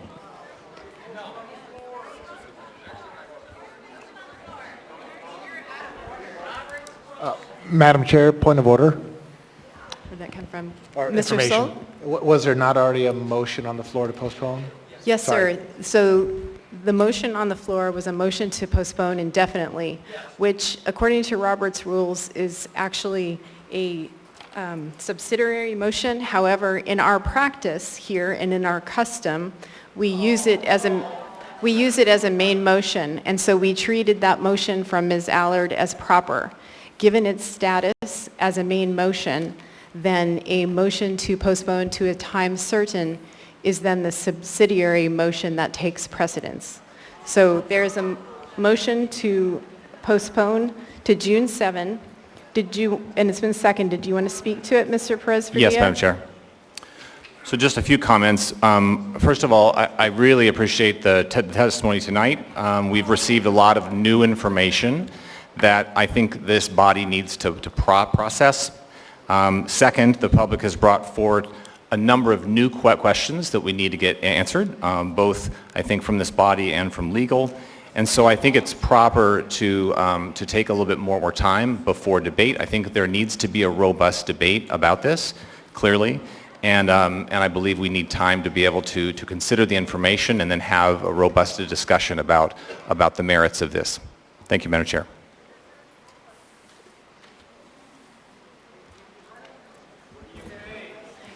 So I'll go to Mr. Solt. I know you were in the queue for the main motion. You're good? Okay. I'm sorry, I can't hear you. I'll just say a few things. Okay, thank you, Mr. Solt. Ms. Zalatel? Thank you, Madam Chair. I think it's important to note that once we vote on the motion brought by Mr. Perez-Verdilla to postpone to a time certain, if that doesn't move forward, then the preceding motion remains on the floor. I think that's important to note. So, thank you. Thank you, Ms. Zalatel. And just to reiterate, if the motion passes to postpone it to a time certain, June 7, then we are back on the floor with the motion to postpone indefinitely in front of us. Seeing no other members in the queue, members may proceed to vote on the motion to postpone AO 2022-60 to the meeting of June 7th, 2022. Ms. Quinn Davidson? Yes.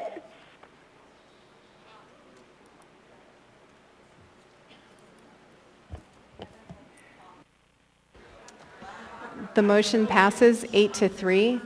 This item will be back before the Assembly with a motion to postpone indefinitely before the body at the meeting of June 7, 2022.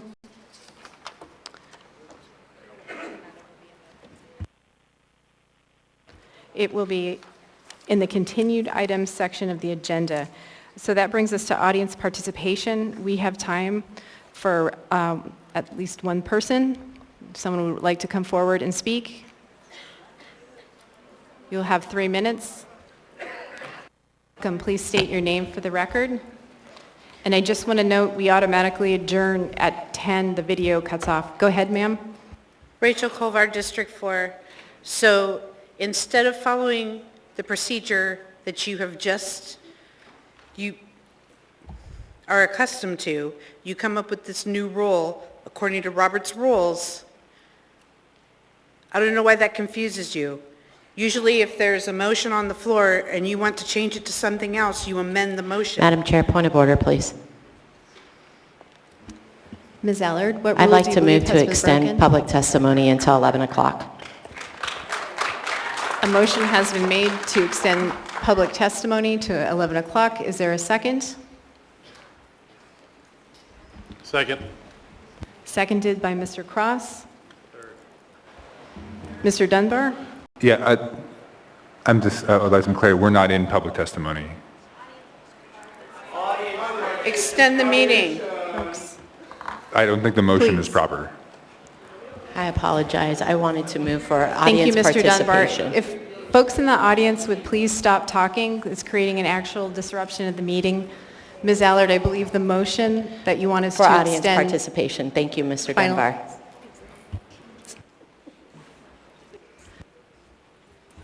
A motion to extend the meeting, correct, for 1 hour. Yes, Madam Chair. Seeing, and does the seconder agree? Yes, Mr. Cross? Affirmative. Seeing no other members in the queue, members may proceed to vote. Oh, Mr. Constant. Is this a debatable motion? Is it?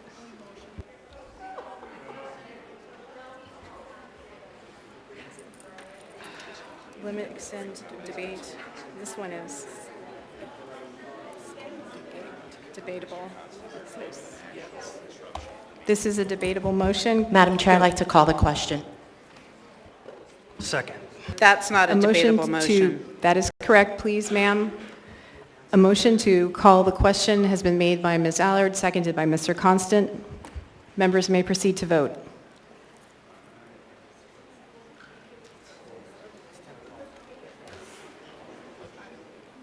It's 10 o'clock. Well, we're mid-motion. We're already in motion. We're already in motion exercise. We're already in motion exercise. The result of the vote is that we're extended. Ma'am, please. This was a motion to call the question. I'm sorry, And by calling the question, Ma'am, it carries the please motion. stop. You are out of order. The motion fails 7-3. This requires a supermajority. This was a vote on the motion to call the question. We automatically adjourn at 10. We are adjourned. Sorry, Barbara. Madam Chair, I guess the moment's passed, but I am still here.